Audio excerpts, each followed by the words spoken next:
theories about the creation of the great East African Rift Valley. So I put those.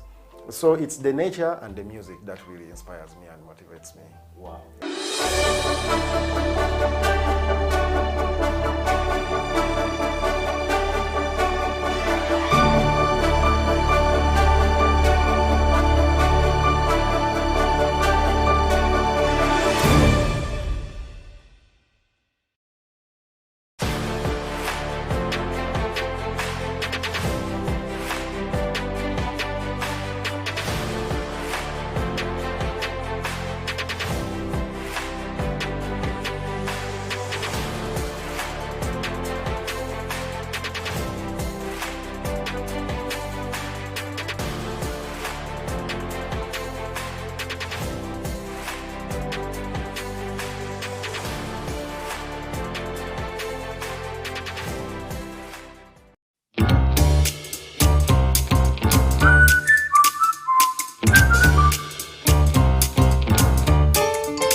The year 2022, and at exactly 25 minutes past the hour of 11 a.m. we stream to you live and broadcast you live the first ever coffee break show on House of Talent TV. How are you doing? My name is Sadam Mukiibi and I welcome you to the coffee break show. Has been your year.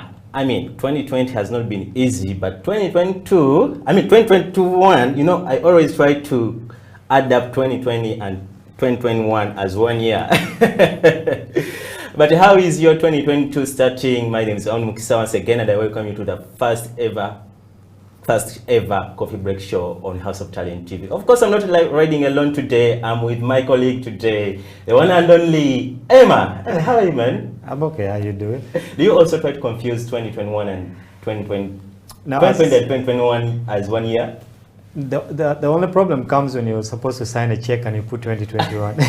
You go to the bank and it bounces. You know, the year 2019, 2020, and 2021. Yeah. They've been like so close like this. Yeah, it just and ran so through. fast. Yeah, they just went really through. But how are you doing?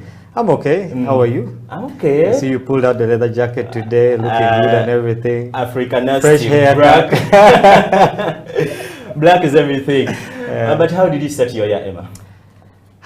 My year was, it started okay. I was actually working till about 6 a.m. in the morning. Yeah, so I didn't even cross over to the new year properly. I went home at 6 and just slept. Really? Woke up in the afternoon. So if they ask you what happened, like towards the entering of the new year, I have you totally no have no idea. idea. Anyway, today on this show, we're going to be recapping our events of last year. Like, how was the coffee break show last year? What were the best shows of our show on the coffee break? Me with Emma here, we shall be doing that. Emma, what was your best show on the coffee break last year? My best show, I think, was the one with Swabra Banks. Swabra Banks. Because she was the first lady to come on the show. You know, it had been a situation of we're trying to get ladies, but every time you try to get one, they come up with an excuse on that day. So you have to look for a guy. But when we got into contact with her, she actually came, you know, and there was a lot we learned from that show. For me, it was the best show, actually. Swabra Banks. By the way, Swabra Banks is watching. Hey, Swabra Banks, thanks for watching House of Talent TV. But to me, the best show that we had here was when we first hosted under Dollar Isaac. Yeah. That show was so epic. You know how Isaac can talk from morning up to night, non-stop? We fought with him like to stop him to talk. You know, guy can talk. But the good thing is he knows what he talks about. Yeah, true. And our viewers appreciated what he was presenting to them. So that was part of my best show last year. But what are the memorable events that you had during the show? Well, which ones can I pick? Especially Swabra Banks, because you said it was the best part of your show. First of all, it was good to have a cute person in the studio. We're used to just guys, you know, coming in, but so guys are not cute, guys are hot. It changed the vibe. Even the guys on the camera that day, you know, on their A game. The on the camera was very happy. He was more happy. But I think the highlights for me were having those guys who came from the UAE, guys who came from Kuwait, you know, because they brought a lot of perspective into our industry here. There's a different way that things are done in the UAE, in Kuwait, and there's a different way that things are done in Uganda. So for them having to bridge that gap of they have worked in Uganda, then they have worked in the UAE, they have a better foresight, of what can actually happen in this industry, more than just the guys who have worked here. And of course, we have also had guys who have worked here and have a lot of foresight, which is good. And another good moment we had, but electricity kind of messed us up that day. We hosted a young lady. She's a farmer.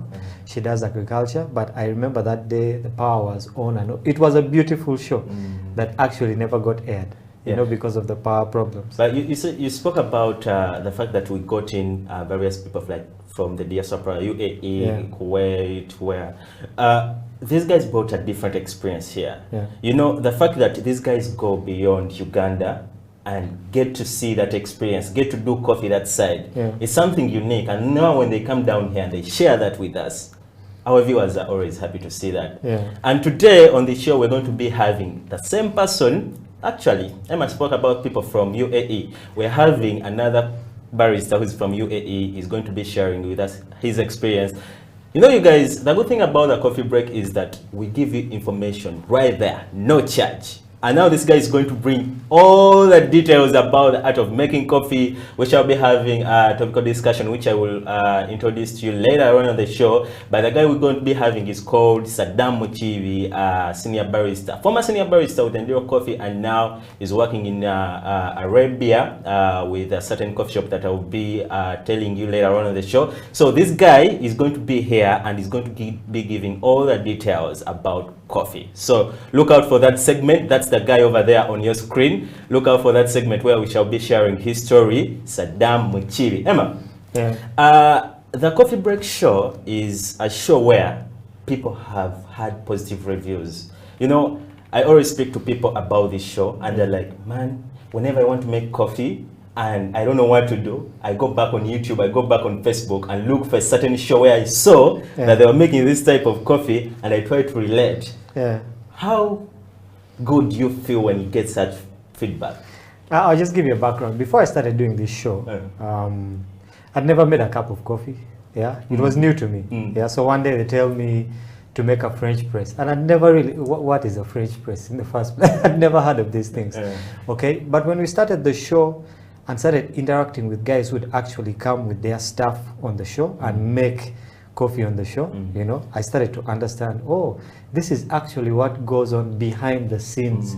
You know, when you go to a coffee shop, you sit, order your coffee, they bring it, you drink and go, but you never understand what actually happens behind the scenes. So these guys actually bring their behind the scenes onto the show, you know, it was kind of an amazing thing for me, and not only for me, like you said, there are people out there who go back to the show and say, now, what is a V60? Yes. How do I make coffee with a V60? You know, how do I use a French press? How do I make a latte? And we have gone through all those things on the show, and not only me, but I believe that even the guys out there, you guys have learned a lot from the knowledge that we have had here. You have the senior barista here. Emma like Messiah himself. You like call me a Messiah by that name. You know, wherever I go, guys are like, you, the coffee Messiah. I'm like, you guys, what are you talking about? Emma has tried so much to brand me the coffee Messiah.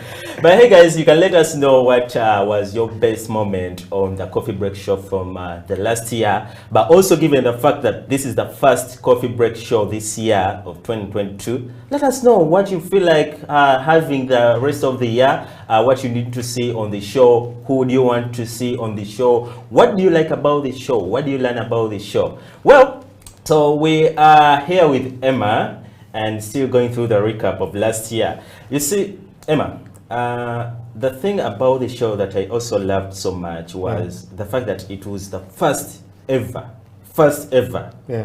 those words I'm repeating them, first ever coffee show in Uganda. True. That's record set. Not blowing our own trumpet, but the fact that House of Talent came up with a show whereby it's thinking about coffee, given the fact that coffee is the backbone of Uganda.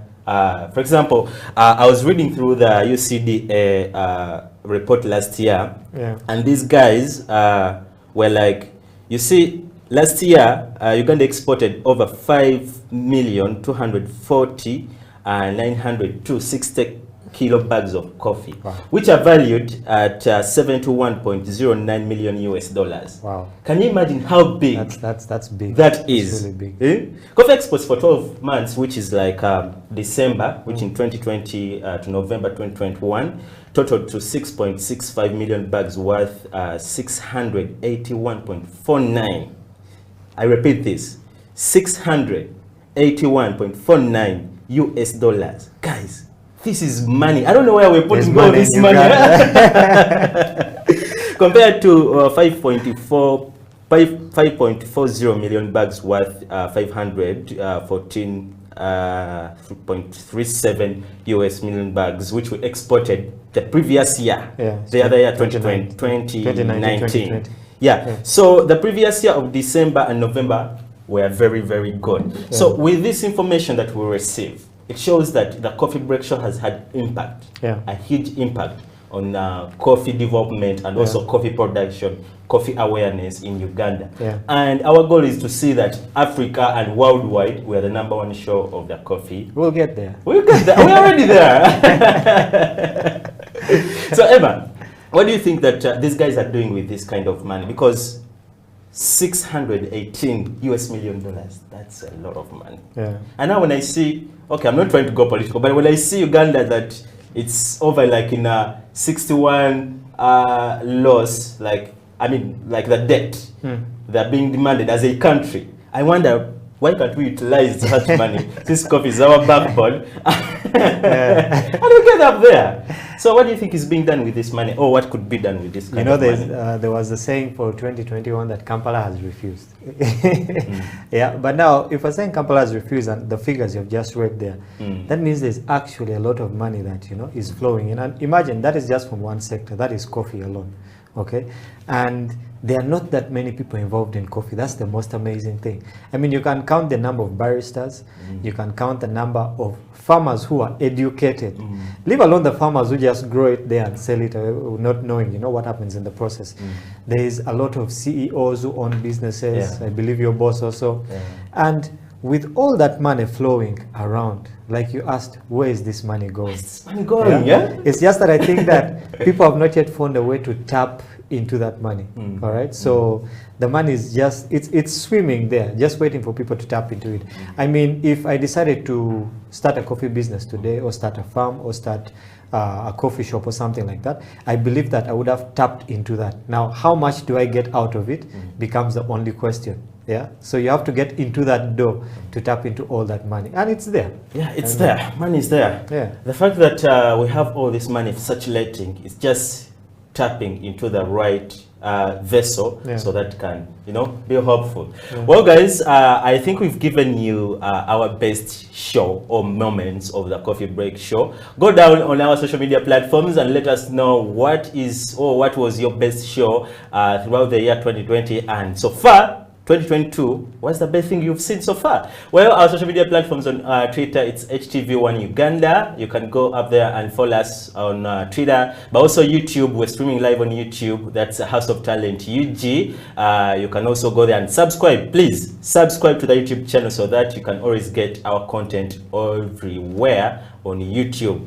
The word or that name is House of Talent Uganda. But also we're streaming live on Facebook as House of Talent UG.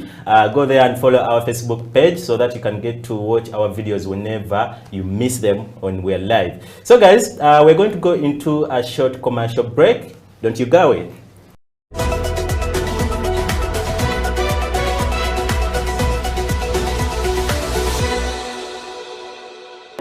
What are some of those things that we can do, all right, to make sure that Uganda becomes a nation that actually consumes its own coffee? Because we have, the Bubu, by Uganda, okay?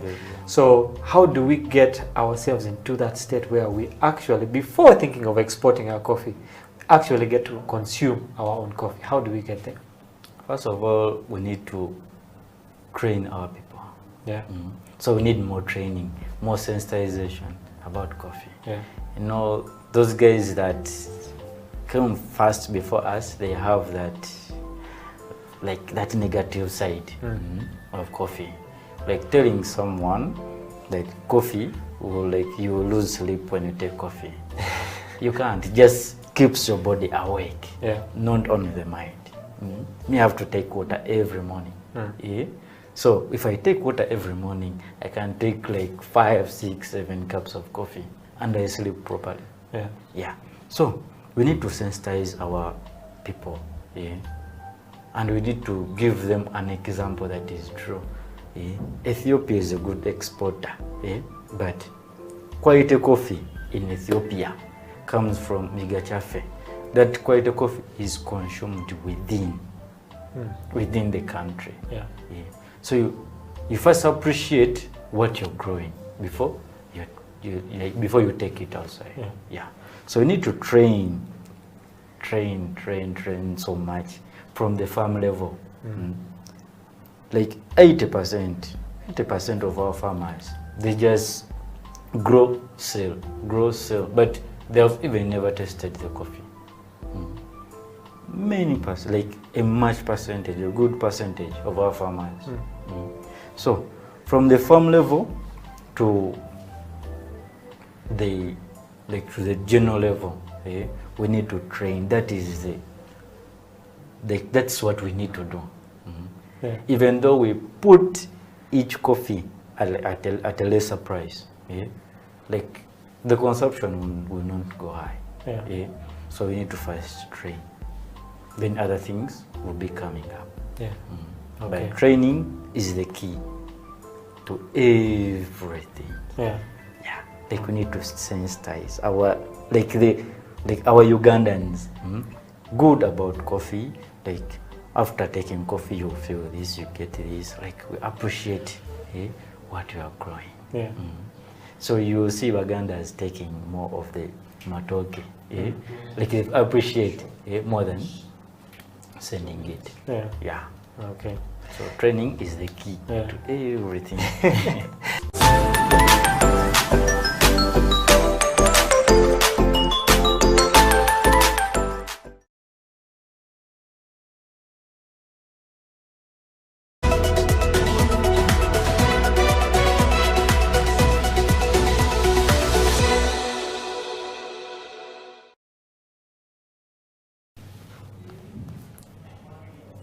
Welcome back from that short commercial break. You're still watching House of Talent TV, and the show is known as the Coffee Break Show with me, Sadam Mukiibi, right here with the one and only Emma.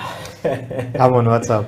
I'm just here, man. The vibe of being around coffee is something that's epic. given the fact that you get to, you know, smell those scents, get to read about certain information about coffee, is something that I like about being in coffee. What do you like really about amazing. Like being around coffee? You know, coffee itself is a community. Yeah. Like actually the word coffee is people. Yeah. The phrase. Yeah. So it's like a community, especially in Uganda. There's a particular community of people who actually take coffee. It's not yet, coffee hasn't really seeped its way through, you know, our Ugandan culture. So there's just a group of people who take it. Even when you go to the cafes, you know, there's a particular group of people who take it. So with every community, it has its own nuances. There are relationships that are formed. Like I would never have met you, you know, if it wasn't for coffee. That was the initial thing that allowed us to meet.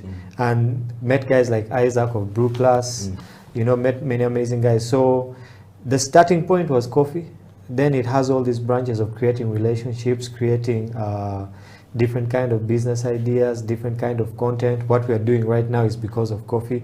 So coffee is not only a drink, it's not only an export, it's an amazing product that can actually birth a lot of things, and we can see the results even, you know, right here, right now. Yeah. Well, what would you say, you know, like you've hosted various shows about coffee, over 20 shows about coffee. What would you say that we are lacking in the coffee industry in Uganda? You as a person, like according to the experience you've had and also the interactions you've had with various people, what would you say that it's that one thing that we are lacking to get up there? I think the thing we're lacking is unity. Because I realized with most of the guys who actually came on the show, you have a certain set of baristas, then you have a set of roasters, then you have the farmers. But sorry to interject in there. But you see, in coffee, it's okay. It's the same general thing, but there are segments. Like you find a barista is very, very good at being a barista, but you find a roaster is very, very good at being a roaster. For example, the guest we are going to have, Sadam Mukiibi, is very good at being a barista, but it doesn't stop him from getting just an idea about roasting or about farming.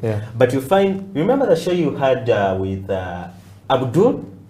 Abdul is a good roaster, very, very good. But when you bring him to the barista part of view, he'll be sketchy, you know. But when you bring him to roasting, he'll just murder you. He has all that knowledge. He has all that knowledge over there. So the thing is, the unit you're talking about is hard to achieve because everyone is like concentrating. Of course, it's a chain, but everyone is trying to concentrate in their department so that they bring out the best thing. So I don't know why you say that we are lacking that unity part. So I like how you said they actually call it a chain. So if there is just one breakage in the chain, it divides both sides. You get that? Okay. So I don't know, I don't remember who it was. He came and said that even with the UCDA and other organizations that deal with coffee, okay, you have a situation whereby, let's say the UCDA does not really recognize baristas. You can go and ask any barista if they have been to the UCDA office and had a discussion with them about, you know, what their profession. And I know 5 out of 10 they'll tell you, I've never been to UCDA. Okay, so that's the unity that I'm talking about. If the roasters and the UCDA and the farmers can actually come together. I know there are different cooperatives here and there, but you know the thing with cooperatives also, there's a cooperative of this side. It's like having a circle of this side, then having a circle of that side. They never really get together. I believe that with the chain, it has to stay interlinked in a way that everyone feeds everyone, if you get it. The farmer has to feed the roaster, who will feed the baristas, who will feed the export. But if me, the roaster, I wake up one day and say, I have beef for this one, baristas. You see, it causes a problem, right? If the farmer says, you know what, I'm going to give these guys bad product, okay? A good product doesn't come. At the end of it, the person who's consuming the coffee will say, man, this is trashy coffee, actually. You get that, yeah? So there should actually be a forum, which we're trying to do with the Coffee Break Show. We're trying to make a forum whereby everyone is seen as equal and everyone plays their part so that the end result is a very good one. So unity in that way. This question was for Sadam, who's going to be on the show, but I will also pose it to you. I was reading an article where the #1 barista champion in the world, in Africa, not worldwide, in Africa. Martin Shabaya was here in Uganda recently, and I was reading his interview with a certain outlet. And he said, Ugandan coffee is the best that I've used all the times I've competed. Yeah. And he thinks that we can do better. So why are we not getting to that point whereby we Ugandans use our coffee? This is Kenyan. Yeah. Okay, it's Africa, we're brothers, but this is a Kenyan guy who's using our coffee to be up there. Why are we not having Ugandans, we Ugandans, use our coffee to get to that international scale?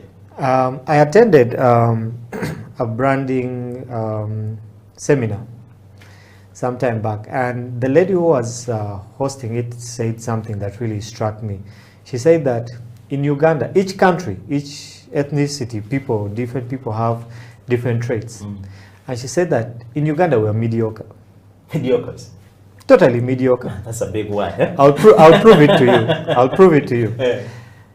All of us say, as long as I have my money to eat today, I've paid my rent, I'm set. Yeah. As long as I can get my money to buy a piece of land, put a house on it, get married, I'm set. Okay? Mediocrity. As long as I can do this, I'm set. So as long as we can export coffee, as long as we can sell it here and there and make some small money here and there, we are okay. You see that kind of mediocrity? Yeah. Yet you have countries like Ethiopia, you have countries like Brazil and other South American countries who have taken this whole thing to a whole new level. Yeah. And the funny thing about it is that people take Ugandan coffee, then rebrand it and say this is Kenyan coffee, this is Brazilian coffee. Then they do something better with our product that we could have done. But what did we get out of it? Oh, we got some money, and us we're cool with it. We're cool with our money. Yes. Yet we can actually explore more on our product and make more money from it, create more opportunities from it. So for me, I would say we have a mediocrity mindset.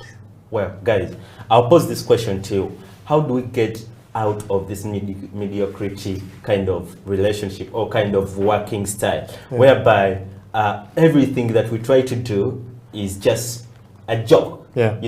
That's maybe the right word. For example, I was having a conversation with one guy. This guy is a tech guy. So what he decided to do was, during the lockdown, he was seated over there, everyone now was in their homes. So he came up with an idea of like creating up a small machine for farmers which can detect like the alkalinity of the soil, how much fertility is in the soil, so that you can anticipate how much yield are you going to get at the end of the season. For example, if you have like maybe 1 acre of coffee and you use this machine, you just plant it into the soil and it does what it does, and at the end of it all, it will show you that your soil needs this much of fertile soils or fertile fertilizers. It needs much of this water, you can irrigate it, so that at the end of it all, it also calculates for you that you're going to get 60 tons or 60 bags of coffee. Such innovations, why can't the government come through to sponsor, at least give a hand to these guys? Because this guy has used his equipment, has used his values and resources, but he has managed to do all this. So just imagine we had a government come in, sponsor or give a hand to these guys. And we know that if we have over like maybe 60 acres of land of coffee, and this farmer is anticipating maybe like over 150 kilos, 60 kilos of bags of coffee at the end of the season, and we increase our export of coffee, but also increase our domestic use of coffee, because we're having plenty of coffee coming through on the market. And through the coffee break show, we can also make awareness of coffee to the people. So what can be done to help, or what do you think the government or anyone else there, because it doesn't necessarily be the government, can do to help such guys who come up with such innovations? Yeah, I mean, let's take the setup of Uganda's education. We go to school, we study, we're expected to come out and look for jobs. Okay, we have been put in that mindset of we have to look for a job. Look for a job. Yes, you have to look for it.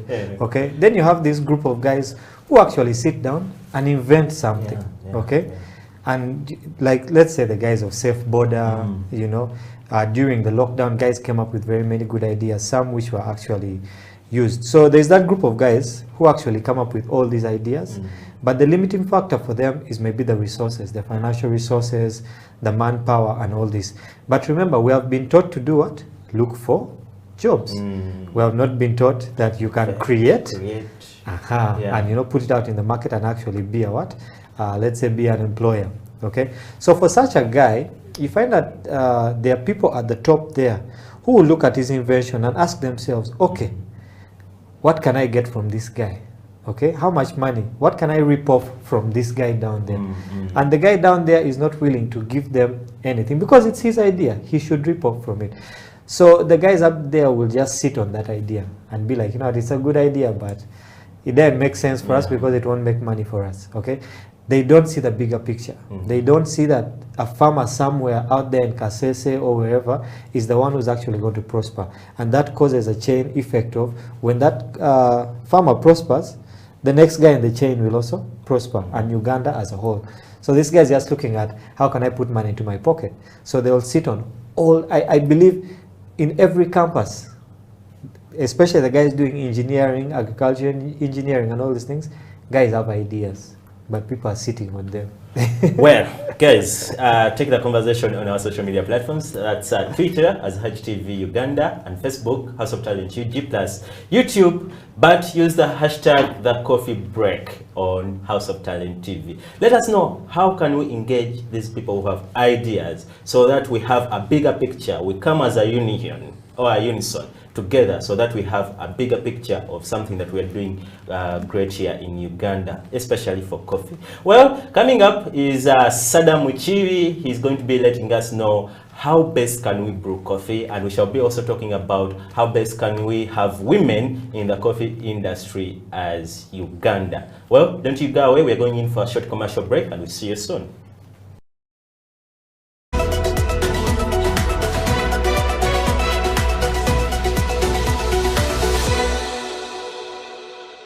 Get how much amount you need.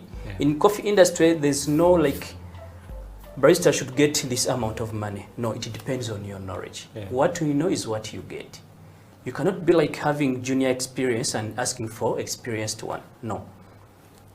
You can join now. Good thing, everything is simple. It's easy.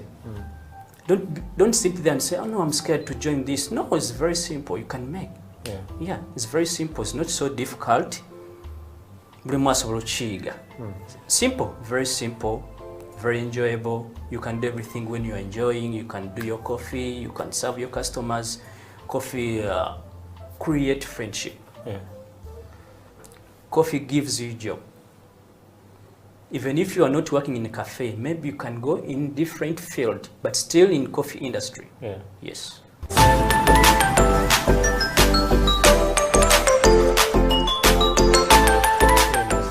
Camera.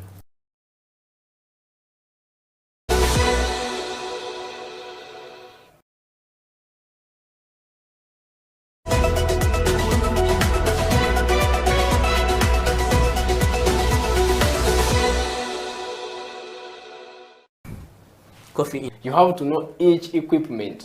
You have to know the brew ratio. Actually, the brew ratio is I think the most important.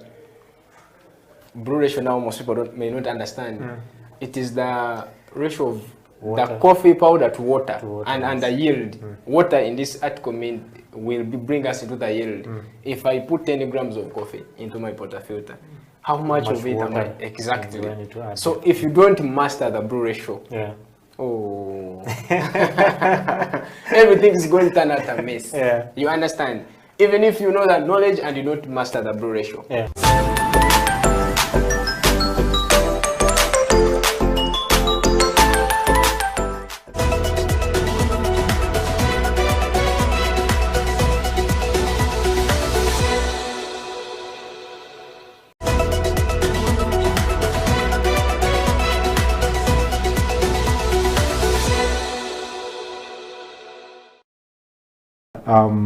For the teams out there, okay, we have very many teams in the NBL.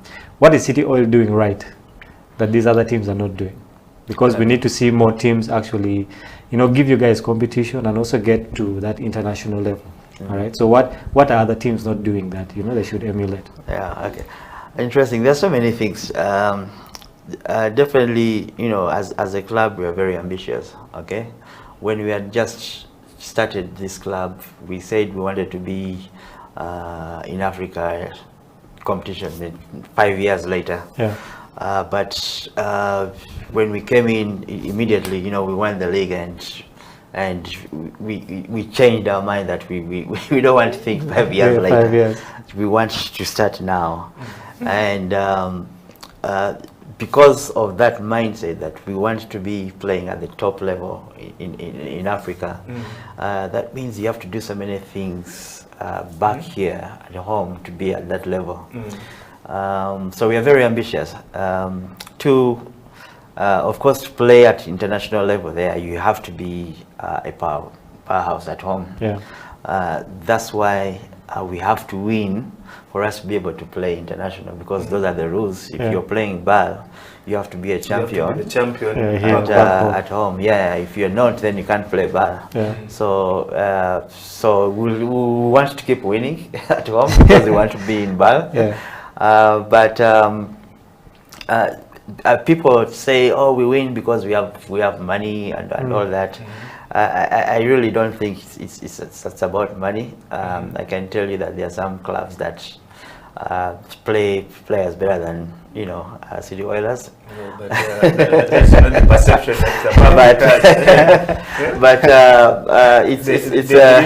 It's City Oil is the money bags in Ugandan basketball. That's not true. I think clubs have to really look at themselves and see what they are doing wrong, where they are lacking. Is it the coaching staff? Is it the personnel, the players?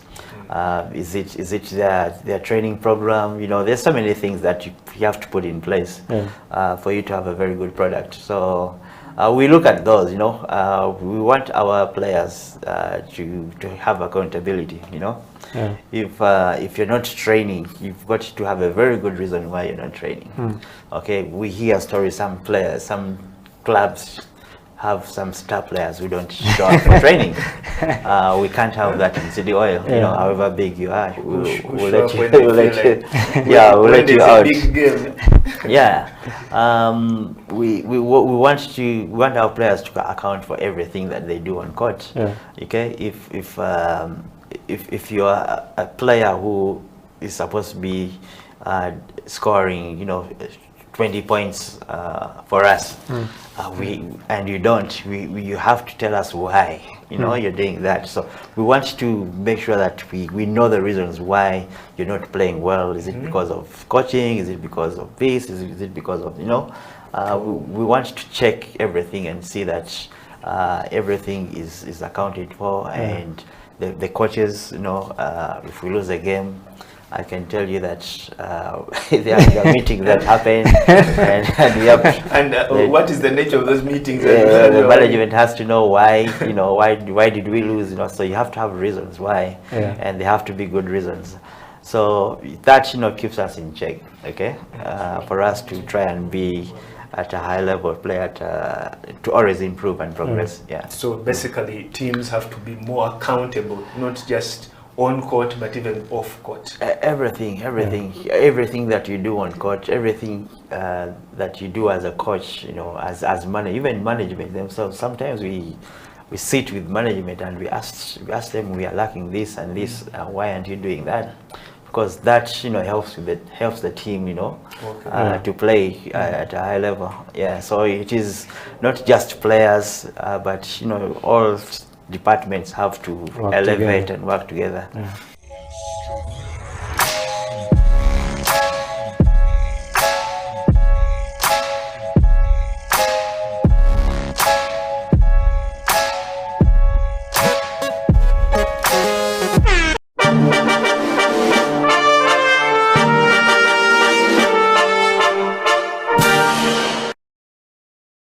You can imagine by the time we came into KCCA 2011, this entire city of almost 4 million people during day, it had only 9 junctions signalized. So how much control do you have over traffic with just 9 junctions? Some of them not even working properly. I've been to a number of cities when we were preparing that project for the junctions, we went to quite a number of Japanese cities to look at the model that best suits Kampala. And we went to a city like Tokyo. The traffic control center of Tokyo is so huge that they control maybe about 18,000 junctions in the city. And it was clearly way beyond our capacity. We are not, we don't need it yet. We went to another city of, I think it was Nagoya, very huge. And we had to find a city which had similar characteristics to Kampala. And then that is the kind of control center we are prepared to manage in the city, and that is what is being designed. So the level of control of traffic that we had in Kampala was so low for the number of vehicles that we have. Even the infrastructure was of very low grade. So how many traffic police will you deploy at all those junctions without signals? You can't have that manpower. So we need to automate these things. These things are coming. I agree that that was Mr. Okwi. Dennis in Australia. Okay, yes. I agree that things are taking quite long. But I think it would help if KCCA publicized all these programs and gave to the public the timelines under which they are going to happen. They are surely going to happen. Okay. Yeah.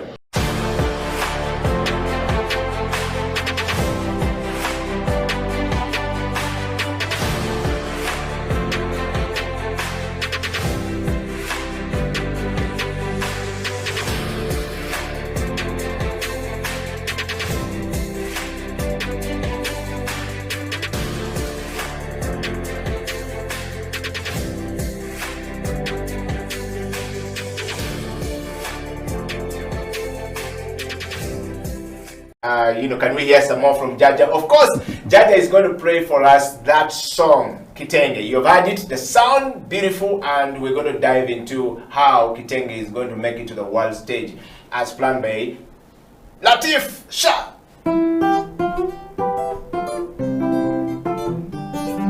Abamina bakyala mwena naddala bali erudde eri muno London yembakutira kiri kimu butekubagiza wadde embeera za korona bangi zatutagula kakati tuve mu mayumba kitengi pate yine ensonze bumale ate nga tetusaanidde ddala kugisuwa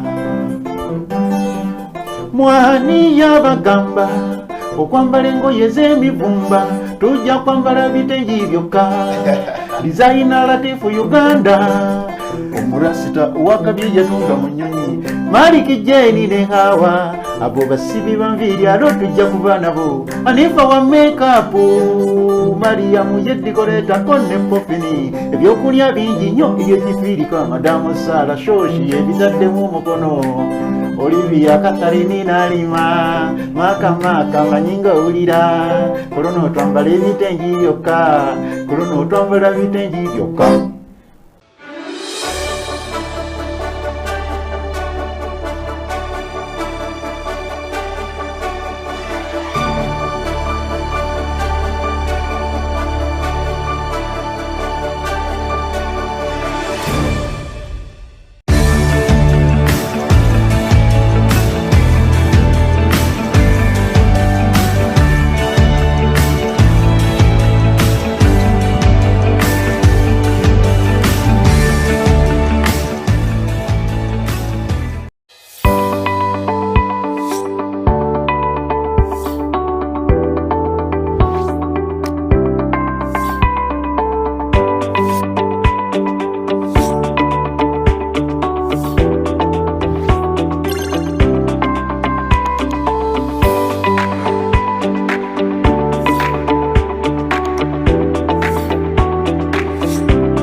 an army of sheep led by a lion will beat an army of lions led by a sheep.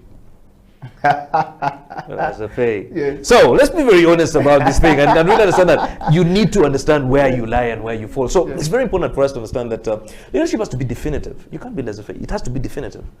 You have to be strong, just like a lion. You know, when a lion meets an elephant or a buffalo or whatever, the buffalo and all these animals run away. And yet, by the way, they are stronger than the lion. They are heavier than the lion. They are more intelligent than the lion. They are taller than the lion. They run away. The lion, because of its attitude, it sees lunch. That is a leader. Mr. Tony Trav, thank you very much for coming to the CEO bench. And I want to ask you, so if you were elected the President of the Republic of Uganda today, what would be your first State of Nation address now as you look into the camera and close the show? I think my first State of the Nation address would first of all to... I think I'll just close it down.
Welcome back from that short commercial break. You're still watching House of Talent Television. This is the Coffee Break Show with me, Amon Mukisa. And without further delay, let me introduce you the one and only barista Sadam. Sadam, welcome to the show. Thank you, thank you.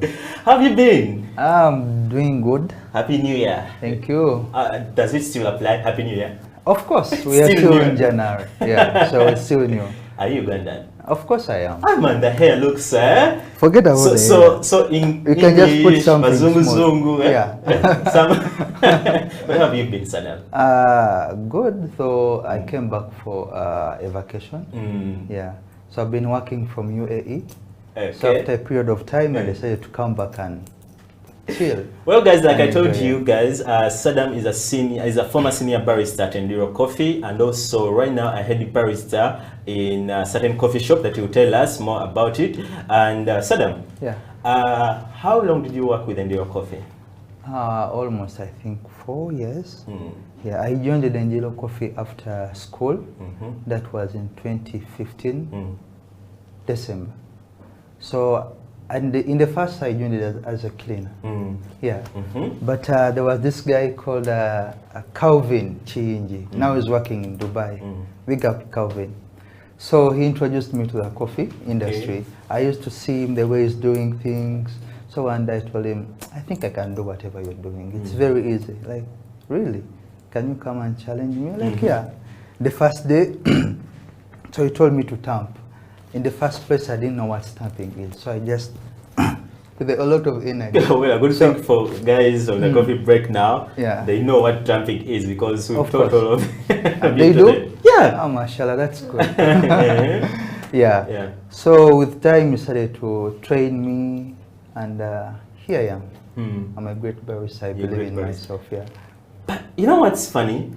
All the baristas we've had on this show, yeah, the story is quite similar. Like, no barista joined the coffee industry without like having an inspiration from someone, but they just go direct from somewhere. What I'm trying to say is that no one has come on the show and said, I went to the coffee industry or to be a barista like because I wanted it. Yeah. So even your story is the same, like you started as a cleaner, then Calvin was here, and then he told you, can you compete me or can you outgrow me? Yeah, in fact, he said, I think you'll be a good barista. Yeah. So he started to pave me in the same direction. And he's the man actually behind my story. Speaking about a man behind your story, you know, when I'm here with Sadam, you guys don't know the story behind me becoming a barista. Okay. Guys, allow me to introduce to you the guy who trained me. He's a mentor, he's everything. Has trained me how to become a better barista, because when I joined the coffee industry, these are the guys who trained me. So here we're chilling with the big boys, okay? So when I'm with Sadam, it's always a vibe, it's always a conversation, no pressure. So today, Sadam, we're going to brew, or you're going to give us a tutorial about a V60. Sure. And give us information, like literally the art of brewing that cup of coffee or using that equipment to brew coffee. But before we do that, let's first speak about the art of brewing coffee or making coffee using an espresso machine. Most times we have baristas come on the show and they're talking about things, but when you go deep down, you realize that they're just gambling. Can you give us, like, what does it take to have a good cup of coffee using an espresso machine? Yeah, sure. Yeah. So literally, it's all about extraction. That's the drama. It starts from there. Extraction. So you need a set of few things, because in brewing or in coffee extraction, you have to know what you're doing. Yeah. So you need a scale to measure the amount of coffee you're putting in. That's dosing, yeah? Yeah, dosing. Yeah, then you need also a timer. You have to calculate. And this is on a professional part of... Of course. Yeah. Yeah. So actually, let me first go back years before. Here in Uganda, we don't have these sets. You just wake up in the morning, start the machine, grinder, pull coffee, ta-ta-ta-ta. You don't know what you're doing. You tamp, then you go. Now, the challenge came my first day in UAE. It was a challenge. We're getting to that. Your experience in UAE. All right, then let's go first back to the topic. Yeah. So you need the scale, as I told you. You need the timer. Then you're good to go. Scale, timer. Yeah. And you're good to go. Yeah. Of course, with even a cup. Yeah. And then the whole setup. But these two things are very important. What does it take, like, to have, because we've gotten all those sets, timer, the grinder, the cup, and the scale. So what does it take for me to use these things to get a good cup of coffee? It just needs your presence. Man, I can be present and things that I'm making You know? No. Coffee is all about time and what you put in. So when I talk about your presence, it means you have to be there and you have to look at every step. You mean I think you get me. Yeah, I get it. Like literally, you're saying, me being physically present is not only enough. Yeah. I have to be there mentally and physically. Exactly. So that I know maybe if I do this, the repercussion is this, right? Exactly. Okay? Yeah. So Sadam, you know, what I admire about you is that whenever you're trying to make anything like a beverage, you give it 100%. Yeah? So briefly take us through espresso worlds, like to have, because espresso is the mother beverage of all these beverages. It's about foundation. Since we're talking about the espresso machine. Yeah. So how do I get that good espresso cup? All right. After having those what I've told you, then you have to grind your coffee. You put on the scale, you tear. But you need to start with some amount of coffee you're dosing. Remember, we are dealing with specialty. So you need at least to start from a higher dose of 20. It's not very high, but it's normal. 20, you dose with 20. Then you have to know the energy you're putting on there. Because before you extract, you need to lock some parameters.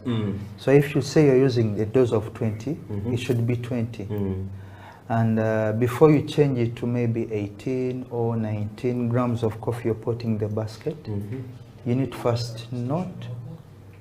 You need to first note whatever you're doing. So if it was 20 in the first place, you have to note down it's 20. What I've skipped, you need also a pen and a paper. If not, a notebook. What? Pen and paper on station? Pen and paper on station. Give it to me. It's called consistency. You have to. You just started getting amazing, eh? Yeah. Pen and paper on station. Yeah. Consistency. Yeah, remember we are dealing with mind, so you might forget.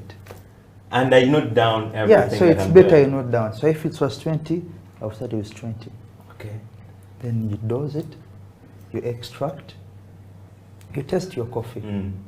If you find it not that much good, so you have to change something. Okay. But you have to first check on your recordings, where did I go wrong? Where you noted. Yeah. Okay. So it will be, actually it will be even very easier for you to know where you went wrong and you fix it within a matter of time.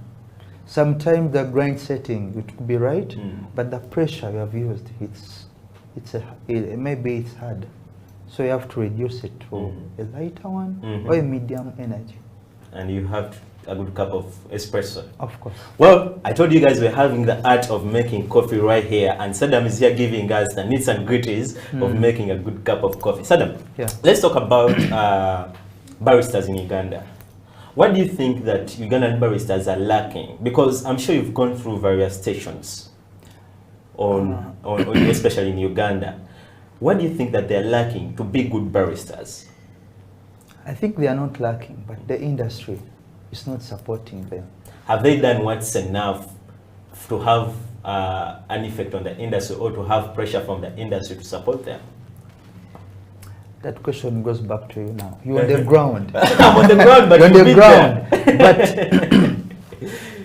But in my own terms, I would say the industry. Yeah. First of all, a barista is a person who works for a company. Yeah. Right? And most companies, they don't have the required instruments. You understand? So if a company can support, it can provide the necessary instruments, a barista will be on this standard. But Sadam, have you heard about a saying, a bad workman blames his tools? Yeah, but not in Uganda. Okay, I may have instruments, equipments that are not that good, but am I using these instruments to at least say, okay, Ngombe Gamat agezezako, he has tried. Yeah. Are we there? Are Ugandan baristas there? Or they're just, okay, I know how to make this, but am I making it right? To your experience, you're not sure? I'm not sure, but anyway, I haven't yet visited most of the coffee shops around. Yeah. I've been in the villages. The villages, since it's your holiday. Yeah. So maybe I'll give them a tour around. Yeah. But if you're a barista and you don't use the tools around you to make a good coffee, we should blame you, right? Then you're a bad barista. Yeah, bad barista. In fact, you're a coffee maker, not a barista. We call them coffee makers. What's the difference between a barista and a coffee maker? A barista is someone who is professionally, how can I say, he's professional in doing whatever he's doing. So he will love a cup of coffee, so he'll give it 100% of his shot. Yeah. But a coffee maker, just get coffee, drink, and serve it. He doesn't care. So a coffee maker doesn't have that caring part. But a barista, you have the passion. So I think you have the point now. Well, guys, I think you get to know now what's the difference between a barista and a coffee maker. So let us know on the show you've watched, all the episodes of the Coffee Break, who's been the coffee maker and who is a barista. Use the hashtag the Coffee Break Show. Sadam, let's talk about your experience in UAE. How was it like to transition from Uganda to UAE? You mean the journey or the like the experience to adjust, It wasn't that much hard because before I joined the UAE, I used to work with Calvin. Your mentor? Actually, I first used to work with Calvin, then yes, my mentor, then a barista, Saint Alvin. That guy is nice. Big up, Saint Alvin. Big up guy. So when we used to work together, we used to read different articles concerning coffee. I remember you remember? Yeah, I do remember. You know, we're family here, so whatever he's talking about is like I'm envisioning it here and I'm seeing it how it was. But for you guys, for the benefit of you guys, at least we are storytelling this so that you get to know the experience that Sadam has gone through and what has been his best moments in transitioning from Uganda to this. So after this short commercial break, we are going to be starting from right there to get to know how Sadam transitioned from Uganda and what was his experience in UAE. But also in this segment that's coming right up, we're going to be brewing our coffee and Sadam will be giving us all the details on how best we can brew this coffee. So don't you go away, we shall be right back.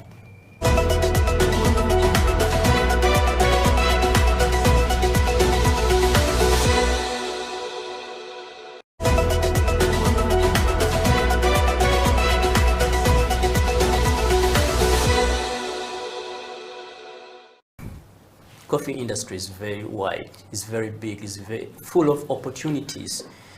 Don't sit there and say, I have nothing to do. You can join the industry. You can get whatever you want. If you give it time, invest in it. By giving it time, don't look for money, don't look for big salary at first. First learn. After learning, you'll get how much amount you need. In coffee industry, there's no like, barista should get this amount of money. No, it depends on your knowledge. What you know is what you get. You cannot be like having junior experience and asking for experienced one. No. You can join now. Good thing, everything is simple. It's easy. Don't sit there and say, oh no, I'm scared to join this. No, it's very simple. You can make.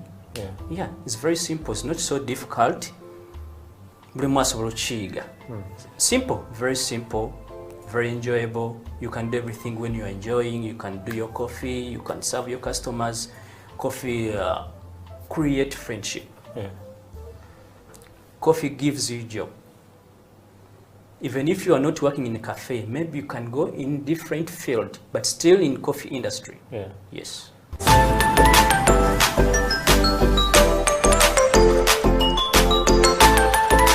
pull up the camera.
You're still watching the Coffee Break Show on House of Talent TV, and welcome back from that short commercial break. My name is Sadam Mukiibi, right here on the Coffee Break Show. Well, I need to remind you guys that you need to go on our social media platforms. That's Twitter as HTV1UG, and follow us. You get to see the good content, good videos, good episodes that we put up for you out there. And also Facebook, you can go down there, and YouTube as House of Talent Uganda.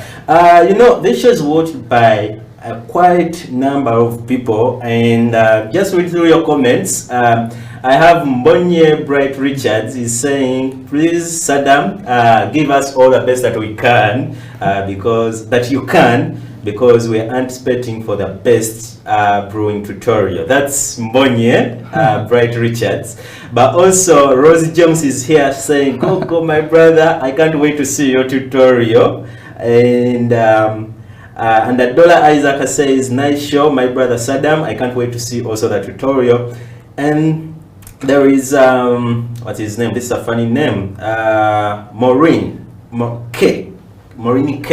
Okay, it's not funny. There is I can read it. Monica says, I don't know Sadam from where he started to brew coffee and where is he right now. So basically, she wants like the profile. Sadam, we had skipped that. Okay. Where did you start from, like, to grow coffee before? I mean, to join the coffee industry, like before you joined Endiro Coffee. All right. Like, where did you go to school, or you just came out of the blue and you were inspired by Calvin? No. Of course, I went to school. Which school was that?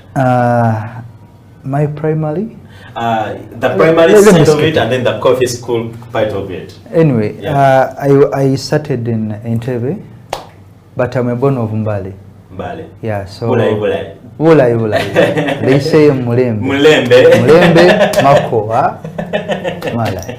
Okay. But I'm not a Mugeso. Okay. So I'm in Uganda by birth. Bampita Sadam era muje bali mwenna abatulaba. Yeah, so I grew up in Entebbe. Yeah, I was raised by a single mother, and at the age of around 10 I crossed to Mbali, and I used to stay with my grandmother after the death of our father. So the two parents, I know two actually, my mother and then my grandfather, sorry, my grandmother. They're the one who raised me. So I joined there, my senior one, in there is a school, it's called Manafa High. It's in the middle of the city. So, yeah. In the middle of the city of Mbale? The middle of, yeah. So you're the pioneer, the celeb in Mbale? Because it's in the city? No, I'm a quiet guy. I wasn't the celeb, but I had my little profile around, yeah. So, I didn't go, I didn't do higher education, so I ended in senior 4. I tried to go to senior 5, but you know, school fees issues, so I had to branch somewhere. Let's talk about you going to Mbale at the age of 10. Were they growing coffee, like your grandma and mother? Were they growing coffee? Because Mbale is known also for growing coffee that side. No, actually, no, we didn't. Yeah. So at the age of 10, 15, you never knew about coffee?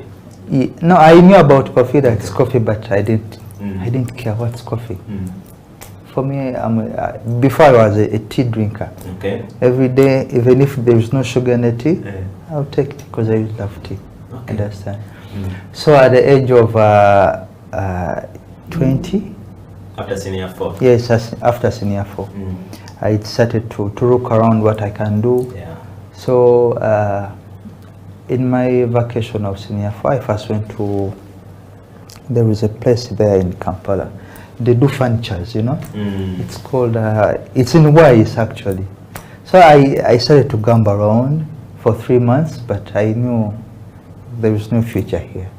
You didn't feel the thing? I didn't feel the vibe. So not cheetah, you understand, not cheetah. So I went back to Mbale. I was stuck somewhere, you know. I was in the middle. I didn't know what to do. Yeah, I slept from morning until evening, waking up, looking for what to do. Nothing. Then there was this lady. She's a friend of Madame Gloria. She's called, forgotten. Maggie. Maggie. Yeah, Mrs. Maggie. Maggie is, Gloria is the CEO of Endiro, so they are friends, eh? Yeah, they are friends. Maggie, she's working with Jenga projects in Mbale. She's the vice president there. So she was my neighbor. So one day she came to me like, Sadam, the year is ending. You have to plan for the next year. What's your plan? So like, wait, what are you talking about? Do I have to have a plan for the next year? I asked her. So she told me, yes, you're a man, you have to think ahead. So I told him, but I don't have a job. Like, do you want to work? Like, yes, anything. Do for me a CV. So here was another drama. I didn't know how to do a CV. I'm being honest. So she told me you have to, I will not help you. Like, okay, so I went to Google. I did some little research. I did one, I gave her. You wrote a CV? Yes. So the following morning, she told me, are you ready for the interview? Like, do I have one? Like, yes. So I asked her in the interview, what they ask? Like, you go and figure it out, you're a man. Like, okay. So yeah, at that moment I knew naino kubera omusajja. Singa ebyabagisumba kusala mbalo. No, it was another topic of life, you know. So I went, Madame Gloria, she invited me over, so she sat me down. How do you get, okay, Maggie knew Gloria, but how do you, okay, when you wrote the CV, you sent it to Gloria? No. To Madame Maggie. To Aggie? Maggie. Yeah, so she gave it to Madame Gloria. So they called me over for the interview.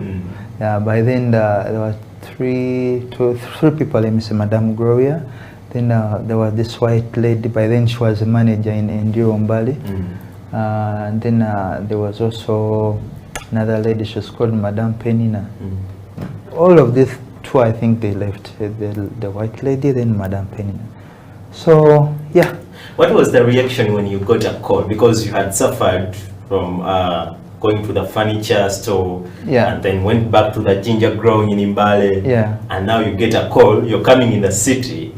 What was the feeling like to know that you're coming back in the city and you have a good job you're going to get? Actually, I didn't know that I was coming in the city. You thought you're going to work from that side? Eh? Yeah, and I did for some few months. So I was given a chance to work as a cleaner. They asked me, are you willing to work? To start immediately or tomorrow? Like, I can start now. I was so eager. Yes, I wanted to work, you know. Yeah, so my first day they showed me around, so I started to clean. Then Calvin saw me and he liked me. I think that was the chance also to get to the coffee section. Yes, so he liked me.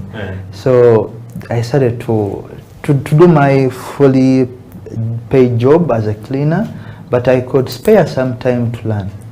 So he started to teach me slowly by slowly. I remember he had exams, so this was my chance to prove the company that I can do. So they wanted to bring a guy from the city to take over his position since he had some exams. Yeah, but I told him, no, I can handle. Confidence. Yes, I had the confidence. I was a good teacher. That's like after how long of you training? Like 3 months. 3 months. Yeah. Okay. Underground training. Underground training. But 3 months is quite a good time for you, like, to train hands-on. It was a good time for you, I think, to adjust. To come out and say, I'm confident I can do this, right? Yeah. So after you giving you the mantle to do coffee, because you said there are coffee makers and baristas, for you to become a barista, how did you feel? How did you receive to that? The first day on the duty, I was so nervous. I could shake. That. What was your experience like? What unique moment do you remember? What you did, like, and you like, whenever you remember about it, you laugh. Did I do this? Yeah, I remember. They asked for a mocha. I gave them I gave them a latte. Then there was this lady. She was called, who I've forgotten. She came shouting, Sadam, she was the manager? No. She was a waiter. A waiter. Yeah, she was a waiter. Like, Emoka, like, no. So she started to teach me. But I knew, but it's just, I was nervous, you know? I was nervous since it was my first time to take over a station. Yeah. Like, okay, teach me. Like, okay, you put this after putting the chocolate, you should extract the espresso, mix it together, then steam the milk and pour the latte. Like, just like that. I knew what to do, but I wasn't thinking. Because you were nervous. Yes. Well, guys, that's one thing, by the way. If you become successful, especially as a youth in this world, one thing you have to do is be confident of yourself. Because the moment you're not confident, everything will bypass you. But also, like, not undermine things. Because you see how Sadam came as a cleaner. He didn't mind about cleaning, but he knew what he wanted. He wanted to work. He had that zeal. So he ended up like going to the coffee section from being a cleaner. Now he's the big guy here doing coffee. Exactly. Quite a story, man. Yeah. So it's all about the confidence and being humble. Being humble. Yeah. These two things pushed me. Yeah. Okay. Let's first speak. You have become a barista now, and how long did you do it before you decided to go to UAE? In Uganda. I went in UAE in... No, like, how long did you be a barista in Uganda? For 2 years and 8 months, let me say. 2 years and 8 months? Yeah. And you have all this knowledge. I've had guys come here. Before I went to UAE, this is the experience I had in Uganda. So, now I'm having experience of 5 to 6 years. 5 to 6 years in the industry. You have all this information, you're confident. Yeah. We've had guys be in coffee like for 10 years, but they literally can't even explain what a coffee bean is. What are you doing that's unique for you to know all these things? Of course, every day you have to do some little articles. You know, coffee is growing, so there is new ideas. So if you don't do any research and sit and relax, of course, you stay there. So you have to look for it. Yeah. People pay a lot of money to have this information. I have a friend of mine is a trainer in Dubai. Yeah, he's having a training school? Yes, a training school. So he told me he invested himself approximately to 60 Ugandan million. He had to put in himself. In Dubai? Yeah. To train? 60 million? Yeah, 60 million. That's quite expensive, man. That's what he told me. And I believe, because one day I wanted to upgrade. So roughly I used 3.5. Yes, a course of let me say 6 hours. It costed me 3 point something million. Yeah. So guys, if you want to join the coffee industry, you see what you need to like invest. It's not just a matter of like coming out and you become a coffee maker. You need to invest so that you can become a barista, right, Sadam? Yes, a professional barista. A professional barista. Actually, no, those are all stages. In the first place, coffee. Coffee maker. Yeah, but because of passion, pushing harder, then you become a barista, you know. So from being a barista, there is also a pro barista. Yeah, professional barista. So you have to, you know, invest in yourself more, then you upgrade. Well, you spoke about farms in Uganda, because I was asking you about like what experience have you had in coffee bars that you've visited, but you've been so much in farms. How do you find the farming practices deep down in our farms? Are they giving us good coffee, or they're doing bad practicing methods for farming? No, they are doing amazing job. Amazing job. Yeah. Before I went to UAE, I visited some farms. So in the first place, what I saw, I wasn't happy. But when I went back the second time, I was really happy. The way they take care of their crops, the processing ways, the way they put in on the African beds, you know. Raised beds. Yeah. Back then they just used to sweep on the ground to make sure the ground is clean. Just remove the leaves, little sticks, cow's shit, you know. Yeah. Then they pour the coffee. This time around, I was so happy. They made their beds, so they put coffee on top. Under some hours, then they take it off. For example, they know what they are doing, you know. But back then, Charlie knew. Yeah, one day I got a goat lying in coffee beans. I was like, what? You never get to tour. It's not good. But now there is a lot of changes. Okay. Yeah. So, what were you looking for in the farms as you went to deep down to the farms? I have a friend now. He's a producer. It's called Semakula Derek. Yeah, he's working with Chanzo Farm, washing station. So I went to CP Falls. Okay. Yeah. So they are doing their production that side. So you had literally gone to see what's happening deep down there. Yes, what's happening. Okay. So we went. We did the harvest together, and I was so happy with the team which I worked with. They knew what they were doing, so they could look only for the ripe cherry. Ripe, they could select the ripe one. In case they pick the green one, they have somewhere where they used to go and sort it from. Okay. Yeah, so I was part of it, interacting with the children, and what surprised me, I got a six-year-old kid. He's not in school. He's selecting beans, but he does know what he's doing. Was picking only the red one. If he sees a leaf, he could pick it out and throw. He knows that it's bad. So that information really made me happy. Wow.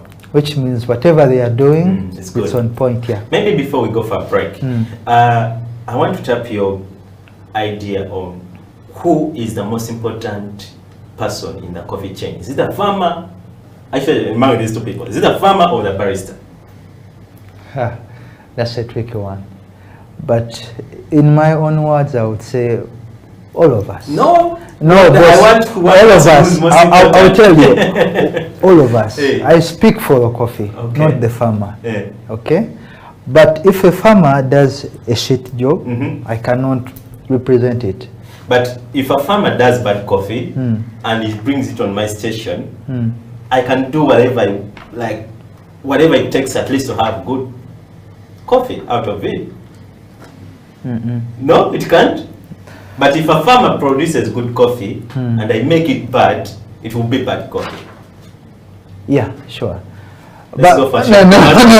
We shall continue this conversation later. Boss. We are all accountable. So for me, I'll stick on my 2 points. We're all important. Important, yes. Well, guys, who is the most important person in the coffee chain? Go dive down on our social media platforms, Twitter at HTV1UG, and tell us who is most important in the coffee chain. The coffee break, we'll be right back. Okay.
You have to know each equipment.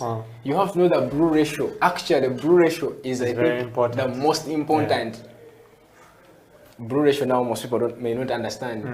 It is the ratio of the coffee powder to water, and the yield. Water in this article will bring us into the yield. If I put 10 grams of coffee into my portafilter, how much of it am I exactly? So if you don't master the brew ratio, oh, everything's going to turn out a mess. You understand? Even if you know that knowledge and you don't master the brew ratio.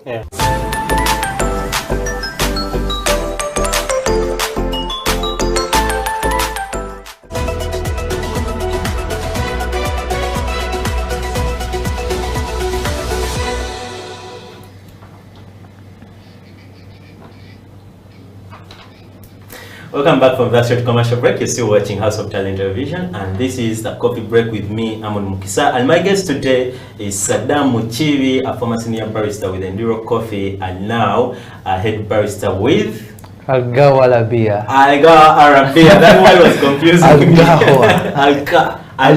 Gawha. You should feel it here. I should feel it here. Gawha. Yes. Is that okay? Gawha. Gawha means coffee, actually. Means coffee. It means coffee in Arabic. In Arabic, yeah. In Arabic side. Gawha. Gawha. Gawha. Gawha. You know how to speak Arabic, huh? Nah. No. It's not any easy language, bro. Yeah. But so, of course I know little words, yeah. So before we went to break, we were talking about like who is the most important person in the coffee chain. And behind the camera, of the camera, we were having a conversation of the fact that we talking about the chain, and now we are bringing out only 2 people, which means no longer chain. Okay, so now Sadam, who is the most important person in the coffee chain with all the people involved in the chain? So that's now a complete chain. Aye, boss. Everyone is important. I will not say these people they do they put less effort. No, everyone in the chain puts 100%. Yeah, so still I'll stick on my answer, everyone. Okay. Everyone is important. Everyone is important. I cannot have coffee without a farmer. I cannot have a coffee without a roaster. I cannot have a coffee without a producer. So they are all important, and we appreciate their work. They are all important. So Sadam, let's go into our tutorial for today's show. What are we going to do today? I see various equipments here. Yeah. So we are going to have a V60. Yeah, a V60. Yeah. Sure. Okay. So a V60, what's it made of? Like, how was it, or how does it work? A V60, it's a filter coffee. Yeah. It's a filter coffee. You do it manually. It's not like an espresso whereby it's a machine. You know, you craft it. Okay. Yeah. So we are going to craft 1 cup for you. Okay. Yeah. 2 cups for us, you know. 2 cups? Hey. All right. Okay. No problem. So then. The floor is yours. Give us the tutorial. See, I'll do one. Then you also do one. I also do one. Yeah. Okay. We have all the time. You have the time? Cool. Yeah. So I'll show you the way we do it. See how I'm folding the folder. Sorry, the paper filter. It should be like this. You lock it down at the tip. Wow. Good to go. But before you start the brew, you have to make sure that it's wet. And you should put enough water. So I use approximately 100 to 200 ml of water. Is a kettle of water. I think you can add in some little water. Yeah, sure. Okay. Just help me. We decided to keep our water here just to keep the temperature. Yes. Yeah. So I like the way you folded the paper filter and threw it over there. I wish we had it in a slow motion. It would really look nice, eh? As you can see the paper filter, and I love the color. Like when you see the color of our paper bag, the cover. Yeah. When you see the color of our paper bag and the color of the filter, something that looks nice when you're making coffee. Eh? Yeah. Those are the coffee colors. Eh? Yeah. Okay. So we're going to wet our paper filter. So here I start. Okay. There you go. I don't know if you guys can hear the sound of the dripping water into the decanter. Oh God. So why is it that you have to like wet it fully like this instead of like just pouring water, and the moment you see that it's wet, I pour out the water? I see you've taken over like 30 seconds when wetting the paper filter. I should wash it, you know. These papers, they trap dust, and it has its own smell. That peppery taste, you have to kick it out. Yeah.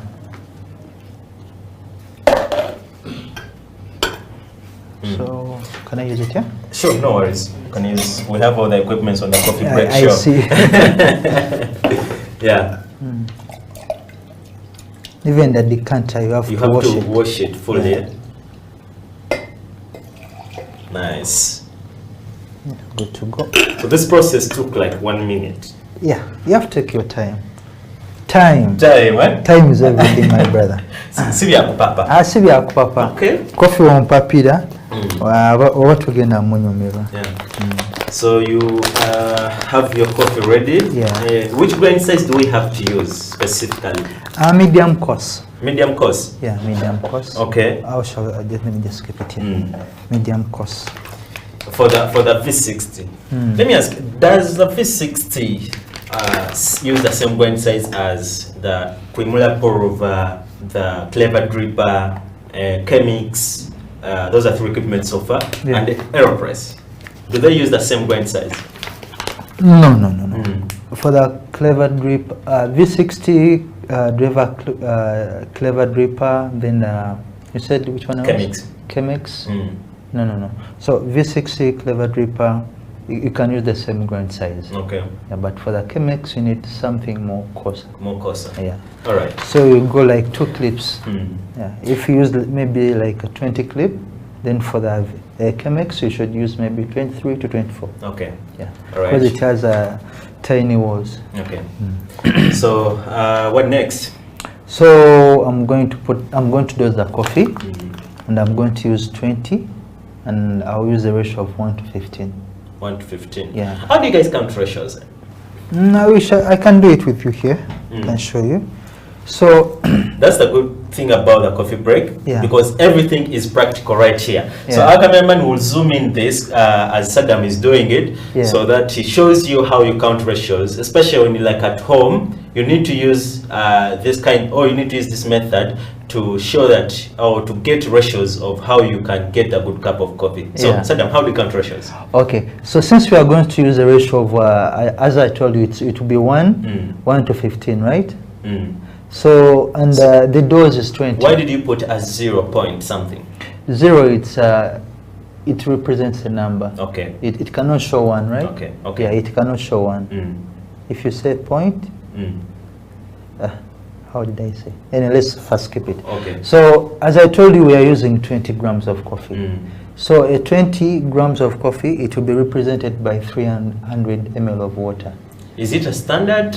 It's the standard. 20 grams have to represent 300 ml of water? No, it's not like that.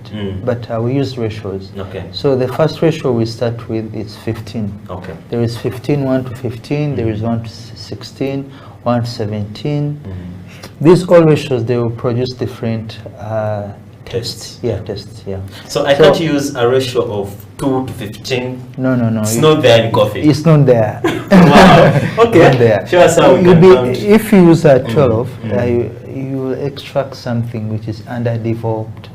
It will be bitter. It will be harsh. It won't taste good, literally. Yeah. You will not enjoy your coffee. Okay. So in order for you to enjoy the coffee, you need these standards. You need 15 and above. Okay. Yeah. So let's see how we can get our ratios right here. So you put the 300 as I told you. 20 to go into the 300. So you divide it by 20. As you can it will give 15. This 15 represents 1 gram of water, 1 gram of coffee, which means if you put 1 gram of coffee inside the chamber, you should put 15 grams of coffee. 15 grams of water. Yeah. So in coffee, we shouldn't use ml.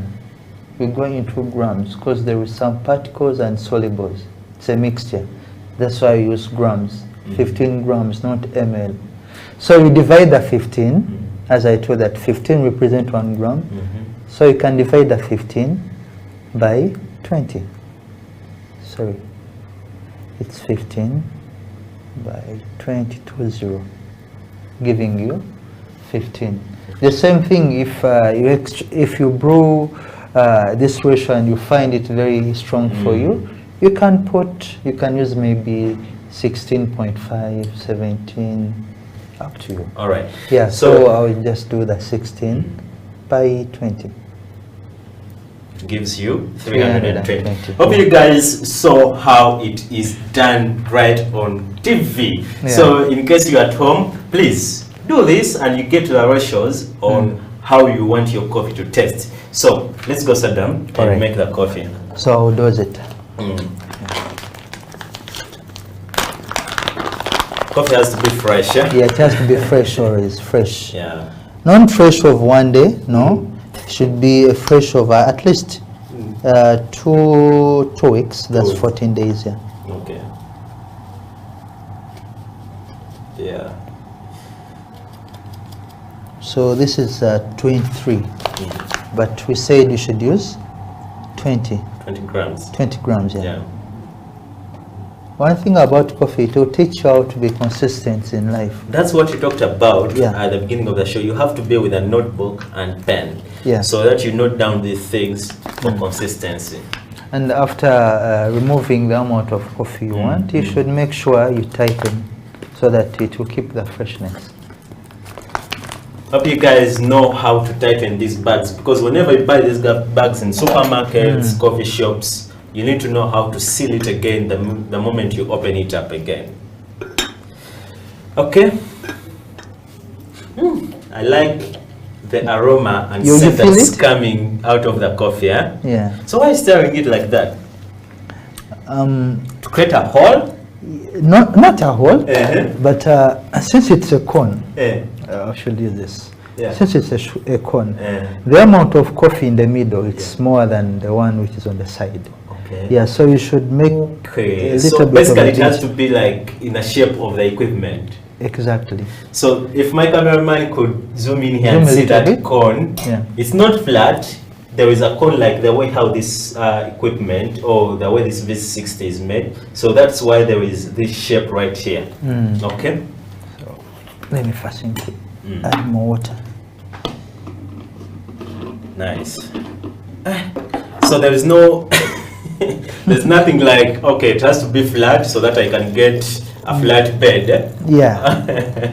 Anyway, you can keep it flat if you wish, but I prefer it this way. This way? Yeah. Well, guys, this is Free Knowledge live on TV, and this is what the coffee break does for you to understand how to brew coffee. Okay? Yeah. I like the way you handle everything gently. I think this is the way how this cup of coffee is going to come out, like in terms of taste. Of course. Yeah. So there you're tearing? Yeah. I have to put it on 0. Yeah. Yeah, because I have to measure the amount of water. Yeah, in case if I forgot to tear it, it will give me different results. I may end up putting less water or more water. Okay. So it's always good to put it at 0, yeah. Okay. All right. Okay, so I'm going to start. Before you start, you have to start that time. So you should start at the same time. So I'll first put 50 ml of water. Sorry. My colleague Emma always says whenever they are pouring it like that, he asks himself every time whenever he sees a barista doing that, why do baristas like pour in a swirling or rotational mode? Yeah. Why? The V60 cone, it's made of some narrow, how can I say it? There is some design the ridges. Exactly. Yeah. So it pulls the water in a certain direction. So if I say to pour in a different way, it may affect my cup. Okay. Yeah. Nice. So this is the second pour. So there are times you pour like You need to pour 4 times, 3 times, 2 times? Yeah. But all it will depend on what you are looking at. So that crema, that dark brown crema that's coming on top, does it represent that coffee is really, really fresh, or it's just because the way you're pouring it? Sometimes, yeah, it does. So it doesn't necessarily mean that coffee is fresh? Yeah, no. Yeah, actually, it doesn't mean that the coffee is fresh, but it represents a good coffee also. So I had a conversation with some guys some time back, and we were arguing about that. Like the moment you have your coffee brewing, you don't have to stir, you just have to let it like coffee drip into the cup or the decanter. Why did you stir for the coffee in a P60? Now, in coffee extraction, there is a lot of things which we should all understand. What you're looking at, that will be one of your main reasons why you're doing it. So for me, I'm doing it to increase my extraction levels. Yeah. Secondly, to make sure that every ground it will be hit by water, it will hit the water. Every ground will be hit by the water. During the blooming process, the first pour, if you bring in this ground to be mixed with water at this point where you start in, won't it affect the cup of the taste of the cup of coffee, because it didn't mix with water at first and didn't maybe like take away the astringent flavors at first? Won't it like affect the cup of coffee, because now when you stir it, it's going to mix with the other beans or with the other grounds that have been immersed or infused with coffee? No, it will not affect. It won't? Yeah, it won't. So you mean like one particle of coffee doesn't affect a cup of coffee? It does. Yeah, it does. But in extraction, in brewing, it doesn't. It doesn't. Yeah. So, and we're done? Yeah, we are done. Very simple. Guys, look at how the coffee So our looks extraction like in a glass. our time is 3 minutes. 3 minutes of extraction, and you're done with your nice cup of coffee. Of course, I like the lighter bit of it. It's not something that looks like it's strong. Yeah. And something that you can drink over and over and over and over again. So we get our cups right here. You guys, I can't wait. Very nice. I can't wait to have this cup of coffee right here on a coffee break made by barista Sadam Mukiibi, who is a former barista at Endiro Coffee, but also is head barista of Gawha. It's something me too. I'll teach you how to say it. Let me have my dose, and nice. That's enough for me. All right. The rest is yours. So I'm gonna have my cup of coffee right here, and I'll be the judge from this cup of coffee. Let me first wait for you.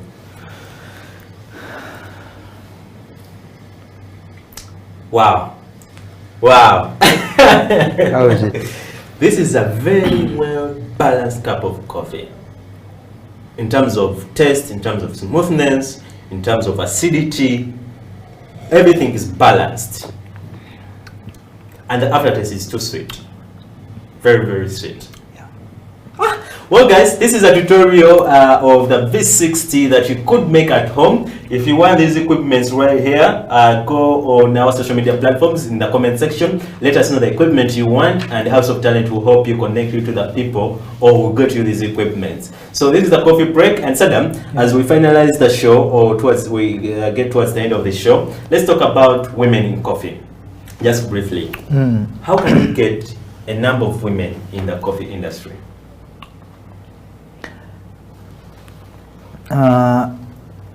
Basing on where I've been working from, now the ladies are in more the industry.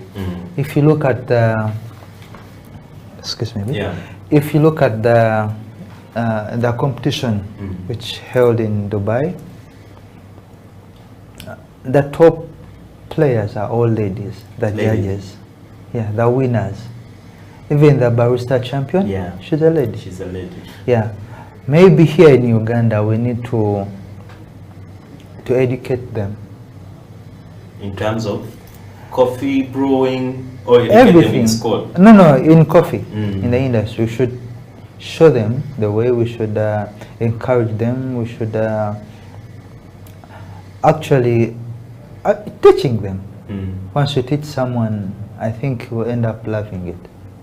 You teach, you follow up, and results, it's love in the coffee.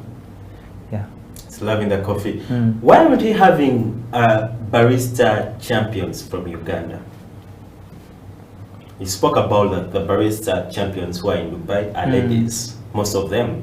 So why aren't we having? It's because maybe we're not educating them? No. Or it's because we're not initiative enough to be competitive?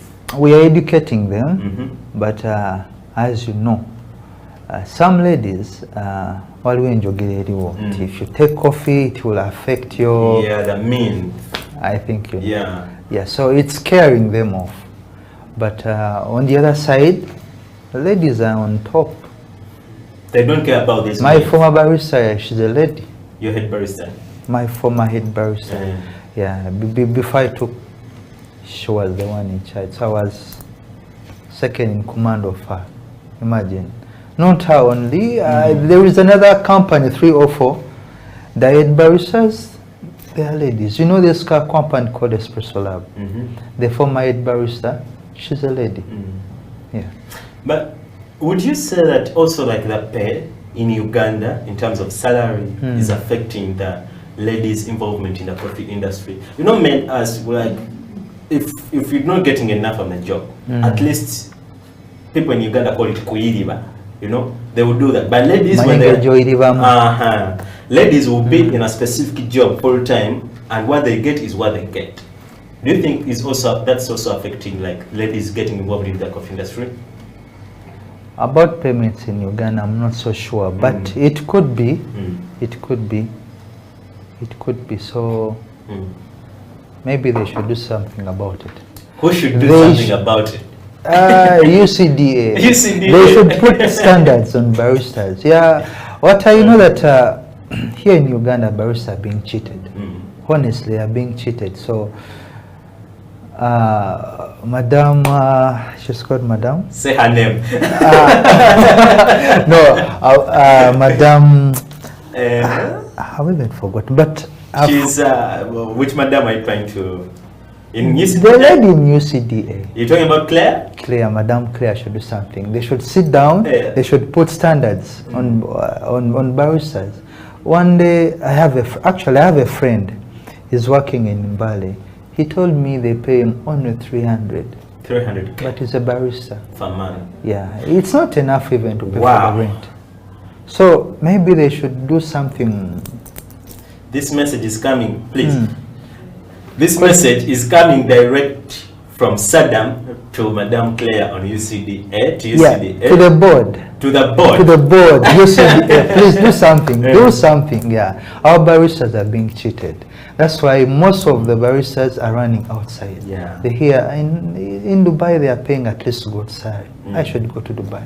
Okay. But if they pay us well, I think we should bring all this energy to our industry and we make it on the map.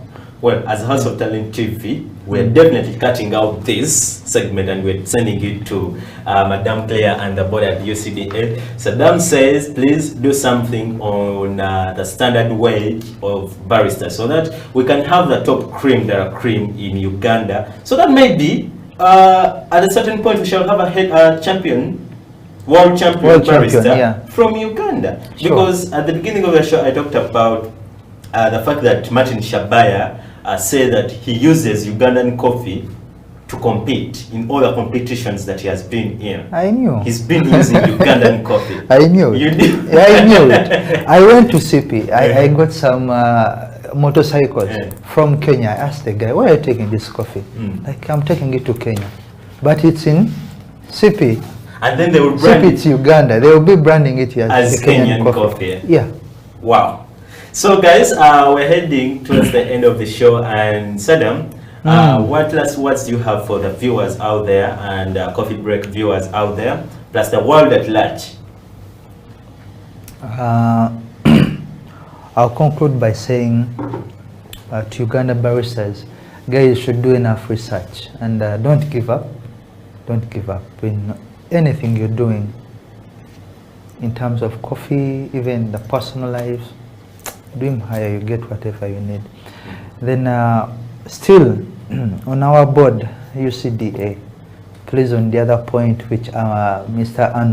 Amon said, please think about it. Yeah, think about it and continue supporting our industry. Yeah. Well, thank you, Sadam, for those nice words. Well, guys, I would like to make a shout out to the guys who have been watching the show. Gad Rogers from Twitter has been watching the show. Eddie Pages on Twitter has been watching the show.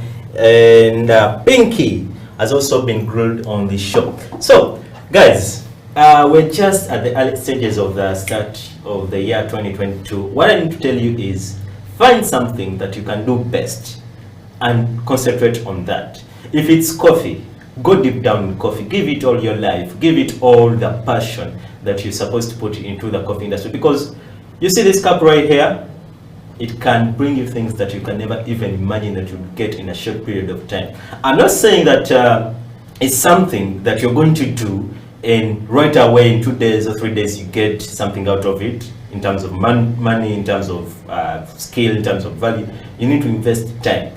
Anything worth investing time, please, you should go for it. And for this time round, as a coffee break show, we're telling you, please invest time in coffee.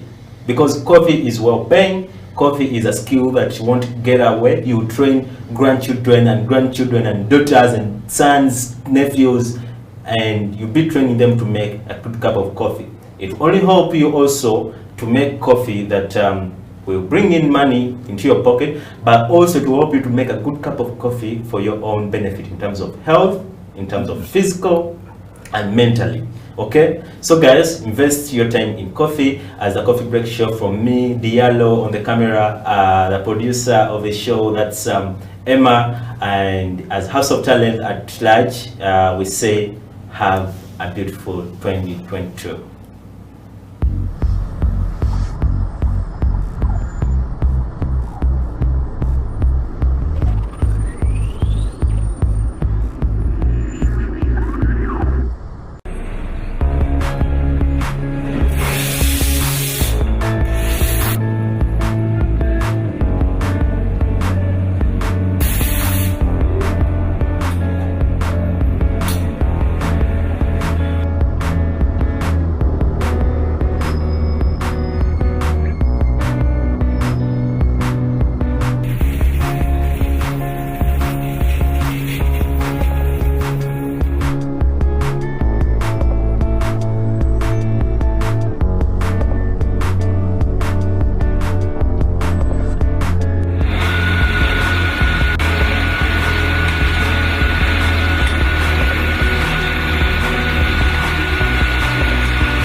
what can the men do, okay, to promote women's sports or basketball for that matter?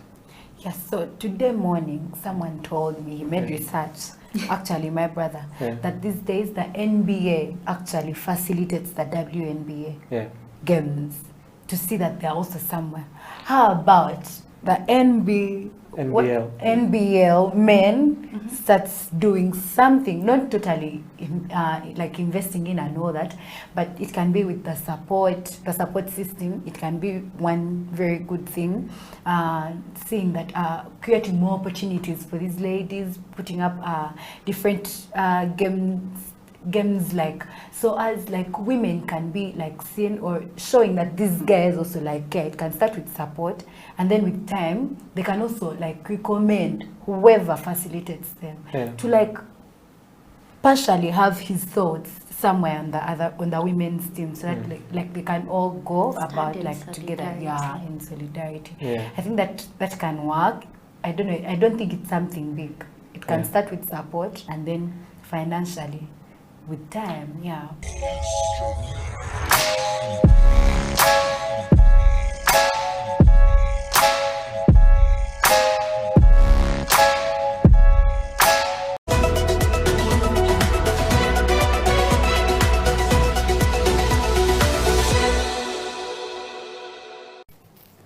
Now I'm going to talk to my people. Yes.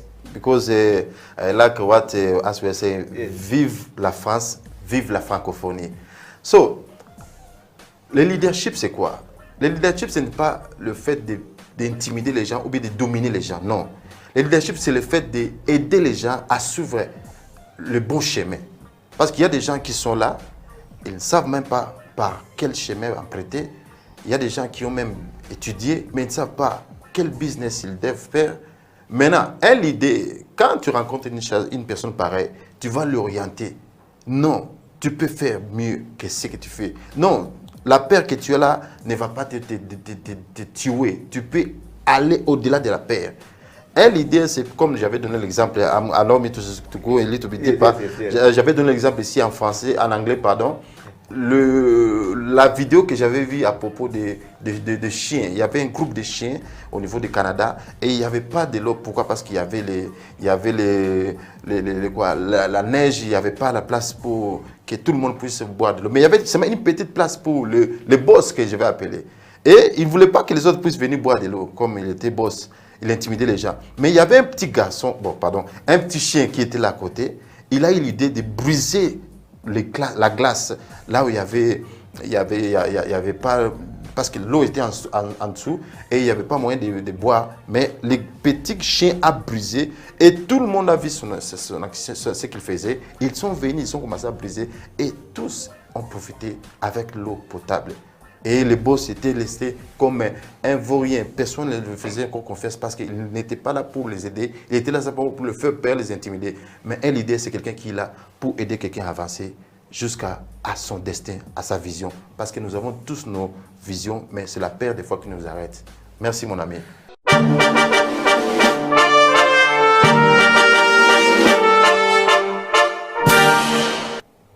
You have to know each equipment.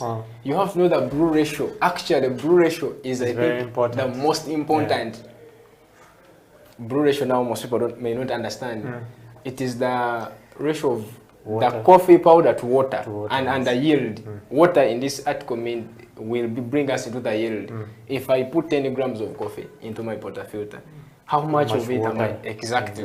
So if you don't master the brew ratio, oh, everything is going to turn out a mess. You understand? Even if you know that knowledge and you don't master the brew ratio.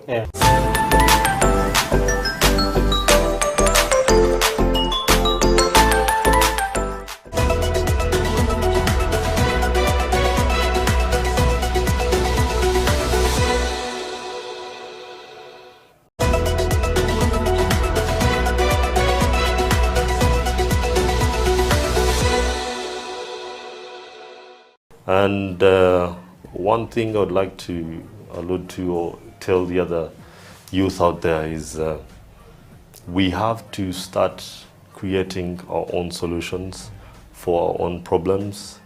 Otherwise, no one else is going to come from, you know, Europe, yes, America, or wherever to try and fix our own issues. Yeah. So I would like to urge other youth, the other creatives out there, hit the ground running, go in there, try and solve the problem that, you know, your neighbor has, the problem that your friends have. Yeah.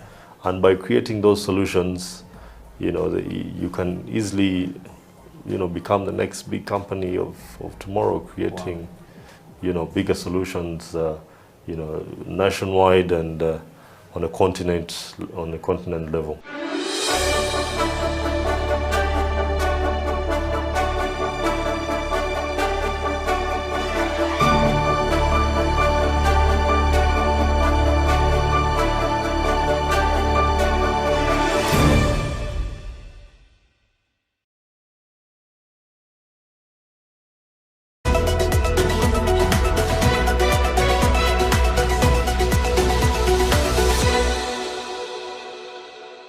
First and foremost, thank you very much for hosting me. I'm really, really humbled, and I'm blessed to be here. Yeah, surely. Talking about basketball, personally, my journey of basketball started from far, very, very far. That was in high school, and in a situation whereby we did not have enough exposure. We didn't have coaches. We didn't have the facilities like we do have them right now.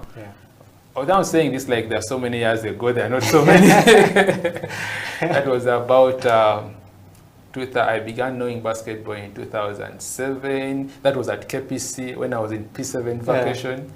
That is end of 2007 actually, that KPC North. That's when I first started basketball. Then in 2008, when I joined Namibyango in Senior 1, I saw people playing. Actually, the people whom I saw there playing and inspired me were Sally of, he played for Chambogo Warriors, if you remember him. The left-handed. Yes, and Omongin. Omongin, last I saw him playing for City Oil. Those were the guys whom I found in Namibyango. I was in Senior 1. These guys were playing basketball at another level. And we would actually just go there to watch them. You know, for us by that time, they couldn't allow you to step on the basketball court that those guys are on, because they were senior 6s, you are a senior 1. You just, the best you can do is watch. Other than that, you don't step there. But nonetheless, that's where I started. Beautifully, or I would say lucky for me, that when I was playing with those guys, once in a while when they could see me about midday 1, when the sun is very hot, when they are still resting and waiting to come. So when we would go to court and, you know, try a few shots here and there, and then they would come and they meet us, they would see what we are doing, and, you know, they would identify talent. I don't know if I can use that word. So, you know, one or another, they identified my talent. They realized I could at least throw in the ball. At any sport. They would just give it to me. Although I was weak, I didn't know how to bounce. They only told me one thing: throw in the ball. And throwing in the ball gave me an opportunity to play with them. When I was in Senior 1, Senior 2, but still, of course, I still had people who didn't believe in me, and it was challenging.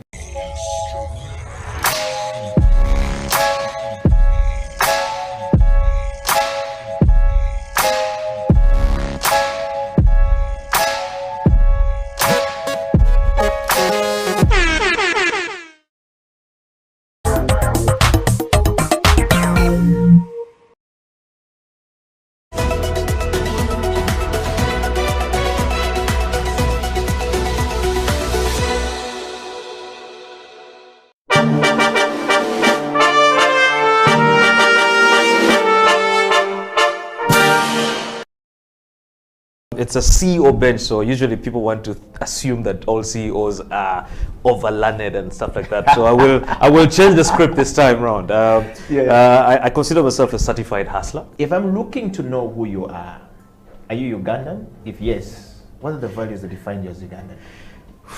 That's the easiest question, I think, to answer.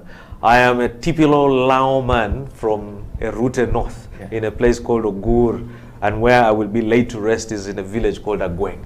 So if you go there and you just say Otoa Tony, they won't really know me because my father is also Otoa Tony. You have to ask for Junior, and when you're asking, you have to ask with an accent. Junior Tikwene, where is Junior? And they will identify me. But I'm typically Ugandan, only Ugandan, from Lira. I pride myself from being from Lira. Earlier on, I was joking and saying I'm the coolest lago south of Karuma. When you cross Karuma, there are so many. But when you're down the south after Karuma, I think I'm number one. Wow. Well, now that you know Tonyo Toa is Ugandan, and of course, what are the values that define you as a Ugandan? I think it's the love for country, love for nation. You know, truth be told, the country is in a lot of, it's a crisis. Leadership crisis, economic crisis, social crisis. There's so many mismatching areas. Yeah. But at the end of the day, it's home. You know, you cannot run and abandon your home because of the issues in your home. I think that then creates an opportunity for you to do something to change what's happening and what you see as a crisis. So in terms of what I see as a value, or what I take out of that for me, I think is just the love for country, the need to serve country the best way I can. And I mean, I can't say I can change everything, but the little I can do to create a difference, I think is more meaningful. Wow. Yeah. Mr. Tonyo Toa, growing up, what did you want to be in life? And what was the journey like for Mr. Toa? Yeah, you know, my father is crazy. My father would call us and he would show me the compass. The idea was supposed to be a pilot. You know, the planes would fly over our house and my father would be like, yeah, you're going to be a pilot. Yeah. But of course, as you grow, you realize that you have so many things that really define you. I was never a sportsman. So I enjoyed a lot of debate and, you know, a lot of indoor activities. And that is, I think, what really drove me into some of the things that I do up to today. Public speaking, the love for debates and really a lot of intellectual discourse and all this stuff. But besides that, I think it's also the fact that I won't lie. I didn't know what I wanted to be.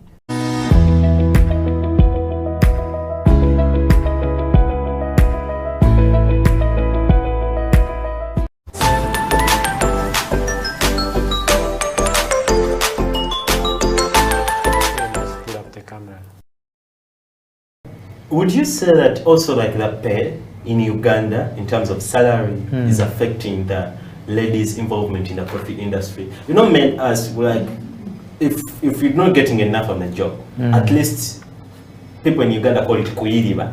You know, they will do that. But ladies, when they ladies will be in a specific job full time, and what they get is what they get. Do you think that's also affecting like ladies getting involved in the coffee industry?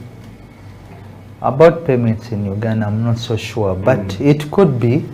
It could be. So maybe they should do something about it. Who should do something about it? UCDA. UCDA. They should put standards on baristas. Yeah. What I know that here in Uganda, baristas are being cheated. Honestly, are being cheated. So. Madam, she's called Madam. Say her name. Madam. I've even forgotten. But she's which Madam are you trying to? In UCDA? The lady in UCDA. You're talking about Claire? Claire, Madam Claire should do something. They should sit down. They should put standards on baristas. One day, I have a friend. He's working in Mbale. He told me they pay him only 300. 300. But he's a barista. For money. Yeah, it's not enough even to pay for the rent. So maybe they should do something. This message is coming, please.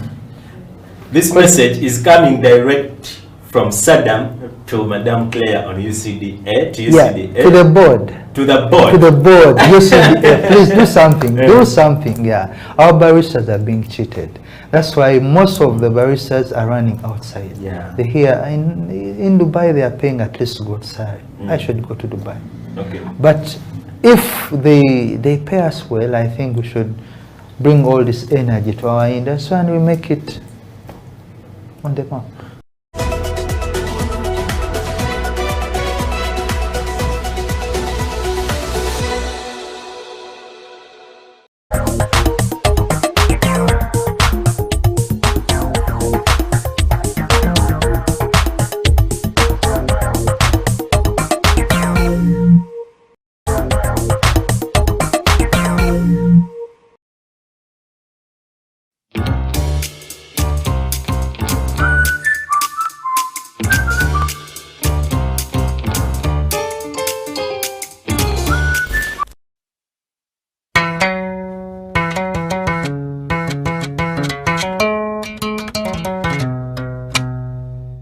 itaranto.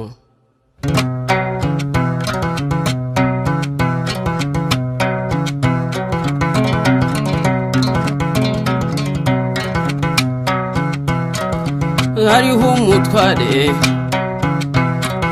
yaratunze cyane afite n'abagaragu, kera kabaye agira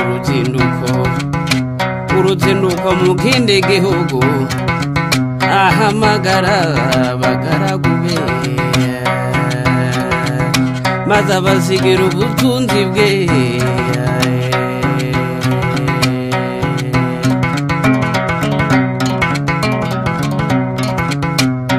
Umwamuhe itarane eshanu, undamuhe ebyiri,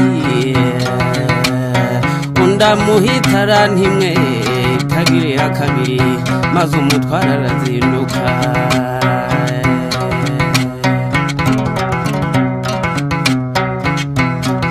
Maze babagaragu batangira gukoresha za taranto nk'uko shebuja yazibasigiye.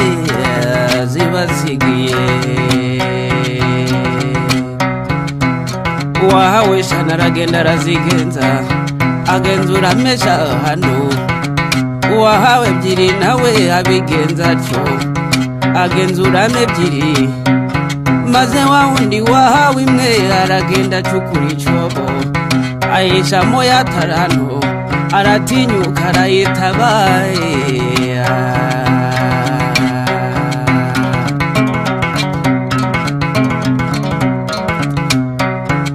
Nuko imitsi irahitindira irataha, maze shebuja mu kuzindukuruka abarana nabo ibyo yabasigiye.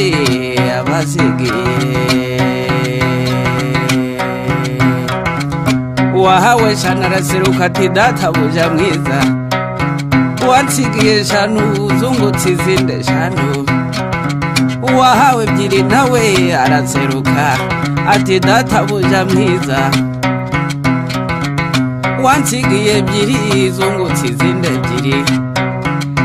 Shebuja ati bagaragu banje beza, nuko kuko mwakiranutse muri bike, nico gitumye mbekurira byinshi. Ico nimuze mwinjire mu munezero wa shobuja.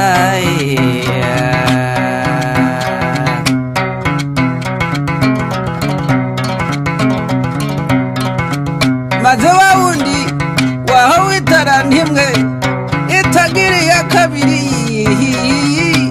adatera hejuru azayibovota cyane, ati databuja narinzi kuri umunyamwaga, usarura utabibye na munagane. Itaranto narayitabye mu butaka, dore ngiyo ufata ibyawe. Maze shebuja aramusubiza ati mbe mugaragu mubi, niko wamunyabutewe, ese ni wari ukwiye kuyiha abagenza, maze nkasangaho inyungu yayo. Nuko shebuja arayimwambura, ayigabira wa wundi wungutse itarane 10, igiye mu zindi agira 11. Kuko ufite wese azongererwa, ariko udafite azanyagwa n'utwo yari afite. Maze wa mugaragu mubi baramuboha, bamujugunya mu mwijima hanze, azize ubupfapfa. Mbega agahinda we.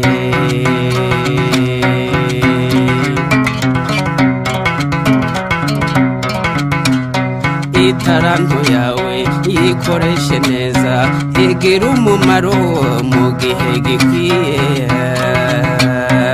Itaranto yawe yikoreshe neza, igira umumaro mu gihe gikwiye. Mbese gufasha abakene gusura abarwayi, ibikorwa by'urukundo, gushigikirana, imirimo myiza. Igihe twahawe aya mafaranga nizo taranto twasigiwe ngo zigire umumaro igihe tukiriho. Itaranto yawe iyikoreshe neza, igira umumaro mu gihe gikwiye. Itaranto yawe iyikoreshe neza, igira umumaro mu gihe gikwiye.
mbakomboze igitaramo cy'iwacu.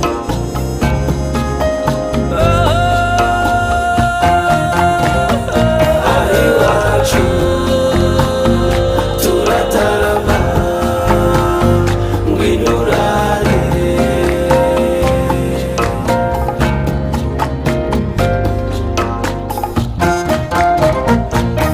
Iwacu turatarama ngwino urare.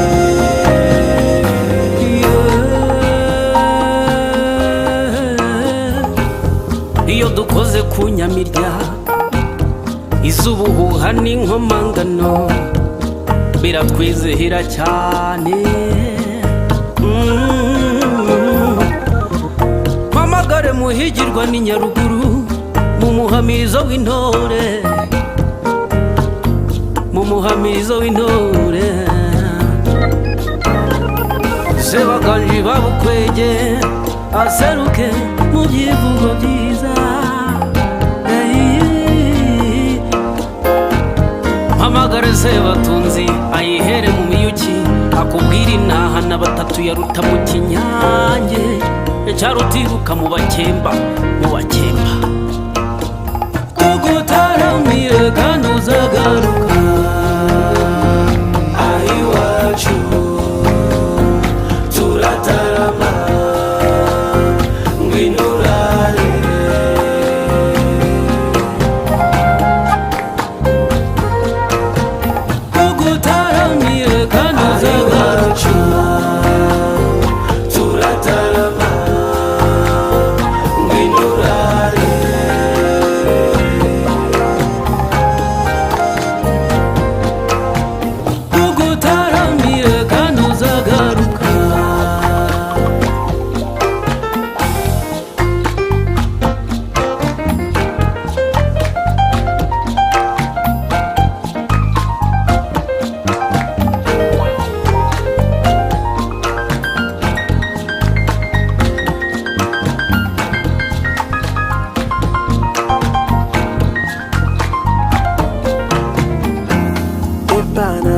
biso tolinga kobina ebana biso tolinga kosepela yaka elongo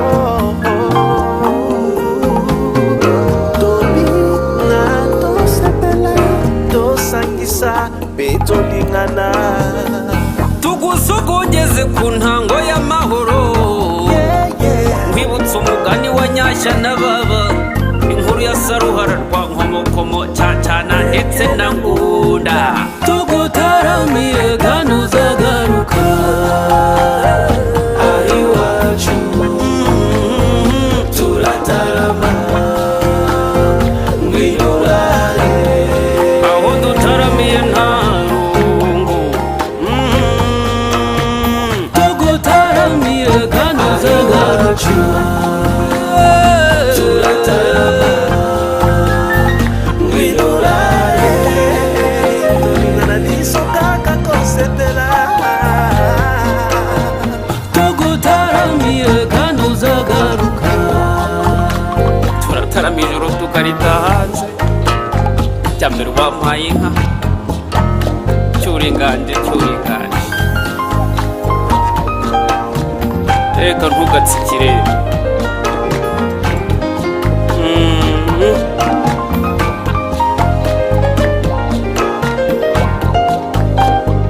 cyuringanje cyuringanje cyuringanje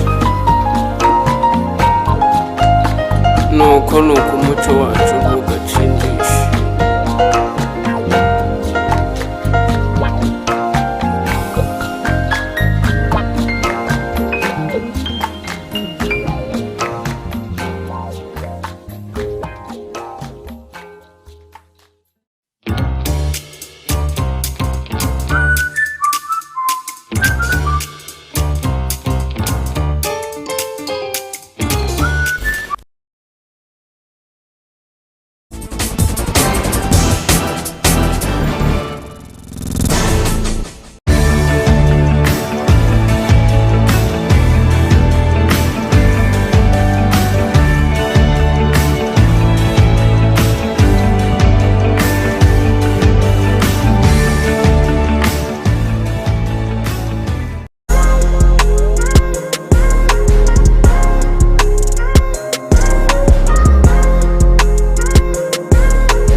C'est l'Alliance française.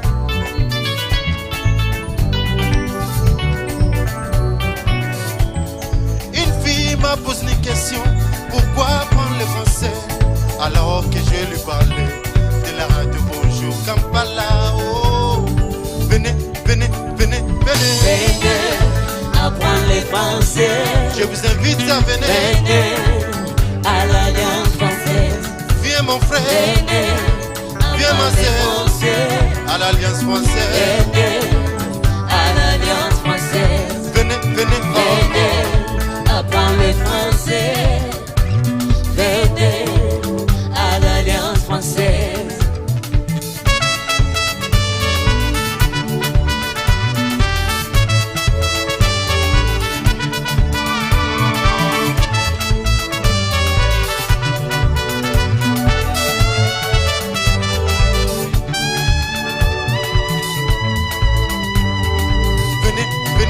Venez apprendre le français. Venez à l'Alliance française. Je vous invite à venir. Venez apprendre le français. Venez à l'Alliance française.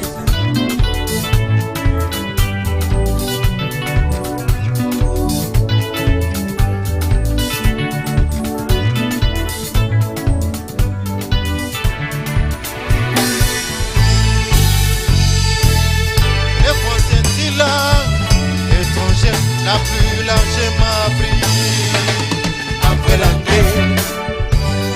Le français est une langue étrangère la plus largement apprise après l'anglais. La connaissance du français ouvre des portes des entreprises en France comme à l'étranger. La connaissance du français ouvre des portes des entreprises en France comme à l'étranger. Le français est la langue de la culture, la langue internationale pour la cuisine, la mode, les théâtres, les habitués, la danse et l'architecture.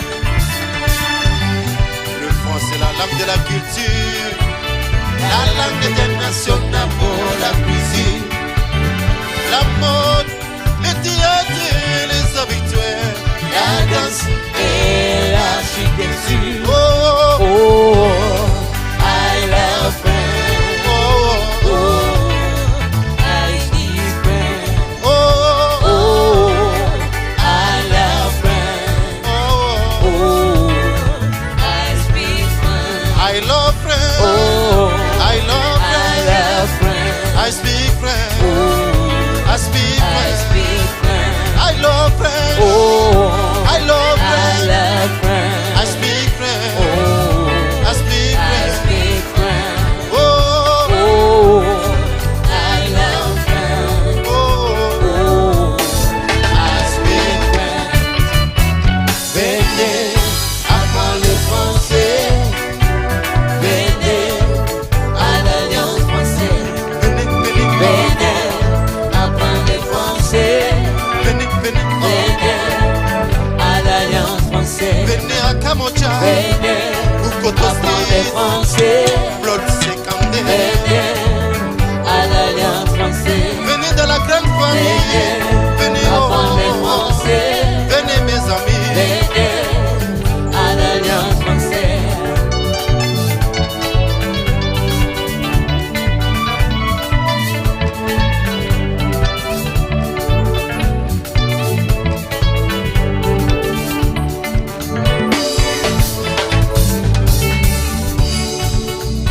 Bien Molière, c'est l'idiot Nambabi.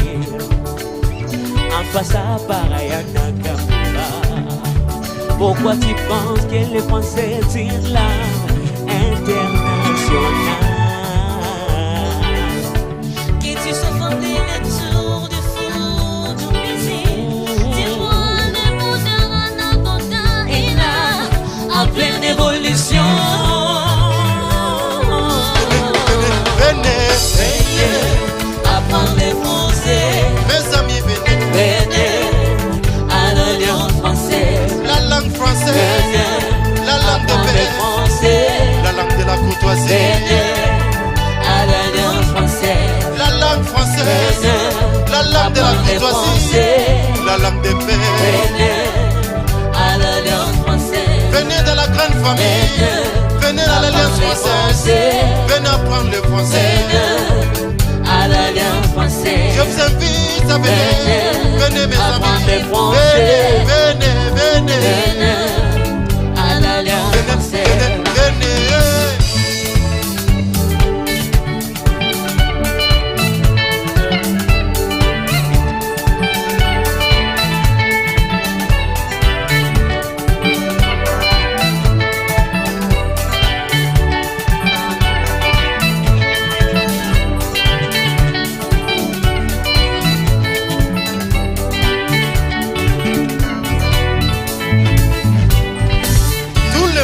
Parlez français, parlez français, parlez français.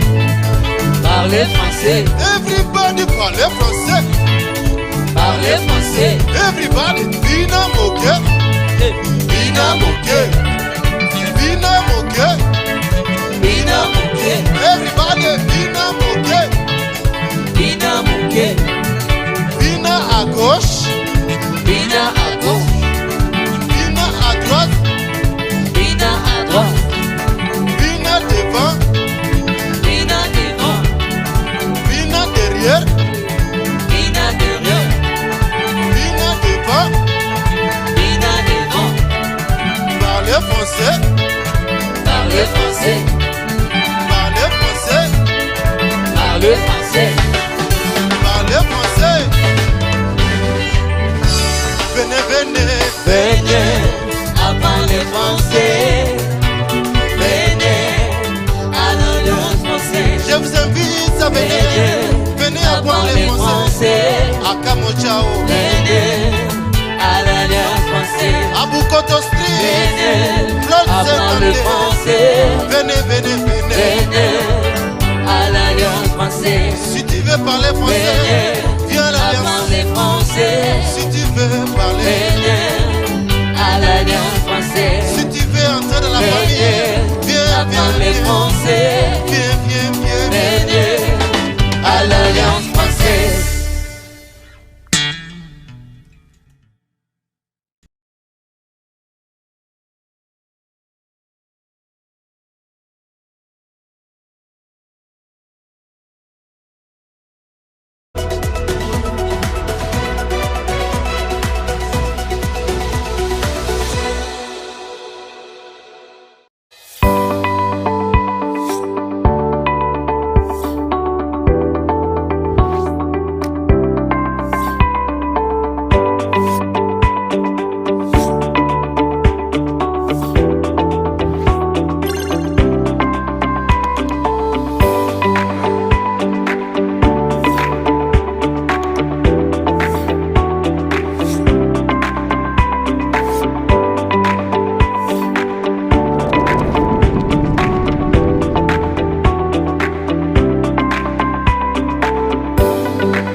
People at the moment are struggling to understand the older generation because times have changed. Technology has come in. They've moved on. Yes. We're the ones sitting back and wondering, what is my child on to? TikTok has surpassed WhatsApp. The other one I call, I never call it Facebook, it's Bookface. Why are you on Bookface? Dad, it's Facebook. Yes.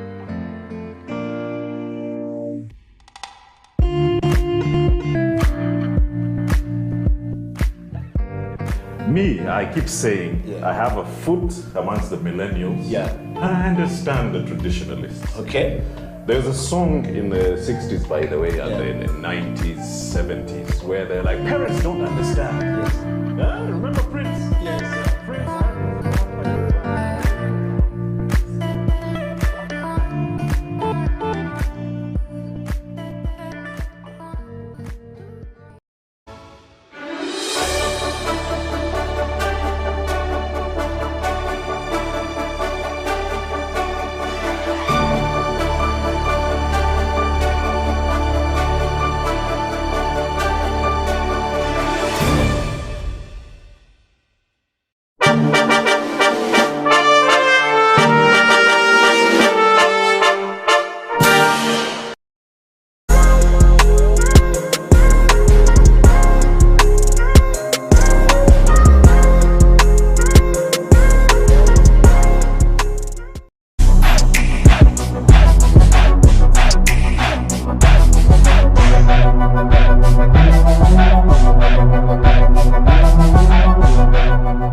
My name is Faizo Kiwewa.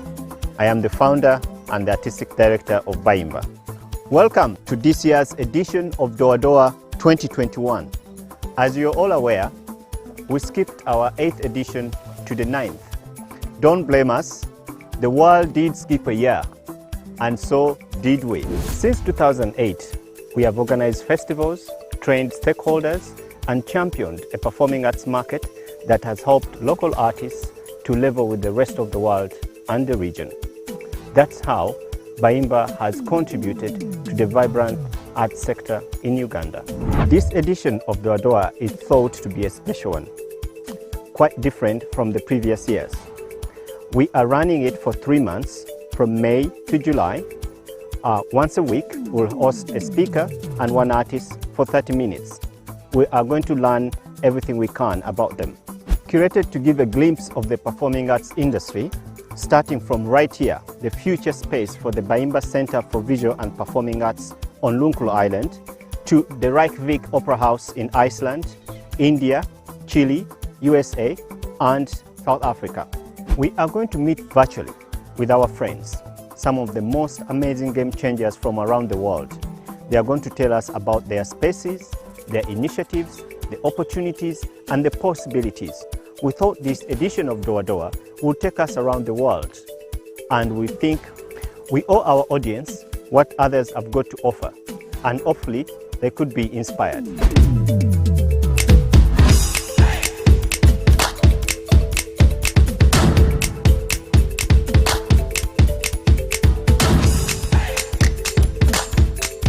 I'm very grateful to introduce you to our speakers. This edition of Doa Doa has been really getting to know our speakers, and we took it to be a personal invitation. And I would like to introduce you to Mr. Amitava from India. Namaskar. My name is Amitav Bhattacharya. I'm in Calcutta, India. A social entrepreneur. 31 years of experience, education-wise an engineer, passed out of IIT Kharagpur, and Gurukul Chevening scholar from London School of Economics. 10 years I was in software, returned from Silicon Valley, US in 99, and then started banglanatak.com. Social enterprise focusing on culture and development. How the rural traditional culture can alleviate people out of poverty, how it can move towards an inclusive development. And slowly, with time, in 20 years, what we see is that when pride and recognition returns, and when the socio-economic gain happens in traditional artistic communities, then they come forward, participate in development, and the village, the artist, and the art form get vibrant. The art form gets safeguarded, the artists are on their own, and overall it's really a holistic development. With this background, let me go through a brief journey with you. I will start with North Bengal and then come to the South Bengal. The city of Kolkata, which was the capital in the British days, but now capital of West Bengal.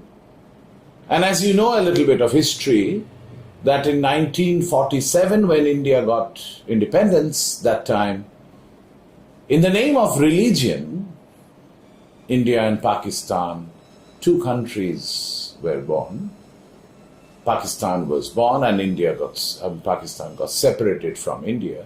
And that time, two states which were divided, one is West Bengal, Bangladesh, which is Bangladesh was part of Pakistan, used to be known as East Pakistan, and then became Bangladesh in 1971. And another state which got impacted is Punjab. But coming to Bengal, we share many of the cultures, the language with Bangladesh, because it's our neighboring space. We were together, but now we are separated. Starting North Bengal, we get Bhawaiya, the music of North Bengal. It's a wonderful music. It's a music of daily lifestyle. It's a music talking about the essence of daily life. When husbands go out to work, women wait anxiously when their husbands are coming back, when they're returning. When there is flood, what is the disaster? What is the trauma people go through? All these are part of Bhawaiya. There are almost 4,000 practicing Bhawaiya singers in Alipurduar, Jalpaiguri, Kuch Bihar districts. These are all, you can say, forest fringe areas and called duars. We have duars and hills in North Bengal. Coming to hills, Darjeeling, Kalimpong, these are basically the Himalayas, foothills, and there are 16 communities, the indigenous communities which have their own traditional art and culture, and they have their lovely music too, and indigenous instruments and everything. When we come to middle of Bengal, we see the music has changed. There, the primary music, we see the baul music. The bauls of Bengal, one can say, is the soul of Bengal. Now, bauls basically, unlike other folk music, baul is not a lifestyle music. It is a music with philosophy. It is not a religious music, but it is a spiritual music. It talks about crossing the barrier. It talks about no barrier of religion, no barrier of caste, class. It talks about respect our opinion, include all, and it's a music of brotherhood. To me, it is a music of democracy, it is a music of socialism, and music of mankind, celebrating the pluralism and cultural diversity. There are almost 2,300 practicing bauls in 5 districts of Bengal, in the middle of Bengal: Nadia, Murshidabad, Birbhum, Bardhaman, and Bankura. If I come to south of Bengal, we see Bhatiali, the music of river, music of boating. And there, again, it's a lifestyle music. Your boat travels, you don't know when they will come back. The enjoyment and the turmoil with the nature. And that is exactly the Bhatiali music. There are almost about 100 Bhatiali singers. With the motorized boat, now you don't get to hear that music in the boat anymore.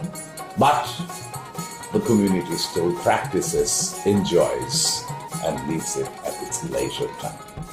Coming to the west of West Bengal, which is primarily again a forest fringe areas and also the indigenous people again, the Santals and other indigenous people. There you get to see the Jhumur, the music, the song and dance. And also it's used to be known as Chotanagpur later. And also we see the Chow dance, the mass dance. In 2011, UNESCO accredited that with the Masterpiece Heritage of the World. So, and even Baul got it in 2008. It was a shared heritage between Bangladesh and India. More or less, one can actually talk about these are the musical. And from the handicraft side and the other culture side, I'll say Dokra. which is the metal. That's a very traditional space that few artists, they live in Bardhaman and Bankura. That's one of the primary one. Patachitra, the scroll painters, they still use natural color. That's the beauty. There were 8 artists in 2004. Now there are 352 artists. I think that's something is very essential to understand that this is... Now, what is our initiative? Our initiative, as I said, that we are primarily focused on how to save these traditional art forms, but saving is not by us, rather by the community. So that means how to empower these communities to come forward with their traditional art and culture.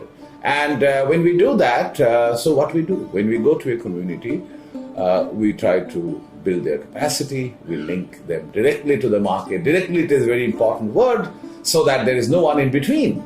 And then thirdly, we do a lot of exchange collaboration, and then we plant a village festival in their villages, celebrating their art and culture, and it should be calendarized. And that's how since 2004 we started working, but the village festivals we started planting in 2010. And till 2020 February, we did all the things, then onwards, the corona situation took over worldwide, so we couldn't host that. Now, these are, you can say, the more or less the significance, and is that these are significant art forms, and instrument-wise, dotara is a very, very important instrument in Bengal.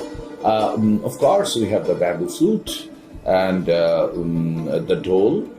And the city of Calcutta, which got influenced by all the music and everything, and also the Tagore's songs are a big part, because Rabindranath Tagore, the first non-European Nobel laureate, is part and parcel of our culture, and his influence on our part is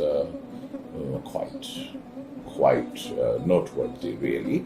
It's a place, Kolkata is a place of culture, including music, poetry, film, everything, and we really appreciate the contribution of those people in our life. Calcutta is a very socialist in nature. Bengal overall, it's a very left orientation, and because of again our history, Chaitanya in the Bhakti Cult movement, he talked about remove the caste religion, rather come forward. It's again from where Baul got influenced.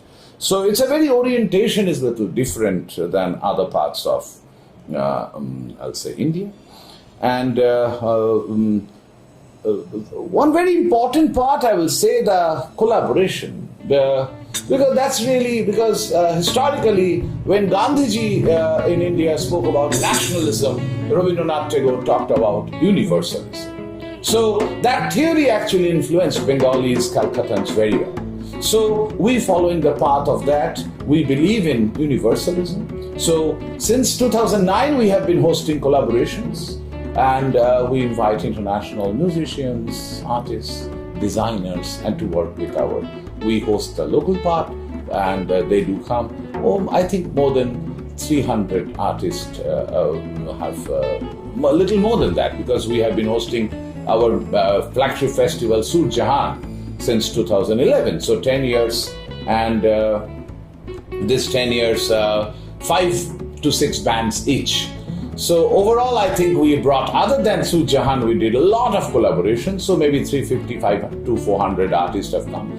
Even our artists have traveled abroad. I want to request all the listeners that please do take this as a very important opportunity. Come to India.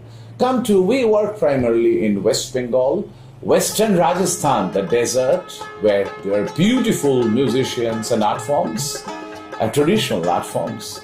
And come to Goa. So these 3 places will be happy to host collaborations, and I'm confident if you come, we will be good hosts. You will be enjoying collaborating with our artists, and you will be creating a new relationship, which I'm sure where you will learn, they will learn, and both of you will co-create, and rights will remain with both of you, and we can be a very positive catalyst in ensuring that. So with this small note, my urge, my request to all of you, invitation to all of you, that please do keep in touch and check our sites. We give always the calls: www.banglanatak.com, www.bncmusical.co.in. Now there are many sites, but these two will be helpful. And come forward, stay with us, meet the other traditional masters, interact with them, learn new things, co-create, enjoy India's warmth, India's creativity. And I'm sure that is going to be a good way forward. And we want to learn from you too. That's a very, very important part. And one more thing is that our festival, which after 2020 February we could not hold, let's hope that once COVID goes away, we will be able to revive that. Now, the unique part of our organization, we have never taken donation in 21 years, and so we are not driven by any agenda. The agenda is created by us.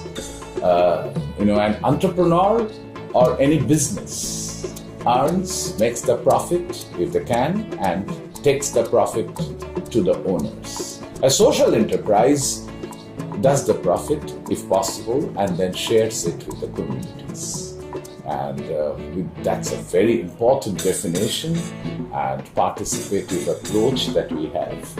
Music is our passion because we feel that with creativity, innovation and music, we will be helping, we will be working, we will be together, we shall overcome, and we can be part of a much more peaceful world than we are in today.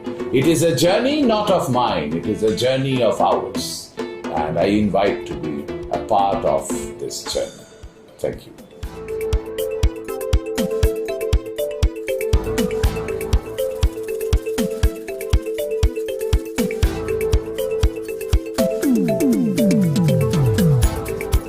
As you've heard from our speaker, I would now like to introduce you to the Artist of the Week.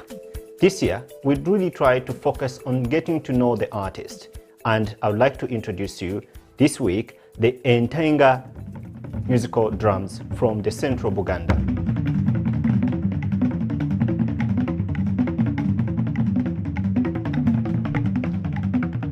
My name is James Isaviri. I am a doctor of music education. I graduated in April 2019 in a doctor of music education at Auckland University, Rochester, Michigan, in the United States. And Entenga music is actually publicly known to be royal music that is performed in the palace and for the Kabaka, or if you might wish, king of Buganda Kingdom. Amanya gange zedi Vinchistoni musisi mukalazi. Mukalazi lyachika musisi banzala musisi ayita. Ngombe yo Entenga yo yajja ne Kabaka Kyabaggu ngava esese. Kakaba waliwo abaze mukubira nga ali sese.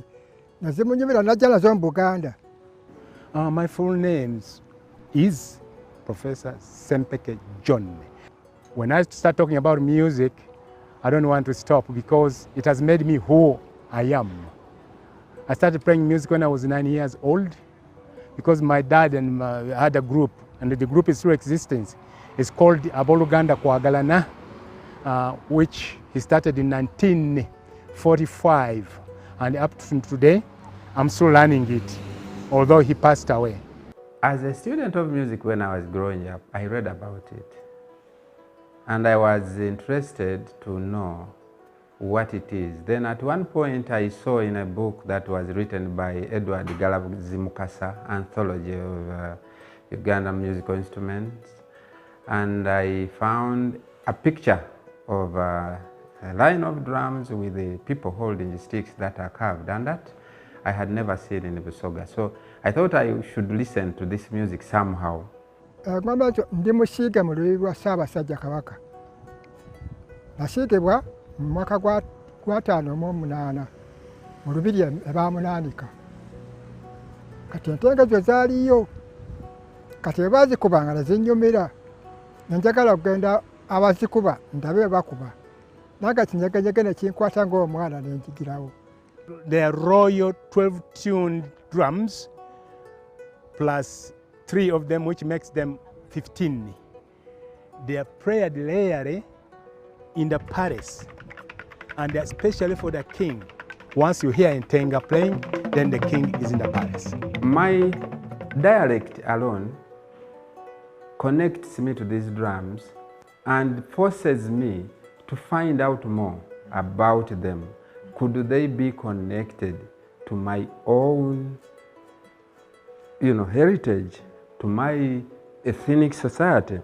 And in the process of working with Musisi, he actually kept on insisting that Ntenga came from Busoga. It was brought by one of the early kings of Uganda. Ngoma ezo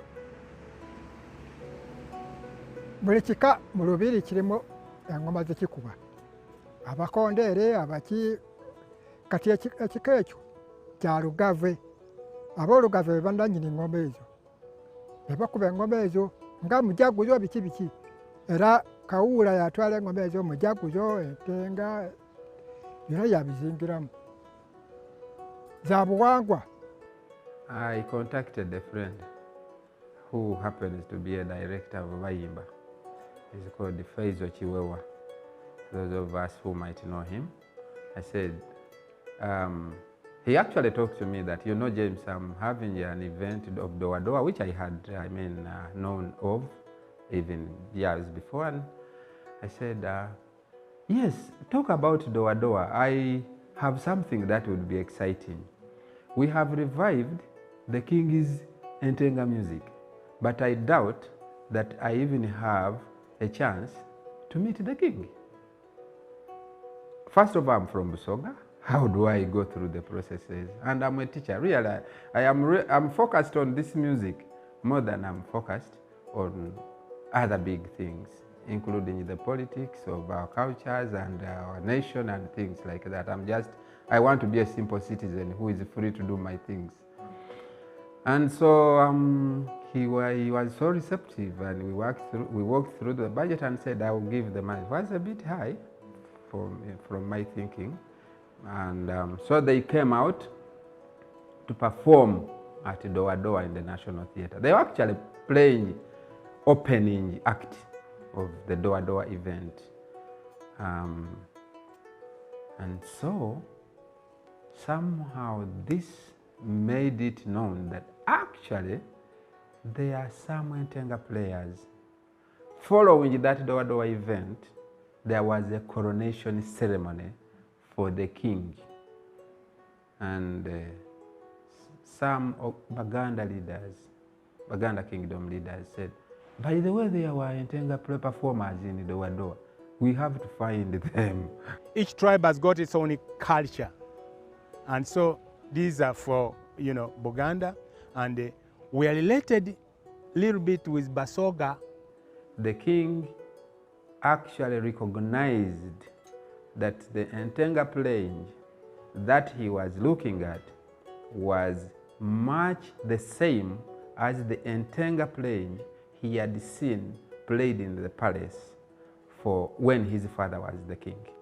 He actually said, I want to thank the Ntenga players because they played the music in exactly the same way as those Ntenga players who played in the palace those days. Ekivuga ekyo kyekusifu mu lubiri lwa Kabaka yabwe yakitumyanga nekimuvugira ng'ennaku emukutte oba nga ayagala okusanyuka nagamba nkubira engoma Ntenga. Akutali bivuga birala naye ng'ekyo kyokka kyekusifu kyeringa n'amaju watwekobe.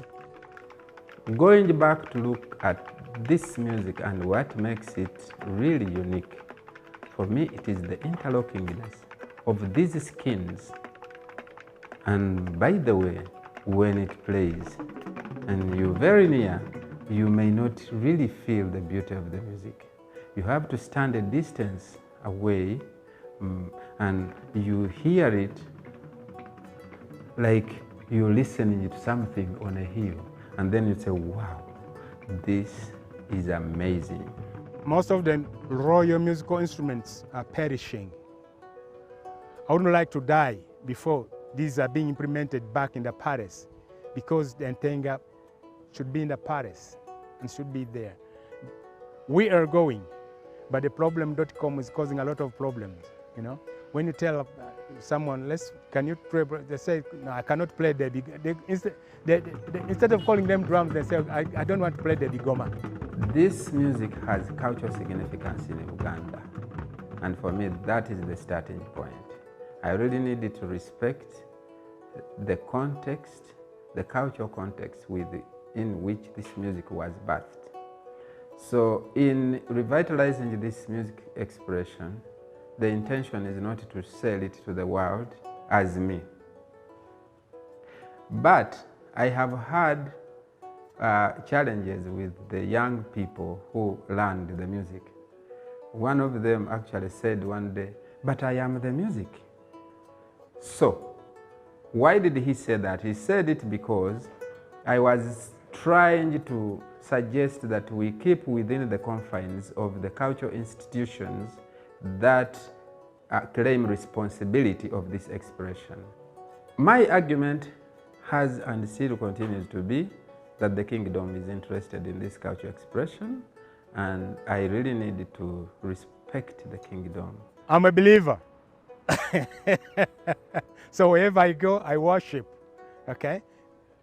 You know, I'm happy, like my brother Kabuza. You know, if you find us playing the spiritual songs on a xylophone, if you are tempted, you can worship on the xylophone. Not only me, with friends like Okirol and, we got our queer name, which we call ourselves, but I won't say it. But it was jokingly, when we say, come on, mister, let's play, and then we kick it off. Cultures don't die sometimes. They can only be held a little bit, but as long as they are spirit, they find their way back into the domain of existence. I think I would like to continue my contribution to the heritage of this world. The diversity of mankind is the beauty of this planet. And in my view, if the different cultural expressions are given a vent to exist within their power and into the public domain, I think we have a better world. We have a world where we understand one another. It is these differences which help us to see who we are. And it is the same differences which help us to resolve and come to an understanding. I'm happy because I invented something which took a long time. You know, when presidents or whatever other people comes, they think when we talk of gun salutes. But for us, I invented something called the drum salute for the king, you know. On every year which he adds up when he's still alive, that's the rhythm we play. Because last time was 27 years and we banged 27 drum salute. My name is James Isabire. I would like to invite all of you in every corner of the world to come and enjoy Ntenga music of the Baganda people during this Doa Doa 2021. Thank you so much for joining this week's show, Doa Doa 2021. I hope you had some fun and got some inspiration. If you have any comment, please don't forget to subscribe to our YouTube channel and leave your comment, or our Facebook page, Twitter or Instagram. We'll definitely get back to you. We are very grateful, and until next week, I remain your host, Faizo Kiwewa from Bayimba and the Doa Doa team. Keep it Doa Doa 2021.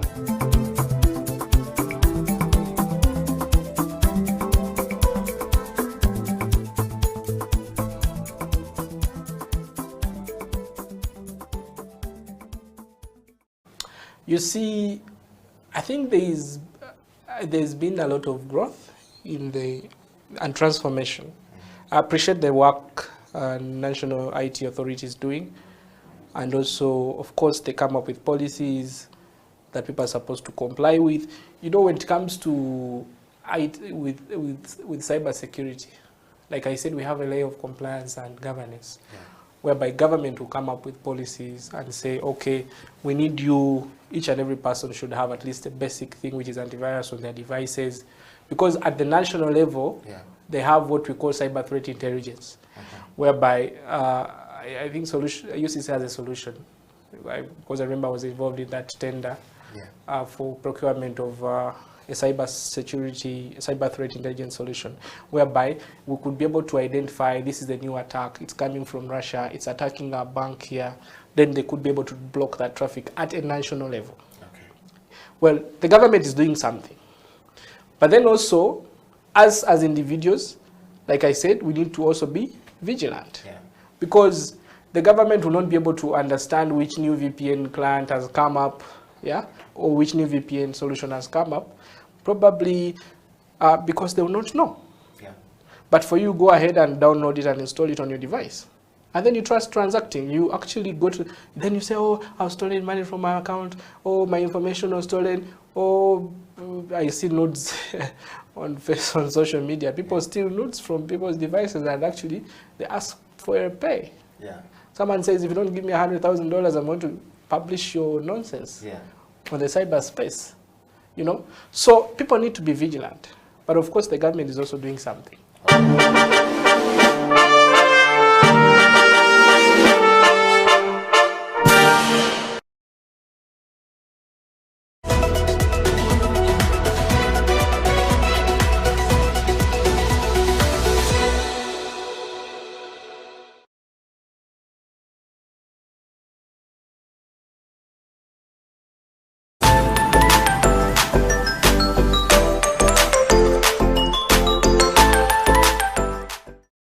That's when I started learning that, this is how coffee is. But why is it that we produce coffee here and just sell it when we don't take it here, we don't consume it here? So one time, when I had just started my training here, I went back to Uganda. And then I went to a hotel, a very established hotel. I will not mention its name. Then I wanted to see if I have people that know about coffee in hotels, because I knew probably big hotels serve coffee. So to my dismay is that I introduced myself as a barista, and everybody was like, what's a barista? So I said, a barista is a specialist that makes coffee, a person who makes coffee for people to, coffee like, cappuccino, different kinds of, coffees, and people were like very green.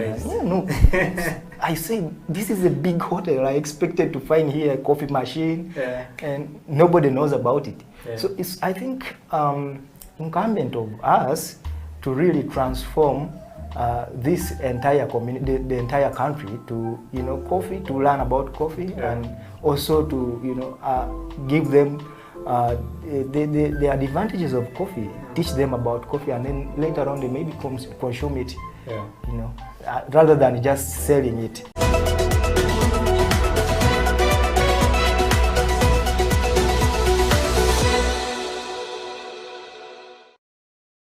I come from the Pearl of Africa. It's a beautiful country with beautiful nature. To me, it really inspires me and motivates me. And actually, in one of my tags on my clothing, especially on my jeans, you see those lines that appear on the back pockets of the jeans. When I was doing my internship in Paris, I happened to go to a fashion museum where I read a few books, about fashion designers and names and about their creations and things like that. There are signs on jeans like the Wrangler, the Lee jeans. Yes, yes. All those jeans have signs on the pockets. Yes. And before I went to Paris, I was doing that already because I was drawing my inspiration. I used to love geography. Yes. And the Ugandan, East African geography was really very interesting to me. Yeah. You know, knowing that I come from the Great Lakes, East African Rift Valley, yes. That's why you see those lines on my jeans. Wow. I brought two theories because they are just theories, yes. About the creation of the Great East African Rift Valley. Yes. So I put those. So it's the nature and the music that really inspires me and motivates me. Wow.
It's a CEO bench, so usually people want to assume that all CEOs are over-learned and stuff like that. So I will change the script this time around. I consider myself a certified hustler. If I'm looking to know who you are you Ugandan? If yes, what are the values that define you as Ugandan?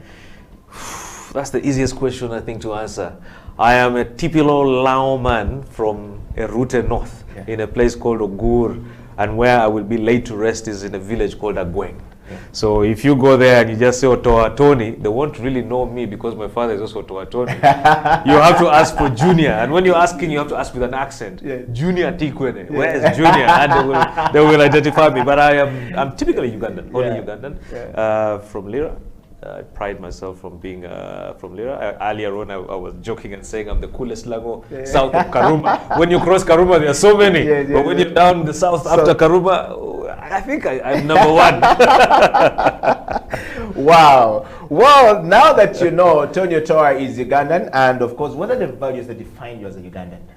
I think it's the love for country, love for nation. You know, truth be told, the country is in a lot of, it's a crisis.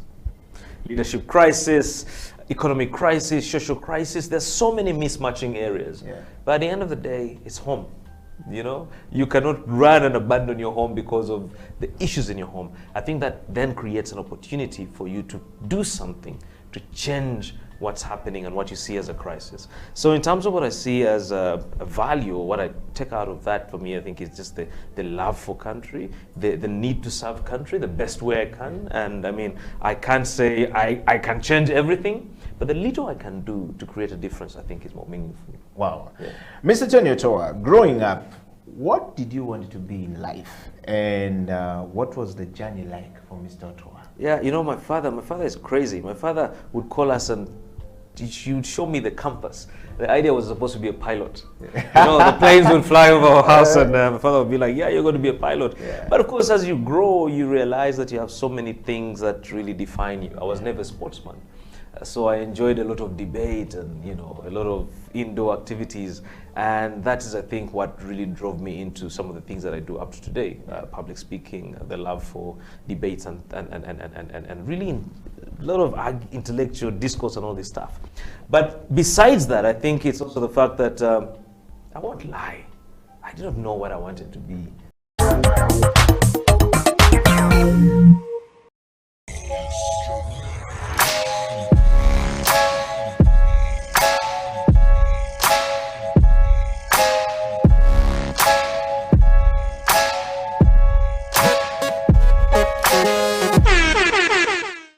believe in your skill and your potential to be a good player, because I know there were times when I didn't think I could do it and I wanted to give up, but then my dad, you know, he was there, he pushed me, he would wake me up for training in the morning.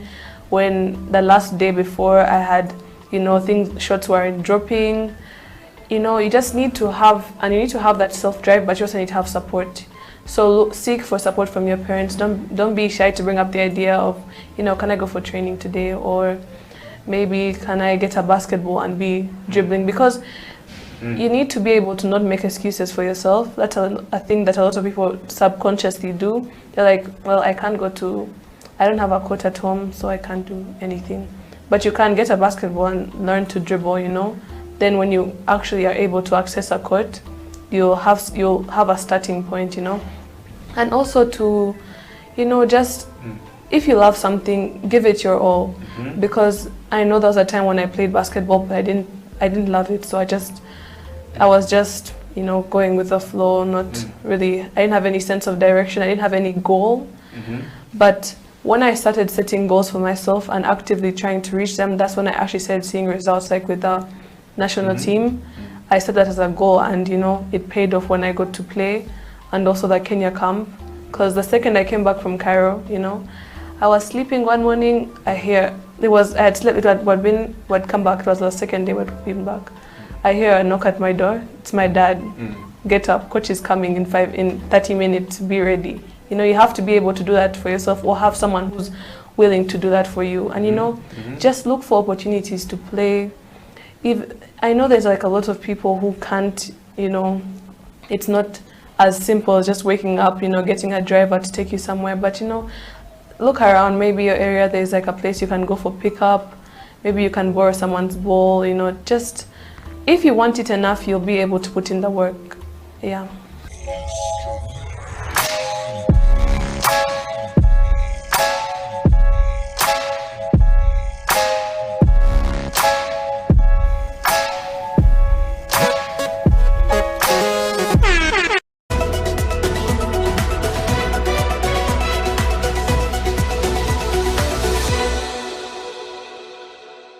First and foremost, thank you very much for hosting me. I'm really, really humbled, and I'm blessed to be here. Yeah, surely. Talking about basketball, personally, my journey of basketball started from far, very, very far. That was in high school, and in a situation whereby we did not have enough exposure. We didn't have coaches. We didn't have the facilities like we do have them right now. Although I'm saying this like there are so many years ago, there are not so many. That was about, I began knowing basketball in 2007. That was at KPC when I was in P7 vacation. That is end of 2007 actually, that KPC North. That's when I first started basketball. Then 2008 when I joined Namilyango in Senior 1. I saw people playing. Actually, the people whom I saw there playing and inspired me were Sally of, he played for Chambogo Warriors. Do you remember him? The left-handed. Yes. And Omongin. Last I saw him playing for City Oil. Those were the guys whom I found in Namilyango. I was in Senior 1. These guys were playing basketball at another level. And we would actually just go there to watch them. You know, for us by that time, they couldn't allow you to step on the basketball court that those guys are on, because they were senior 6s, you are a senior 1. You just, the best you can do is watch. Other than that, you don't step there. But nonetheless, that's where I started.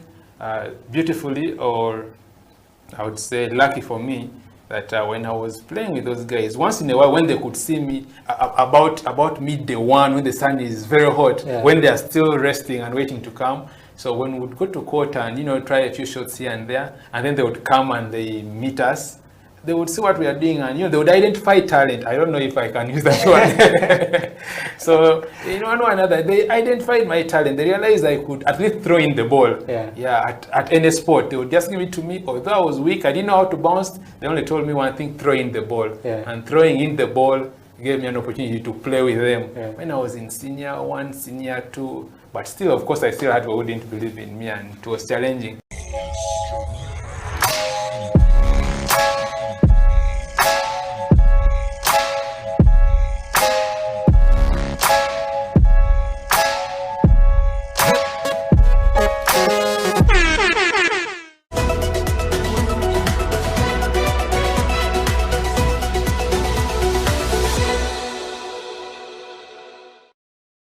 if you look at City Oilers, I mean, we've been, you know, champions for the last, you know, 7 years, and I can tell you that it's because of the players that we have on the team, and I would say that we have, you know, some of the best players in the Ugandan league, you know, on the City Oil.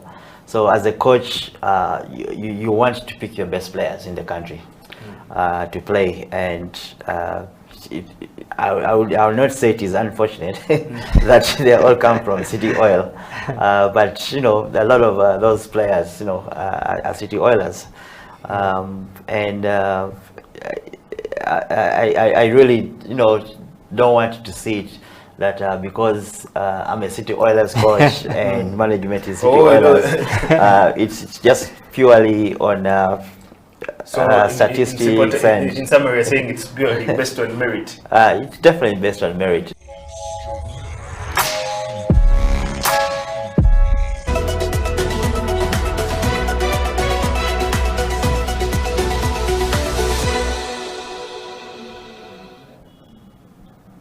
Welcome to the Slam Dunk Basketball Talk on House of Talent Television. My name is Emmanuel Ateng.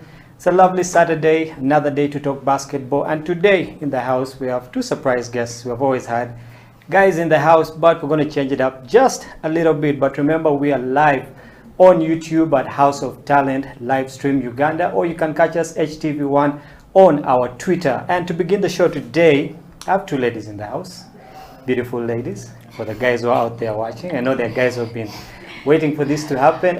Ladies, you're welcome to the show. Thank you. Esther and Bronny. And surprise, surprise, one of them was actually almost Miss Uganda, but we'll get into that a little bit later. Ladies, you're welcome to the show. Thank you. We've had a lot of guys on the show, and it's a rare thing to have ladies come through. Yeah, so I believe the guys out there have tuned in, you know. So, so we have to live up to the hype today, you know, for the show. Just to start off, tell us about yourselves. Okay, we'll start with you, Bronny. I know you, but there are guys out there who want to know you more. So just tell us more about you. My name is Kusima Bronny Divine. Age, let me keep that. I am at Makerere University pursuing a bachelor's degree in nursing. Yeah. And I'm in my year 2. Basically, that's mainly it, other than the basketball and the modeling bit and family. Yeah. So for how long have you been in year 2? Because this, we have to be sure, this COVID thing. I am supposed to be a proud year 3 clinical student, but here I am. Still year 2. Second year. Yes. Interesting, good to know you. Esther? Esther Mirembe. I'm in second year as well. Pursuing a bachelor's degree in industrial and organizational psychology, Makerere University. Yeah, so all of you supposed to be third years, but here we are. Yeah, here we are. Well, again, welcome to the show, and today we just want to talk about women's basketball in Uganda. You know, but before we get to that, your coach was here. OJ. All of us didn't know he actually had a full name. Mr. Osito Jacob. And before you guys went for the FISU games in Kenya, he was here and he was telling us that his girls are going to win. Okay, and it's good to see that he lived up to the hype. You guys actually walked away with a bronze. You see you taking the gold for that.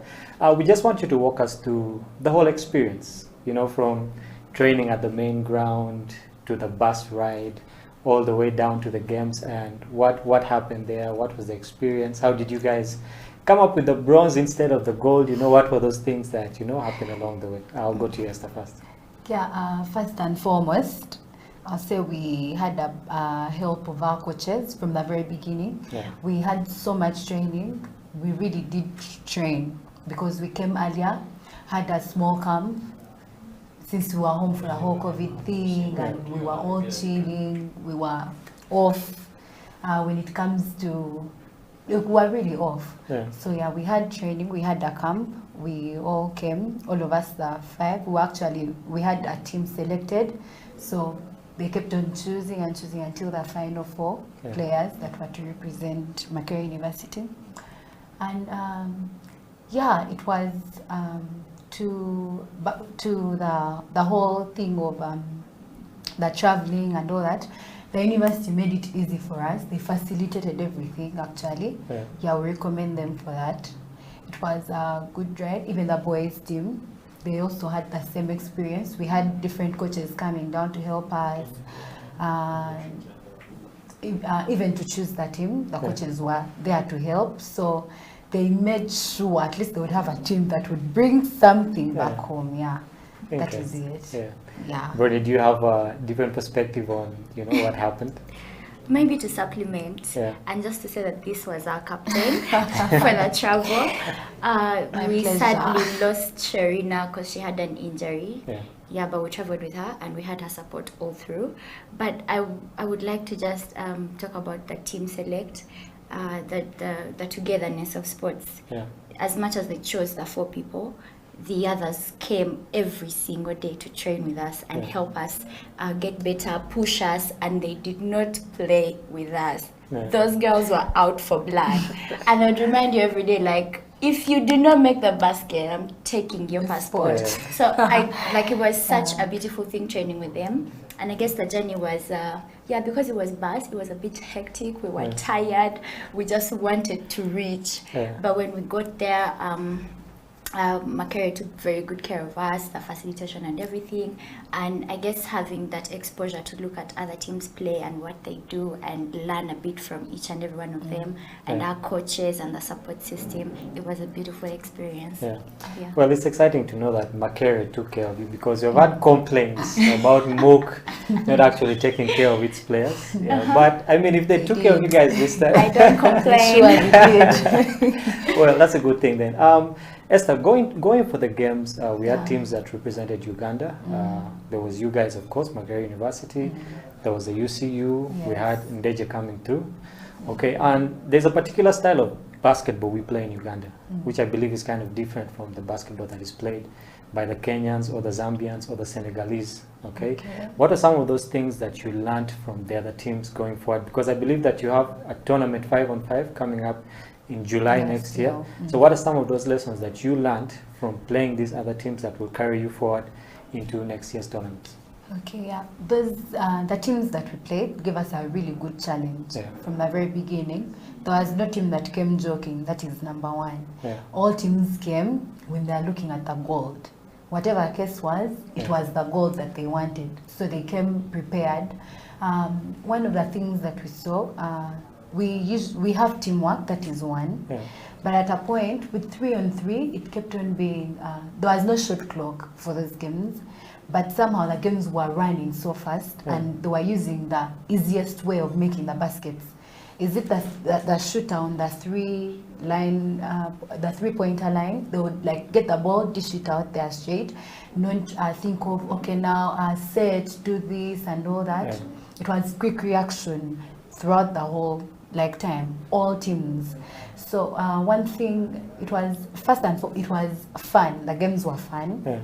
And also we learned different things with the different plays that we usually use in our games that our coaches gave us, even as the ones that we tried to use. We realized a few of those that they were using, tried to play it out. Because of the quick reaction, gives you it gives you game reading. So your game reading gets faster because now you know they get the ball and it is straight to the shooter and it's a 2-made already. So you have to get your head into the game. You have to be on your toes all the time because for that anything is happening at that time. No time to doze or think or anything. So those are some of the things that we realized because we kept on, after every game, we kept on sitting and talking and feeling like, okay, what are we doing for this game? You've seen what has happened in the previous game. This and this and this happened, so what are we doing? Because this other team that is coming up, they play like this or they have this kind of thing. What are we doing for it? So you're going in that game already knowing what some of the things you're going to do so that you fail their plays that they want to do on you. So basically, those are some of the things. So it's a good scouting report, basically, for what's coming up.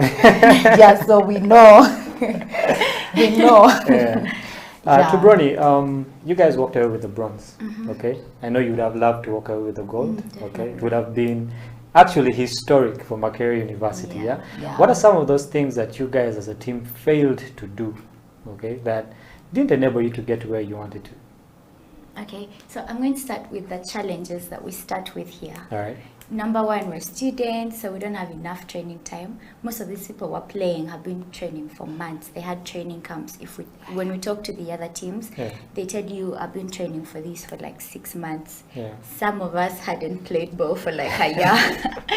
And we're trying to pull each other, come, let's play. Because there isn't like a built system that's catering for sports athletes and athletes in Makerere. So that was a problem. So we had very little training time. We literally had like 3 weeks of very, very strict training. Then after that, when we reach the other side, 5-on-5, you have a whole 10 minutes. You can even use the whole first quarter to warm up. You're in your zone. But 3-on-3, the moment you're on, like it's business from second one to the last second. So I guess given that most of us had not played 3-on-3 a lot, it was taking time for us to adjust at the beginning. Or maybe we'd get lazy in the middle of the game, and yet those 10 minutes are supposed to be strong throughout. You do not stop. And then 3-on-3 needs a lot of shooting, but for us, we had a driver, we had the big man, right? And that's it. And our shooter. Our shooter got issues, and it was her bad day. But I thought Esther was the shooter. Yes. Things happen. Our shooter got 2 bad days, which was understandable. So imagine we don't have another shooter to rely on. When I noticed UCU, everyone can shoot, everyone can drive, and everyone can post at some point. But for us, we had one person that's going to drive, one person that's going to post, and one person that's going to shoot. So it was tricky. We had to fight for every basket. It wasn't easy that I'm going to just shoot and that's it. We had to fight for every basket. We were not taking time to play as a team. We were rushing things. Even when we're in the lead, the teams were supposed to beat. For example, we lost one game, which was such a tough loss. Yes, it was 3-2. Such a painful game. We wanted to die. So that game made us. We beat everyone apart from Kenyatta, 3-2, and then they had to use numbers to table us. And Rwanda had beat Stellenbosch by a very big range. It was 18-3. Then us, we were lazy in that game because it was a sure win. So there were very little and small ranges. So it turns out that we ended up being second, which made us play UCU and not Zambia. So not Zambia. It was Senegal. So those are all things that we're not looking at, because coach told us, had you guys beaten Stellenbosch, the small games are also important. So those small things that mattered. Interesting. You talked about having a bad day as a shooter. So I believe that for every game you go for, every tournament or every training session that you go for, there is a certain kind of preparation that you have to put in. Okay, so you as a shooter, entrusted to shoot for the team, going in and having a bad day, how do you bounce back?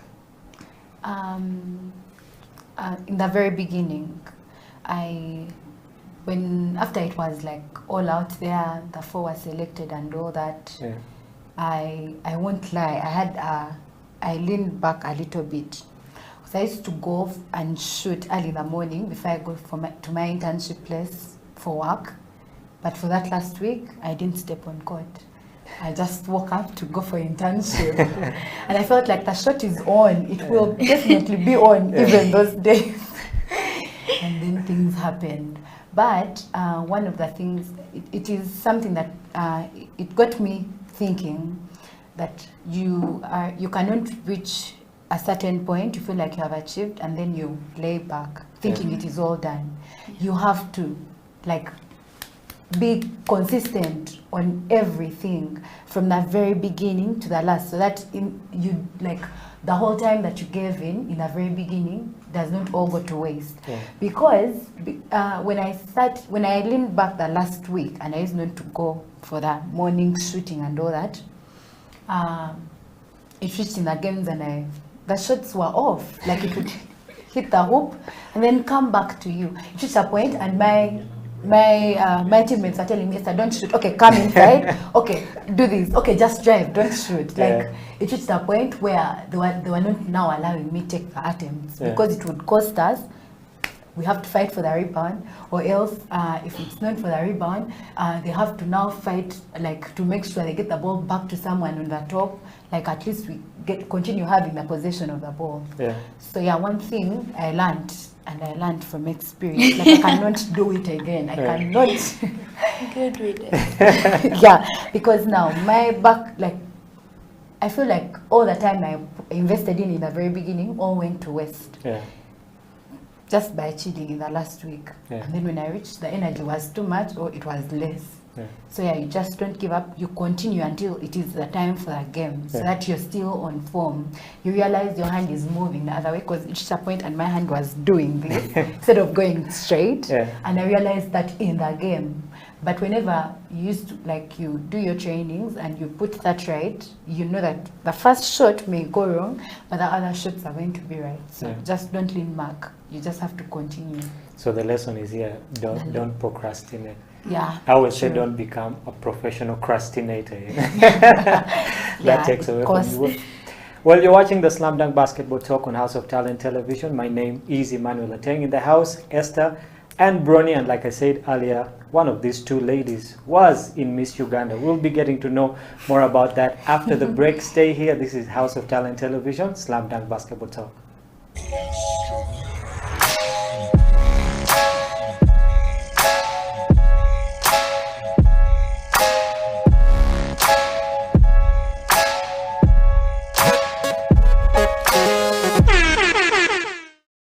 Believe in your skill and your potential to be a good player, because I know there were times when I didn't think I could do it and I wanted to give up, but then my dad, you know, he was there, he pushed me, he would wake me up for training in the morning.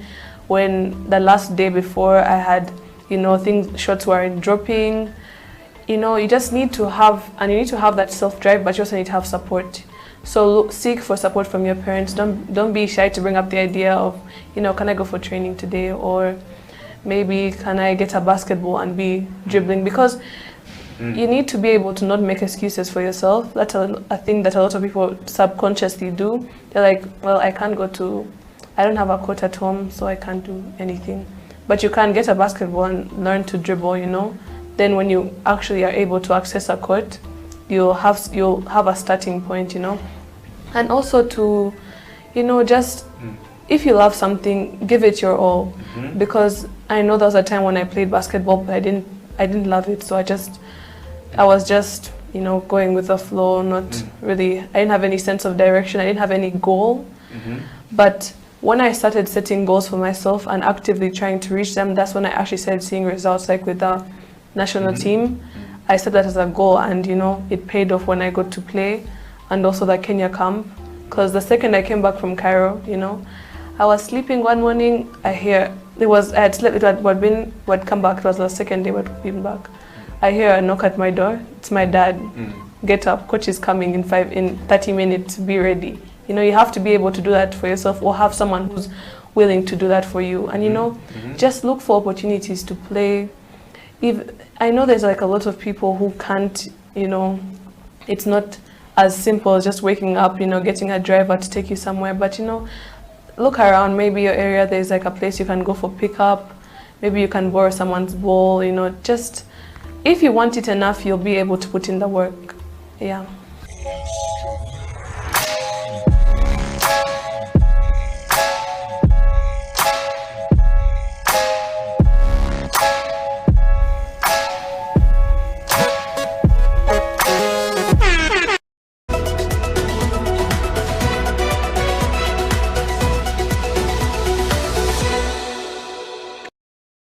To the Slam Dunk Basketball Talk on House of Talent Television. My name is Emmanuel Ateng. Remember, you can catch us live on our socials, HTV1 on our Twitter. You can go to our website, houseoftalentuganda.com. You can go to our YouTube, House of Talent Uganda live stream, or just go up to our Facebook, catch this show live, share it far and wide. If you know there is someone who needs to be watching this show, especially for the ladies, and I know the guys out there are interested in what's happening here today, just share the show. And with me in the studio today are Esther and Bronny, who are fresh from winning a bronze medal at the FISU Games 3-on-3. By the congratulations, ladies, for that. Before we went for the break, I will talk about how you bounce back, you know, from being a non-shooter, as we'd like to say it on court. Yeah, but it's always good to own up, you know, to the mistakes that you make on court. So, to Bronny, when you realize that one of your teammates is having a bad day or a bad tournament, okay, most of us would maybe shout at them, okay, which would really put them down, all right? So, what do you do in such a situation? You as Bronny, okay, when your teammate is having the worst day possible and you know you're supposed to depend on them, okay, what do you do to let the team know that you can do better and to let that player know that, you know what, it's okay, this is basketball? Number one, for those that have played with me, you'd know I am not the kind of person that's going to have an emotional breakdown on court. I am never going to shout at someone or anything. So it's something I've always trained myself to do, because personally I do not like to be shouted at. The moment you shout at me, I am gone. So I would, when she was having a bad day, I would always encourage her.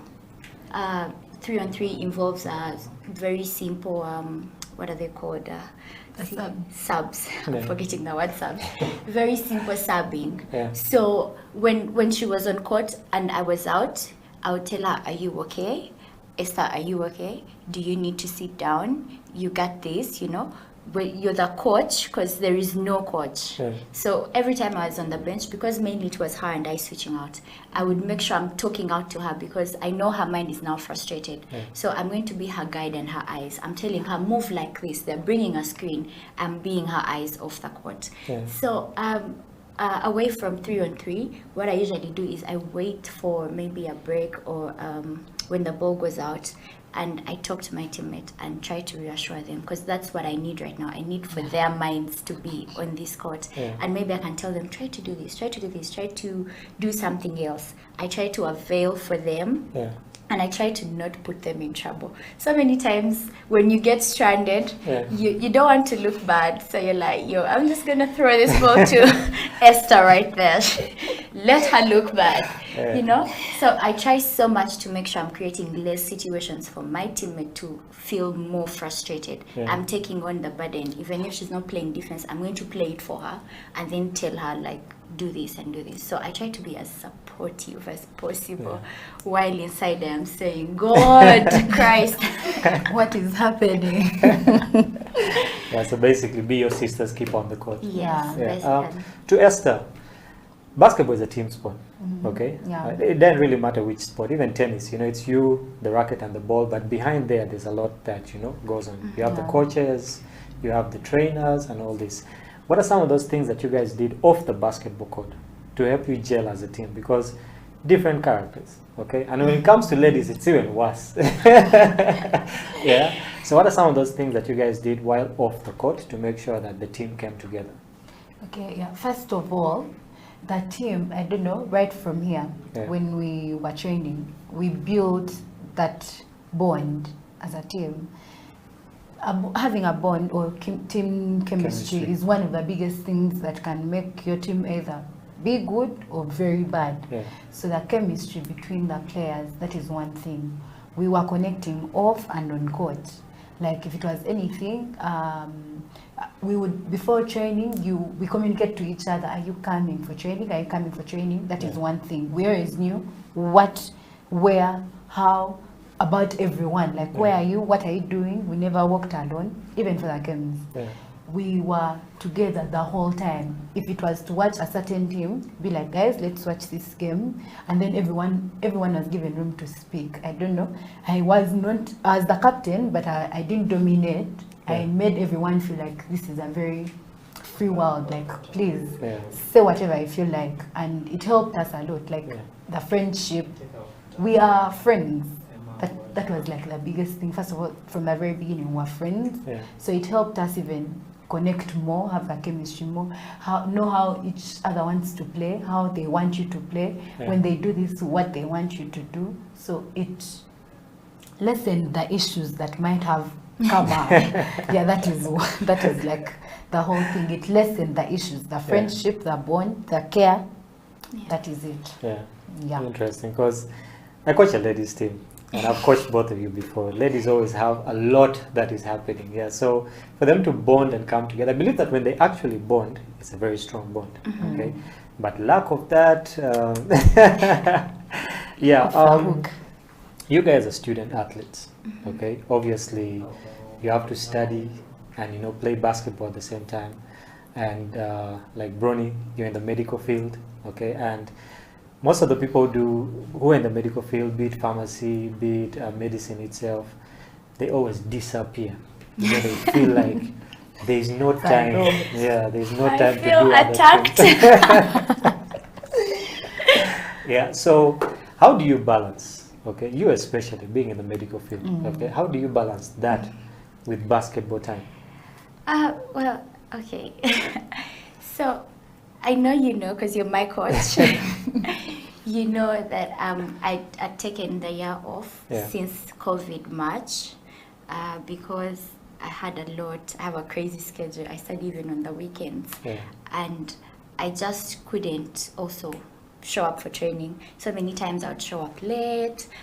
Maybe I'm missing something at school to show up, or I'm doing something at school and missing training, and it was showing on the court. And I do not like to do things half-heartedly, so I decided to take a break until I can regather myself and be able to do both of them without losing any of them. But how I try to balance, people have always asked me this. Number one, it's grace of God. I wake up in the morning and I'm like, God, I need to go through this day and I need to do all these things. But it takes a lot of discipline. The things my friends are going to do, but I'll never do them because I don't have time to do it. So you have to have discipline, prioritize, know what you have to do at what time, have a timetable and follow it. No procrastination. I do not get to lay around and say, I'm not in the mood to do this. I either do it at that time or there is no other time to do it. So basically you just have to be committed, be consistent, try to make sure that you're showing up for each, and when you're there 100%. I know when I was training, I would have only evening times. I'm the kind of person that never had extra time to train past high school. So every time I was on court, I would give 100. Whether my teammates were slacking down or not, when coach said sprint, I would sprint like my life depended on it, because it's either now or never. So try to give 100, and basically at the end of the day, I just trust God for all those things. Interesting. To Esther, you're doing psychology. Okay. One would say that's also not an easy course. All right. Okay, it's not something like medicine where it takes up all your time, but still, I believe that it also takes a large amount of your time. Okay. And there's always that influence of our parents. Okay. With Ugandan parents or African parents for that case, books before everything else. Okay. So how is it with your parents? Do they support you playing basketball? Or it's these things of you have to hide and make sure no basketball photo of you goes up on social media? How is it with your parents?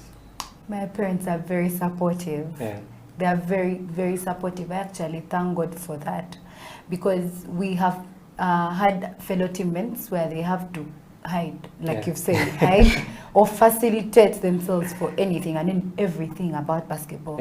But my parents are very supportive. When it came to the time of, I think I'll make it on team, what, the passport, they made sure I get it on time before even anything, before it was even confirmed.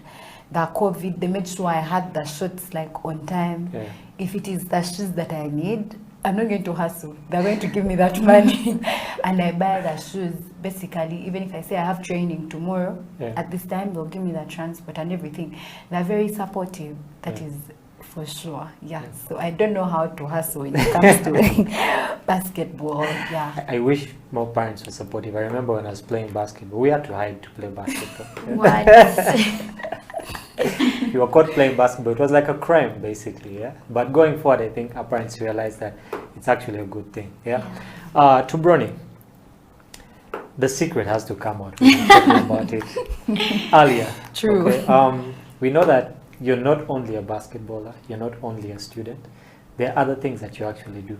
Some people might know it, but some don't. Okay. Yeah.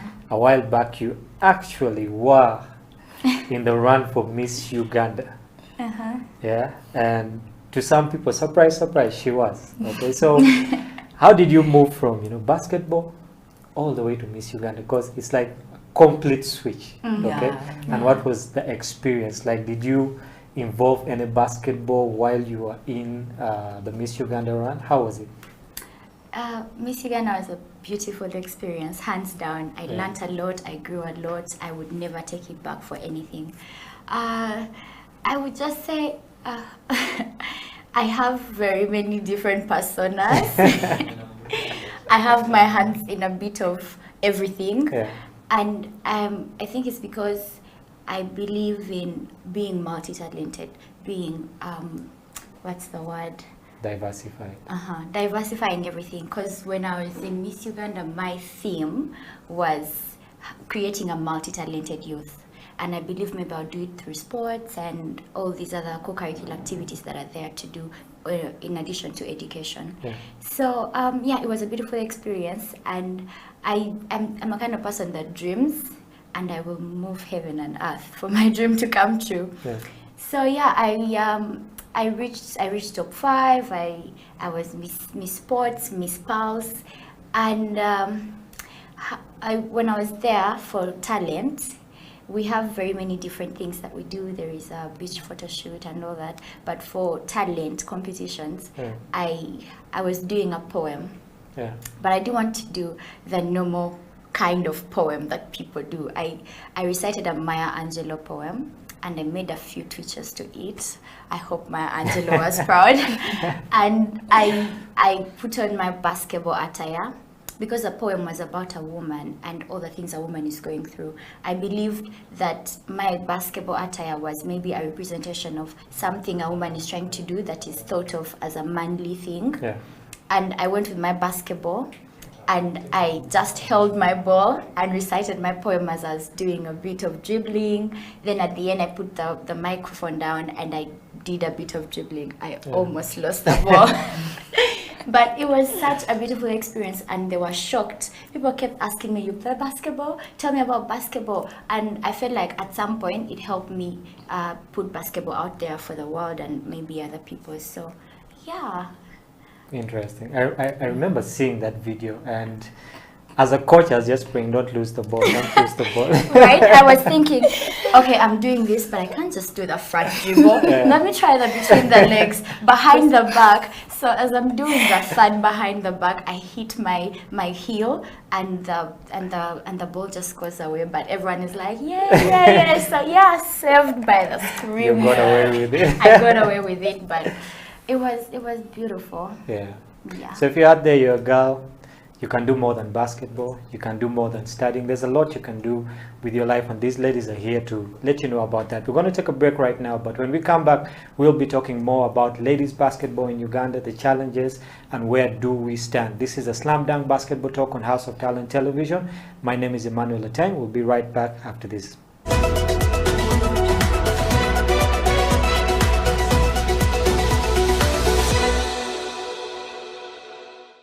One game, one sport, brotherhood, and when you go out there and you put out your hearts and you play great, yes. I like that East African basketball has really grown, represented by Uganda, South Sudan, by Rwanda, and by Kenya. I know Tanzania is still lagging behind a bit, and Burundi is yet to come, but having 4 of these teams from East Africa making it all the way, to the second round is a very good thing. It shows that there's positivity, in African basketball. It's really growing. And in the region, yes, in the region. That is what we need to see. I think in no time we're going to have a lot of players, in the NBA, playing in other leagues. And FUBA, we should really pick a leaf from what, Ferroba has done.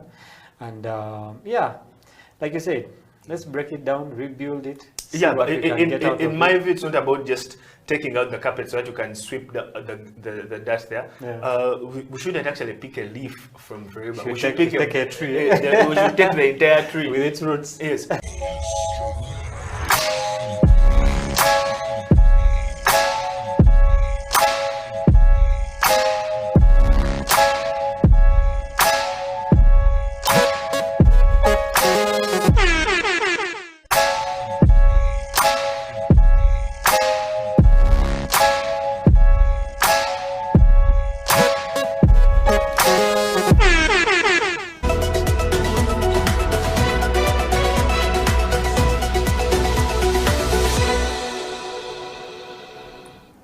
Welcome back to the Slam Dunk Basketball Talk on House of Talent Television. My name is Emmanuel Ateng, and in the studio, Esther and Brony. For those of you who are waiting for that secret, well, the cat's out of the bag.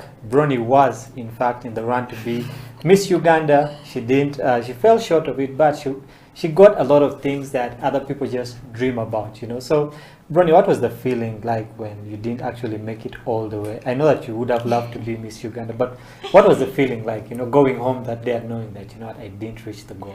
Well, that day was very dramatic for me, because Miss Pulse, I was sure I was going to win. All the numbers said so. But when it was time to actually call out the person, we would stand in two lines, and as at the back, so the person standing next to me made space. And we learned how, because we have to smile, we learned how to talk to each other through teeth. So my friend is like, this is your sport, right? So I'm preparing to move and they're reading someone else. It was such a shaky experience for me, and I had to be strong, but I felt so bad because I knew what my family had put in out there campaigning for it. But yeah, it was later on corrected, but when I went for the top 10 and the top 5 questions, I think a little part of me was not there on that stage. But it was, I felt good. I felt proud of myself because I wanted this and I went for it. And when you go for Miss Uganda, you realize, of course, you know, you go knowing we're 22 girls. I can't, not everyone can win. So I was just really proud of how much I've done and how much I had learned and how much the experience had impacted on me. And I was so happy for the winner because she was my roommate. And as long as the three of us got it, we'd all got it. So yeah, I was really proud of myself. Well, congrats again. You know. Thank you. Hopefully you'll run, you know, for another when it comes around. Not a chance. Not a chance? No. All right. Maybe we'll pass it over to Esther. Maybe we'll pass it over to Esther. Yeah, talking about that, Esther, away from basketball and away from psychology, okay? What are some of those things that you do as Esther? You know, we never know, you might be a Rihanna in the making, or, you know, an Azawi in the making, you know. So what do you do outside basketball and school? First and foremost, I'm a pastor's daughter. Yeah, so I grew up in church. I can try singing. I'm not a whole Rihanna, but somehow, yeah, I'm there. Yeah, so I'm in, I'm in the choir ministry. I'm a worshiper. Yeah, that's it. That is my, most of the time when I'm not doing basketball or campus, you're going to find that I have practice on Tuesday, Wednesday, Thursday, Friday, Saturday, and Sunday, of course. Yeah, so it is church, basketball, books. So balancing church and basketball is a tricky experience because the culture of basketball has always been deemed to be one of, you know, guys who are kind of wayward, you know, guys who are not really straight, if I could put it that way, you know. So how do you balance your faith and basketball? Because if I come and say, you know what, Esther, we need to go and do this, and your faith says no. So how do you balance, you know, that kind of temptation that comes with the culture around basketball with your faith? I would say it is the grace of God, because you cannot just stand and say, I'm not going for this. Trust me, by your own power, strength, you can't. Because it is fun. When you look at it, it is really fun. You want to try it, but then you remember, okay, to talk something small, there is this teaching, there is Make a Church. It's about your relationship with God. It is one of the biggest things. So you realize it is going to take you back from where you have been, and you're going to know that you have actually set a foot back or set so many steps back. So you know how much it is taking you back and how much you're going to go through going back so that you can reach where you have been or even pass it. So it is basically God. Also, like, you have to pray so much. You ask God for the strength because not everyone can do it. Otherwise, if you just chill, you may just find yourself that side and Everyone just looking at you. As for my dad, who is a pastor, like he will tell you, I'm not going to come looking for you around clubs, what. Even if I hear that you were there or something, I'm not going to come looking for you. Yeah. You know the right thing to do. So that is the first thing I'd be like, oh God, my dad knows I know the right thing to do. So how is he going to hear me that I did this? So I just decide to accept what is happening, what I am, and then do the other side of it, like the right thing. Yeah, basically that is it. Otherwise, you cannot just do it by yourself. Yeah. Interesting. There's a lot of things that go into basketball. Okay. Obviously, Bronnie, you mentioned one earlier, discipline. Okay. And I believe that to handle such a situation, one, yes, you need God, but you also need to be disciplined. Yeah. Okay. True. God will create for you situations where you need to be disciplined. He won't give you the discipline. Yeah. Okay. Bronnie, what are some of those other elements that you have learned in the game of basketball, through the game of basketball, that have helped you in your normal day life? Yeah. Number one, hard work. Yeah. There is talent, yes, but hard work beats talent. I know for a fact, most of the things I do, I am not a natural talent. Yes, there is a bit of talent, but I would attribute most of it to hard work. Yeah. So hard work is very important. You have to work hard for the things that you want. You have to go for the things that you want, which is basketball. If you want to make the basket, you want to win the game, you have to wake up and decide, today I'm going to be aggressive, today I'm going to do my part to win this game. Basketball is a team sport. That teaches me to work with other people, to work with a family. I'm told I'm a great leader. Yeah. I will get things done. So that's something I know I have got from basketball. Yeah. Basketball gives you exposure. It's a big field. We know basketball usually has large crowds. Yeah. So it helps you learn how to handle different kinds of people, how to handle the spotlight, because we know basketball is known as a cool sport. Yeah. In school, when you play basketball, it's like the basketballers are coming. They're going to sit right over there. So it helps you know the spotlight, how to handle it when it comes. However small the spotlight is, when it comes, it's a spotlight in whatever perspective of your life it is. Yeah. Then basketball has taught me to persevere. Life is not easy. When we left Form 6, they were telling us, hey, when you leave high school, things are going to be nice. It's a lie. Accident. Adulthood is a lie. There is so much you have to do. There is so much you have to show up for. There is so many people are looking at you and expecting a lot from you. Yeah. So all that, if you cannot persevere, if you cannot get all those things from basketball, from sports, from whatever line of your life it is, and just fix them in also your normal life, it's just not going to work. When I talk to most basketballers, Claire Lamunu, for example, was telling us in high school, she's an athlete abroad, and she plays, she trains twice, she works, and she has education. Yeah. So with all that, she has like 2 hours of sleep. That's something you can't just do as a normal person, but you know you have to do this. Yeah. And those are things you learn, because basketball, even if your muscles are hurting, you have to defend that basket, even if, so all those things put together are things I get from basketball. Yeah. Over to Esther. Is there anything else you can supplement on that? About what she said. Yeah. Or about, the different challenges maybe you'd have in basketball and all. Okay, so the different challenges that are in basketball for the women in general, I feel like there is a lot of stereotyping. Like you said, when we had just come, you said it is usually the men. Yeah, so it is usually the men in the basketball community. But so many women have come up, but there is a way people feel like, oh, so you play basketball? When you look like that?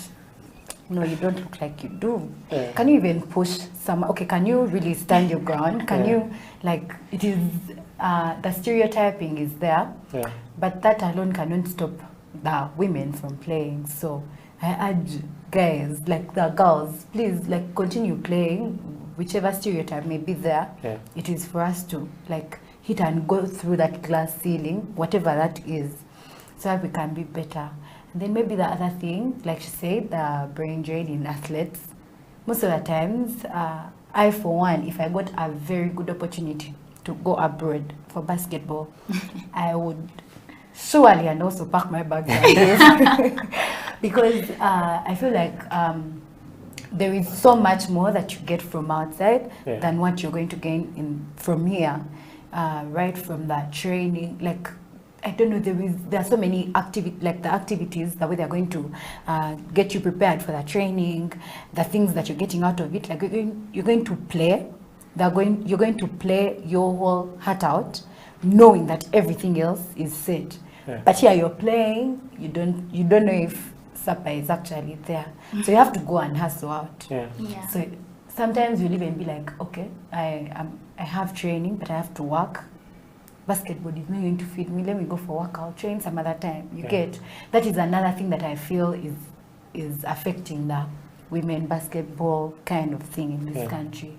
Yeah, those are the few things that I think. Okay, well, 2020 and 2021. Okay, with the coming through of COVID, the basketball league was cancelled. That's actually all basketball in Uganda was cancelled. Okay, so basically 2020 no basketball, 2021 no basketball, and we had the men playing the Afro basket. Ladies were supposed to go play a similar tournament, but government or NCS in that form did not actually put in the finances for them to go out there. We also have the second division basketball league that is running right now, all men. Okay, the ladies league was not reinstated. Okay, so it looks like basketball in Uganda has become a male-dominated field. Okay, now how do we get the women up there when it comes to basketball? Because I believe that you guys are looked down upon. Okay, just like you said, when someone looks at you and is like, hey, you also play basketball. Okay, yet when you look at the international scene, okay, look at the WNBA, look at basketball in Europe. Okay, it's a situation whereby the ladies might not be that up there, but they're somewhere. Okay, and in Uganda we need to get ladies to that point. Okay, so what can we do to develop women's sports in relation to basketball in Uganda? Number one, before I talk about the we, I need to talk about the I. As women, what are you doing? You know, when we look at the world in general, we've been fighting right from the word get-go, right? Like a girl has to stay home. There are all these things about a girl that a girl has to do. So if you want something, what are you doing to fight for it? I remember when I wanted to play basketball, on the court, when the boys had to train, the girls, you either join or leave. But the boys are not going to play you like a girl. They're going to push you around. You know, basketball is a very contact sport. So at some point, he's going to touch you where you do not want to be touched by mistake. And you're thinking, oh my God. So these challenges start with the I. When all those things happen, what are you doing? Are you crumbling, or are you standing out to fight for yourself? I remember so many people, we started with left because I want to train, but they're getting me off the court. Those that wanted to train would stay and just push through with the boys. I want to train, but I can't run. Basketball is a running sport, so what are you doing when they're cutting off the women's basketball? What are we as women doing about it, you know? People are always raising funds for a lot of things. What are we as the women that want basketball to grow doing? I remember they collected money for the male team sometime. Did we as women come up to say, you know, let's do the same for the women? I'm sure most of us also contributed for the boys as well to go. So number one, what are we as women doing? Number two, when we go to the big level, we need more women reinstated in like big places. For example, we need more female umpires. We need more female coaches. That only, if you ask me to state a female coach, in my mind, I know one person. Coach Mavita Ali. That's it. She's the only lady I know and have seen ever since I was a little girl playing basketball. She's the only lady I know that, maybe there are others, but she's the one that I've actively seen do something for the women through what she was doing with Score Beyond. I know there is Angels doing something. The different teams are doing things. Yeah. There are grassroots programs. What are we doing to bear the girls?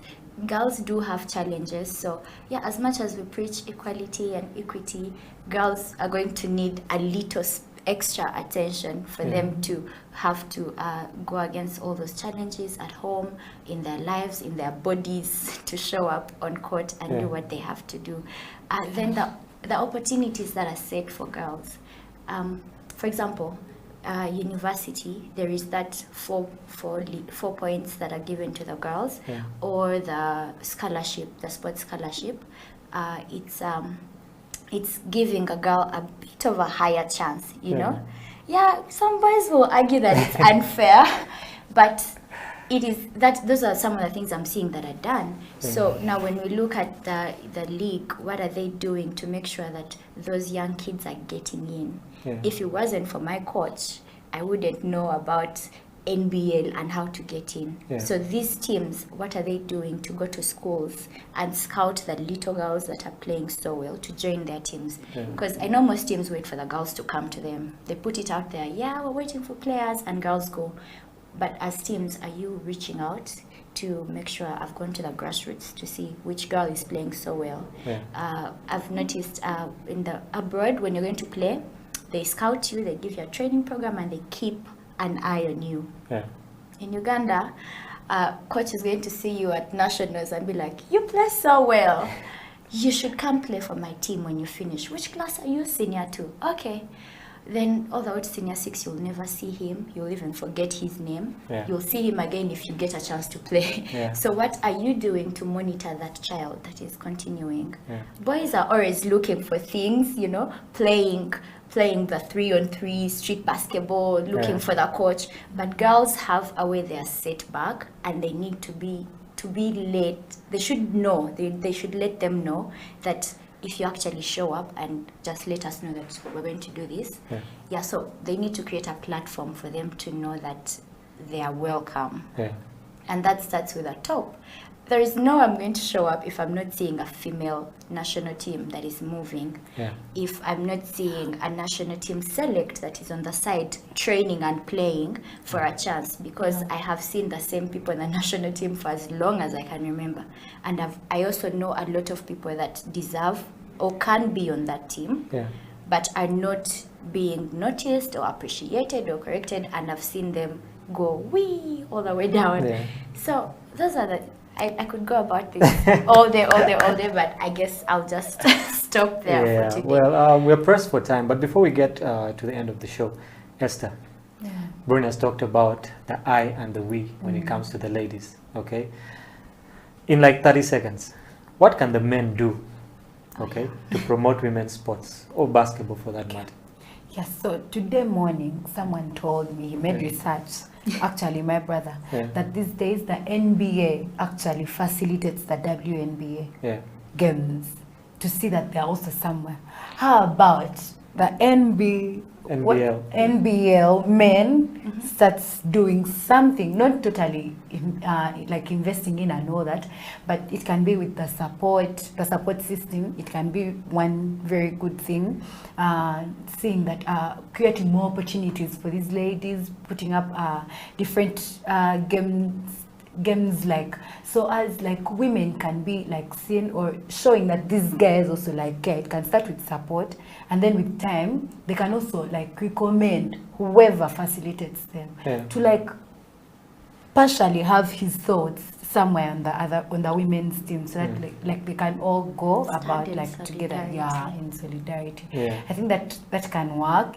I don't know, I don't think it's something big. It can start with support, and then financially with time. I'd actually love to see, you know, a structure like that. I would give an example. When we're in school, there is a time they were not going to take the girls, and the boys stood and said, if the girls are not going, we are not going. They had to get the money, so that was a good thing that the boys did for the girls. So just to supplement on that. All right, so Your final thoughts, Bronny. There's a girl out there watching. She wants to get into basketball. She's really not sure. Or there's a girl out there playing basketball, but she wants to get into modeling. She wants to get into a music career. Really not sure what she should do. What would you say to that girl? I would say, number one, you will never be sure with what you want to do with life. Life is fluid. As soon as you understand that, life is going to be easy for you. So for me, number one, it's God. I have to pray, I have to talk to God, I have to, he's my moral compass. Yeah. Without him, I wouldn't be here. Number two, family. Make sure that you involve your family in everything that you do. Make sure they're working with you. Have a support system around you in whatever you're going to do. And the one thing I always tell people, go for what you want to do. Live, laugh, love. Yeah. Take the risk. If you don't do it, what are you going to lose? If you do it, you'll probably get it or not get it. Yeah. If you don't do it, you're not going to get it. You miss 100% of the shots you don't take. Yeah. But you have a 50% chance of making the ones that you take. So just go for it, whatever it is. And you can reach out to me on my social media. I have people that I've talked to and maybe helped where I can. And I know we can deep dive into the details of what you want to do. And finally, Esther, there's a girl out there, she thinks, it's too late for me to start basketball, or it's too late for me to start a singing career, it's too late for me to do A, B, C, D. What would you tell such a girl? It is never too late to start anything, that is for sure. You can start on anything and everything at any time. It is not yet, time is not close, you can do it. Put God first, like Bronny said, put God first. Number two, I have a mentor, she's called Letitia, the one of KCCA. She will call me to ask me, did you train? Get that one person that is going to do that for you, and I thank God for her. Get that one person that is going to do that for you. It can be your coach, it can be someone that has played the game. Bronny is here and she's willing to do that for you. Please reach out to her. Basically that is it. And also trusting yourself. It starts with you. If you feel like you can't do it, even when you try it, it's not going to move. But when you feel like you can do it, with God helping you and having your mentor by your side and all that, you can surely make it. Well, ladies, thank you very much for coming through to the show. I know we could have talked, someone says you can talk until the cows come home, but we're always pressed for time. But thank you for honoring our invite to come here. Hopefully, we'll have you guys come in next time again, with more of the team. I know there are 2 members that are not here, and hopefully we can get them in next time. But thank you very much for coming. Thank you for encouraging the young girls out there, the basketballers out there, just inspiring people to be something better than they are right now. This has been the Slam Dunk Basketball Talk on House of Talent Television. My name is Atengi Manuel, and catch us next time. Maybe we'll have them back. Maybe we'll have a new batch. But we always want to talk basketball in Uganda, internationally, dissect the game, and help this game grow in Uganda. Catch you next time. This is House of Talent Television.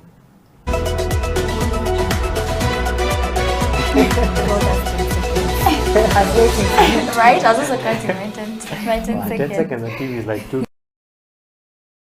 I had, shots weren't dropping. You just need to have, and you need to have that self-drive, but you also need to have support. So seek for support from your parents. Don't be shy to bring up the idea of, can I go for training today? Or maybe can I get a basketball and be dribbling? Because you need to be able to not make excuses for yourself. That's a thing that a lot of people subconsciously do. They're like, well, I don't have a court at home, so I can't do anything.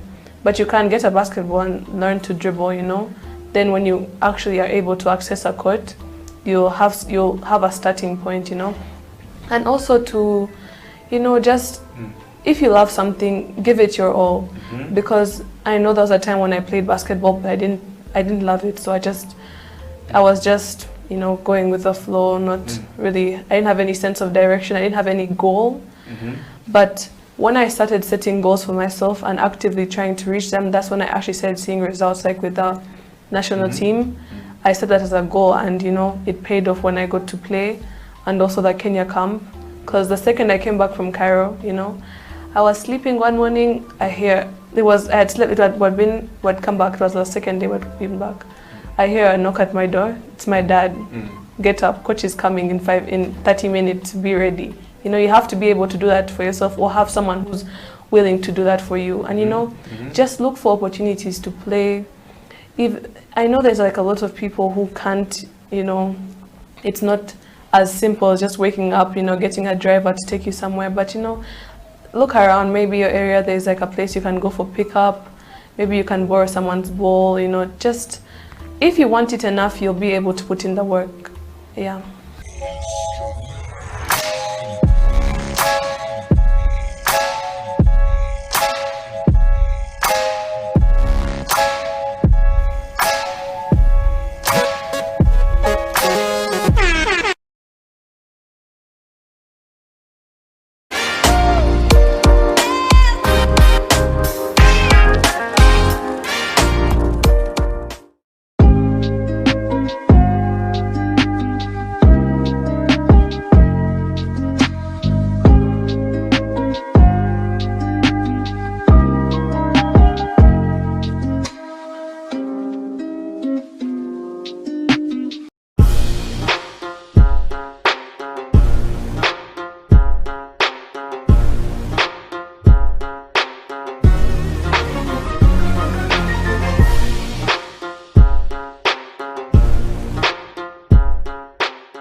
And now DIT, that's the reason why DIT is coming in, because we've tried to create this awareness that the designers or the tailors must be supported in this industry, and also other stakeholders, because being a fashion president, I'm not just talking about designers being a designer, but all the industry I'm talking about, the people who supply us machines. We have Kiembe people, Kiembe sewing machines.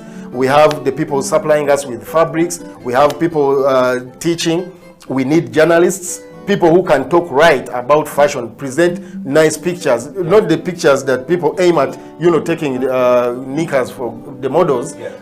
That's not what we are looking at. We are trying to address it nicely and properly. Yeah.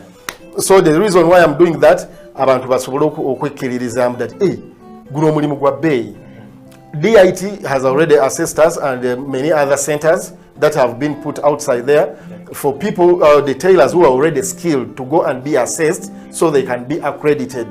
If you have good thoughts, maybe you have a birowozo ebirungi you want to table in the parliament, you can as well be able to stand as a parliamentary, as an MP. You get a point. But before, luli babade batuita omutunzi na abo batunzi, you know, like minimizing. When you fail exams, try okutunga. It's not for failures. This is for really genuine people with brains, because there's a lot of mathematics, there's so much geometry, statistics in clothing. Come on, you cannot fail elsewhere and think you're going to try. You try it, decide. Yeah.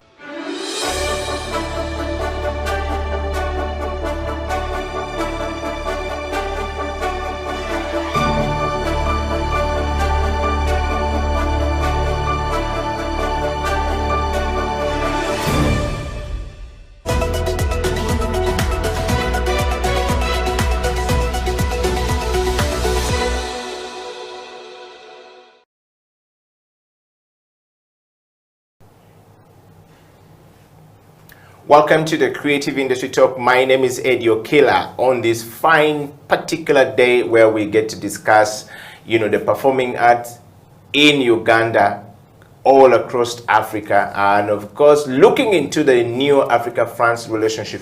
What does it really mean to the performing art? Of course, we are going through, you know, the series of discussing the new French relationship with Africa, or the new Africa-French relationship. I don't know which one the other one makes sense, but yes. And of course, to join me in this discussion this morning is a resident panelist. He was here last week. He broke quite a number of things down for those of you who are creative and in the creative art industry. Faizo Chiwewa is the founder and artistic director of Bayimba Cultural Foundation, straight out of Kampala to the rest of the world. Is the foundation doing great stuff. You know Bayimba for many of the festivals they've been holding all these years. And of course, Faizo is more qualified to be part of this conversation. Faizo, welcome to the program. Thank you, Eddie. Yes, and good to have you here. You traveled from the island back to Kampala this morning. You ran into some very interesting things with the policeman controlling traffic. You are the one driving. How did that go? No, it was good, you know, things you do for friends, just to get on the show. You are trying to be creative with the... No, actually, you know how it is with the morning traffic on Mokono, Ginger Road. Yes. It's really busy. And then I was trying to be here on time, but, you know, I didn't manage. But anyway, I'm here. Well, welcome back to the program. Thanks. We want to start the program from a very interesting point of view, Faizo. I mean, we are on the series of discussing the new Africa-France relationship. What does it really mean from the creative art industry? And this time round, we are looking at the performing arts. Performing arts, many of you made it to Montpellier, you know, for that conference 2021 summit. And many of the people who are there are people who we believe were representing our own interest. But particularly, what does this relationship mean to people who are in the performing arts industry? I mean, you are a programmer. You know, I mean, as we talked about it last week, it's really very important that we look at the relation as a meant to be two-way, not to be like, okay, we are all looking up to France as the you know, the bread giver, but we also have to start baking our own bread and maybe build some bakeries. And this is where I think the relationship is really about offering the opportunities for us, the programmers, and not only in Uganda, but the rest of the continent. And as we said last time, that really the idea of opening it up to the Anglophone Africa is a very good opportunity to kind of balance the investment that the French have done in the past. In one way, one would say that it has been a guilt you know, initiative because of what has happened in the past by the French. But at the same time, I think for me as a person and as a programmer, I don't see the bad intentions of what the government, the French government now is trying to do, because to be honest, they have, you know, they have their share of problems as well. But if they look at Africa as a way of engaging with the young people and investing in those young people, I think we should give them some credit. And I think for us as programmers, it's really a good opportunity that we are going to be able to engage at a kind of a leveled ground with the rest of the programmers from the French-speaking countries. Okay. Talking of that, Faizo, Ugandan art, of course, have been at the forefront of coming up with new things, and we're discussing the emerging and the rising influence of the African art on the global stage and recognition that is coming along with it. What does this really mean from this relationship going forward? Do you think that we're headed to something good? Are we being given the right due, you know, recognition that we need, or the world is just giving us, you know, they say, oh, it's nice, it's good, good, but we're not good. Are we really good that we can now compete on the global stage? I mean, we've been working. When you look at the history of the performing arts here in Uganda, it's had its, you know, Himalaya kind of process, like up and downs. And this was due to, you know, some of the challenges. Some were political, some were social, some have been economical, but also, I think, technical in a way, that most of the challenges that we've faced are because our peers are not technically capacitated to take the industry ahead. Yeah. And most of the people are really, they find themselves by chance or by effort to be artists or musicians, and they don't have the technical knowledge or the technical skills that they need to be better. They learn along the way, because we've seen some success stories, and some of the people who are really making an effort to do better, to be at the level where they should be, or better than what they should be. And but when you look at the history, that the performing arts were good in the 70s, in the 60s, and of course during the war between the late 70s and early 2000 or early 19s, there was nothing much going on, because we are kind of, you know, in a very unstable environment. A lot of people lost their interest in the arts, and they moved on to other things, or they migrated. As it's the same thing now, we could see with COVID, most of the people that have been locked down for 2 years, just within this period of 2 years, they have kind of migrated to other avenues, because they could not survive this lockdown and the idea that they have no opportunity to do performances. So the same thing, I think, will be happening in the near future. If we want to present art to the French market, to the French audience, what are we going to deliver? And I think that's a question of not only we, the programmers, because we just program content. I'm also always looking out for good content. If it's not good, I don't program it. So if there is no content, because people have left the industry to other things because of the situation as we've all experienced it, what are we going to do? And as going back to our conversation last week, is to see that we can, now we know the opportunities are there. Can we start working towards preparing ourselves to be able, when the opportunity arises, that we are able to deliver the content that is needed to be. Wow. So do you think that the artist, the performing art, you know, talents are working towards this? Do they understand what this relationship means? Do they understand what France is talking about? Are we taking advantage of this conversation to say, hey, wait, there's now a new market open for us here, new market open in the Francophone countries that we need to be able to take advantage of. We need to be able to start working and preparing the content to actually speak across these boundaries that we were not doing before. Do you see the sense of that? Yes, you'll be very surprised. Not necessarily for the French, I would say. I don't think everyone now I know working on something is because of they are aware of the new relation between France and Africa. I think not so many people know. They heard about, if they did hear about, they heard about the conference, they heard about who went there, but they don't know what came out of it. And it's not really yet public. The information of the outcome is not yet in the public domains. So what is happening here, you will be actually surprised that there is a lot of effort going in creating content. There are so many people doing a lot of stuff here, amazing stuff, and you'll be surprised that in the near future, I think this environment, this COVID situation, has offered an opportunity to so many creative entrepreneurs, creative artists, not all art forms, you know, but at least the theater has been very much marginalized in that case. But when you look at film, music, when you look at fashion, when you look at, you know, new media art forms like visual arts, and there's a lot of stuff that guys have been creating. So we are very happy, and we are very you know, lucky that people have not really taken their time to not do anything, but they have really created stuff. And I'm also surprised to see that even contemporary dancers are going back to the studio to start working. You know, theater is also starting to pick up, but though very much online. So there's a lot of content. I'm not really worried about that. I think what I'm worried about is the process of knowing how to go about engaging with other francophonic people. Okay.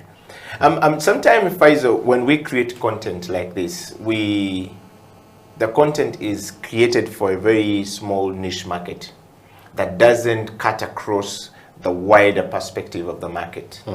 And so if this new relationship that France is talking about is open, it means that new opportunity for the, you know, performing arts in Uganda, in Kenya, in East Africa, in West Africa, in North Africa, and, you know, in Central Africa, to now start, you know, cross-culturally bringing their, you know, their art form together, from the Anglophone you know, countries to the Francophone countries. We're now not just doing, this is Francophone, everything is about the French-speaking people, and then if you don't speak French, it's up to you.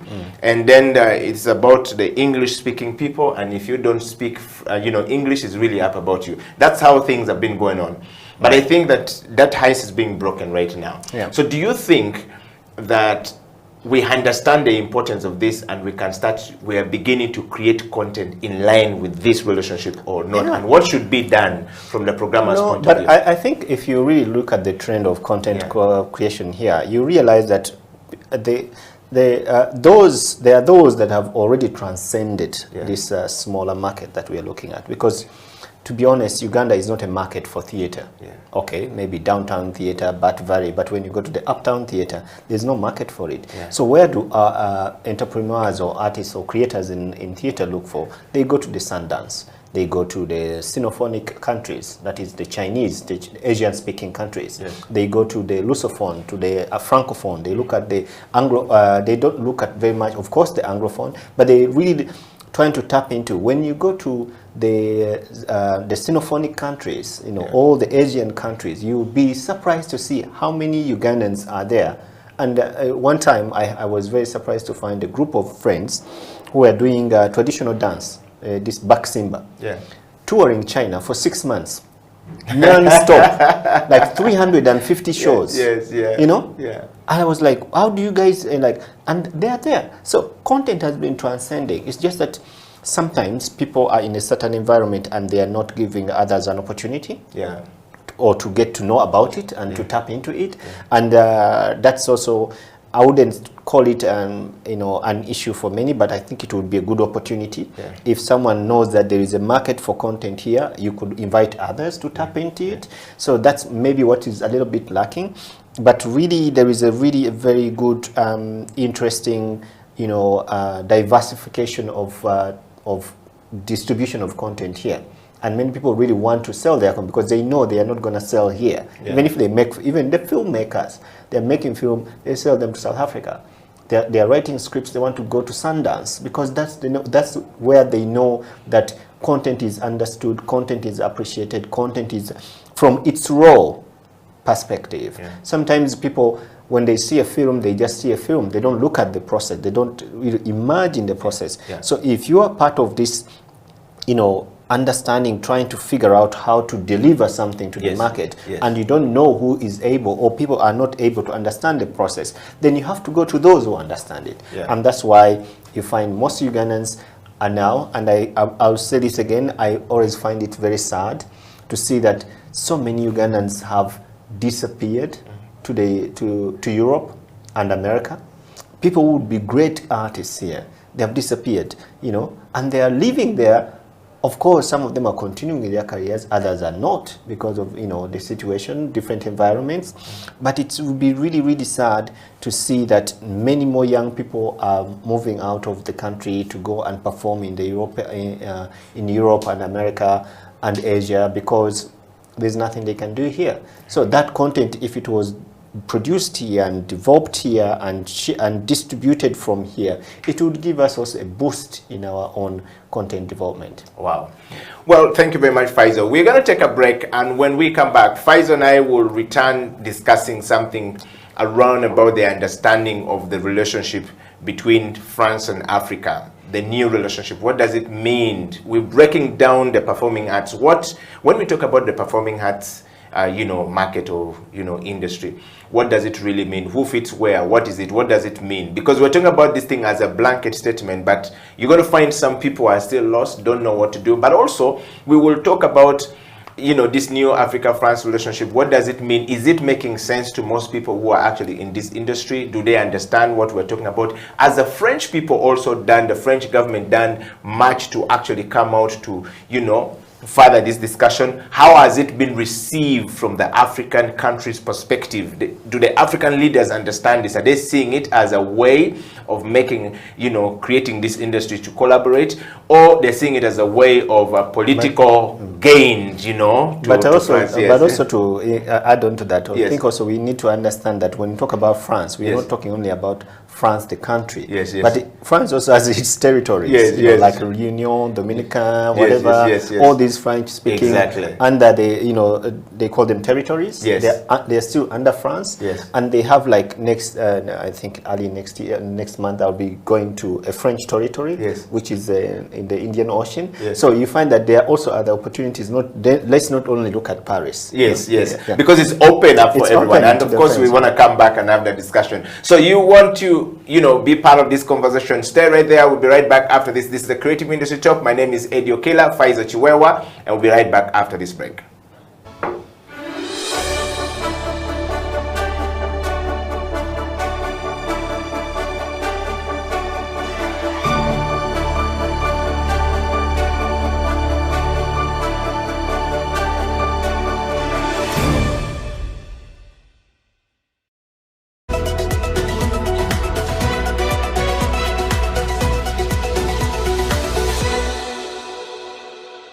Bubu that cannot stand on its own. Bubu must stand on the foundation of self-love. Yes. Now, by the time you start saying, buy this our own, it makes sense when you already love yourself. Yes. But we seem to have a country, so they already had that foundation. The Nigerians are proud of themselves. Yeah. If you ever interacted with any Nigerians, you'll be amazed. Nigerians, I've met Nigerians at airports, and they can be 4 Nigerians, and you think there are 50 Nigerians.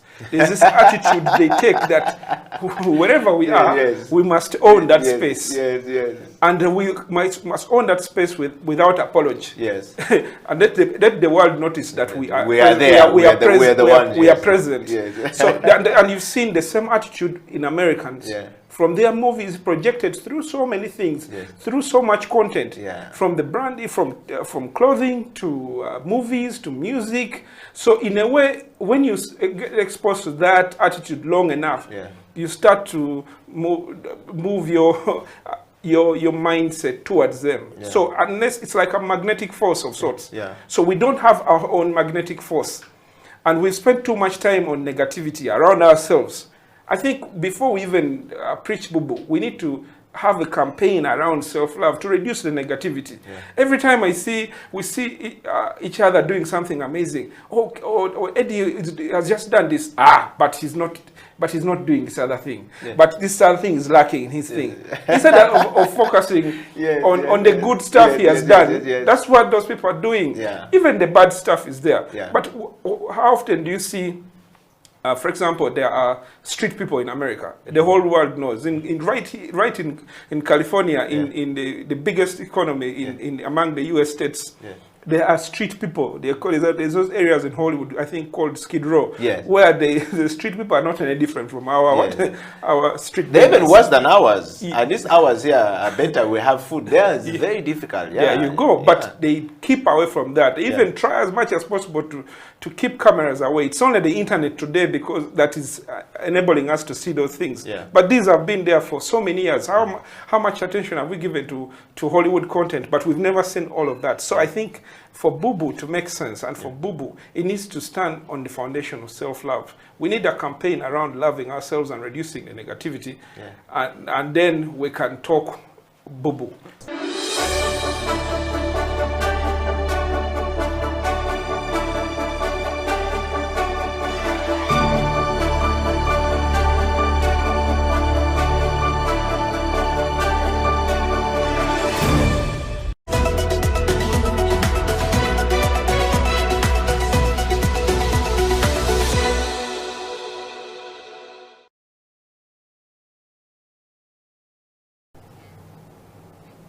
Welcome back from that break. This is a Creative Industry Talk. My name is Eddie Okela, and of course in the studio is Faiza Chiwewa from the Bayimba Cultural Foundation, and we are discussing the New Africa-France relationship. What does it mean? There's a conference that happened in 2021 in Montpellier, and Ugandans attended that. Many Africans, 3,000 people from African continent attended that. And of course the New Africa-France Summit, what does it really mean for Uganda's creative industry, particularly in performing arts industry? What does it mean? Are we taking advantage of that? And of course, we're hosting Faizo today, and as a resident panelist to discuss this. Faizo, welcome back to the program. Before we went for a break, we were breaking the are we ready for this new relationship going forward? Is our content being prepared towards that direction? We want to tackle this a little bit more. The French may have talked about this, and at the point where we were going into a break, you talked about the territory is not Paris. It's not just Paris. It extended to where the French, the Francophone, territories, so to speak. Colonies, where people are speaking French, and it is a language. And I've been meeting people from Guadalupe, been meeting people from different other places, the islands, and everybody's talking about this is a good place for us, a good start for us. But I want to just pick your mind from the person who attended the conference, the summit in Montpellier. The African presidents were not invited, but the young people from Africa were invited. And we know very well from the African perspective that sometimes we focus a little bit more on politics than the content that comes with. What was the sense? Do you think rather that the African president will support their own creative arts industry towards this? They don't have a stake in it. I think I don't do politics, I'm never interested in the game, but I also know that when it comes to these kind of initiatives, the government's role is very limited. It's only them doing what they are supposed to do or what they should have been doing already, like making sure that the regulations are good, copyright is implemented, and intellectual property is protected. These are the government responsibilities, but they have no stake in the implementation of a partnership. If I want to do a collaboration with a French producer or a French artist, I can contact them on email, and if there is any opportunity for support from the French embassy or the French government or FD, that's our conversation. The government has no stake in it. I think here, for me, what I would like to emphasize on is to see how do we identify the territories, the areas that we can engage in as performing artists or producers or programmers. I think when we talk about the performing arts, as you say, that it's not only music, it's not only theater, but there are so many other things. And how do we know that within France or its territories, there are opportunities for all these different art forms? Which areas support what kind of art forms? Because France is diverse, and also with its territories, but there is a lot of areas that are more known for different things. For example, if you want to do like a market, there is a Midem, which is like Doa. It's one of the biggest French music market. And do people know about Midem? Do Ugandan musicians know about Midem? Or they might have heard of Doa, but do they know that there is a bigger Midem? Now that there is an opportunity for this exchange and say, how can we start preparing our musicians to be able to showcase at Midem? Because it's an opportunity, and now they have even opened the African version of Midem, which has been running online for 2 years. So there is that opportunity of us identifying where can we go, where can we take our content. There is Babalmed in Marseille. It's also a big market that also takes care of performing arts artists from Africa. Joel has performed there. He has had opportunities. This is Joel Sabunja. Joel Sabunja has been there. So it's these are some of the areas. Then when we go to theater, there are theater festivals. There are installation, video mapping, events and festivals. There are so many fashion shows. Paris or France is known for fashion. How can we work with people like Stella Tar to start really, because she was there, she knows where to talk to, how to engage. She's in the fashion industry. How can we start tapping into that connection and relation and start building our fashion designers, so start showcasing more in France? So these are the things I think we need to start cultivating and making sure that our artists, our performing industry is aware of these opportunities. But most of the time, when you talk about these opportunities of performing arts, so people mostly think about music, performing in a club or performing. No, we need to go deeper and also trying to discover new forms of art, because France has a lot of new forms of art. There are so many initiatives that come from there. How can we make sure that our artists are prepared to tap into those opportunities and also widen their scope and know that if you're talking about theater and festivals and then there are so many big festivals of theater in France, and not only in France, but also in the rest of Europe, where people are being awarded each year with lots of money, with lots of good productions. How can we know, how can they get to know about this, so that they only don't look at the Anglophone countries? Okay. Talking of that, Faisal, you bring a very good perspective to it. And I actually want some people, if you're out there and watching this video, we want to hear from you. If you're performing arts, you know, talent, please share with us your thoughts, your understanding of this new relationship. Do you understand what it means? Do you know what is expected of you to be able to be on the same stage with a French, you know, artist or performing art person? Do you understand from a, you know, French speaking countries artist performing art from that area? Do you understand what they are doing to meet the expectations of the Anglophone speaking countries in Africa? Do you understand what is expected of you? Faisal, talking of that, it appears that many of our conversation here normally are not looking at crossing the border. We tend to be very comfortable at home here, and so some things come and pass us by. Some things comes like they announce this, and you find Ugandans are still not aware of this. And a few people like Faisal, like Peter, like Paul Charles Rukundo, and a few people like Divine Nabawesi. These are the guys who are more outspoken, outgoing, and looking for these things, like the Bobby Ogwal of this world. The people who went, and people who are opening up to these things. But when they come back, do they have this conversation with these people, with the Ugandans? Do Ugandans know this, or we are comfortable doing our things locally here and, you know, everything else? You know, I don't know. I mean, I speak for myself. But you're a programmer. You interact with people who are in the writing industry, people who are in the theater industry, people who are in the, you know, the drama industry. I mean, a lot of us are doing things locally, and we seem to be comfortable. I don't see much of it going outside. I think it's sometimes the excitement level. I mean, I had it as well. Not the non-sharing, but you know, at the beginning, I think 15 years ago, when I just started traveling, I was always excited to show myself at the airport and take a selfie in the plane and then send it to whatever. I don't do that anymore. I think it's more like now I know I go somewhere because of a reason, and I'm always interested in going somewhere where I either add value or I'm getting something from there. These two things are very important, and that's why I'm always encouraging a two-way, or at least be contributive. Because for me, most of the time, if you want to go somewhere and you really don't have a reason why you're going there, then you're wasting your time and people's money. So it's important that maybe not, but sometimes is that why people don't talk about things, because they are overwhelmed by the environment that they get themselves into, and they are not aware of how to deal with it. It's something that we all have to learn, because even me, it took me some time to know, if I go to Womex, what am I expected of?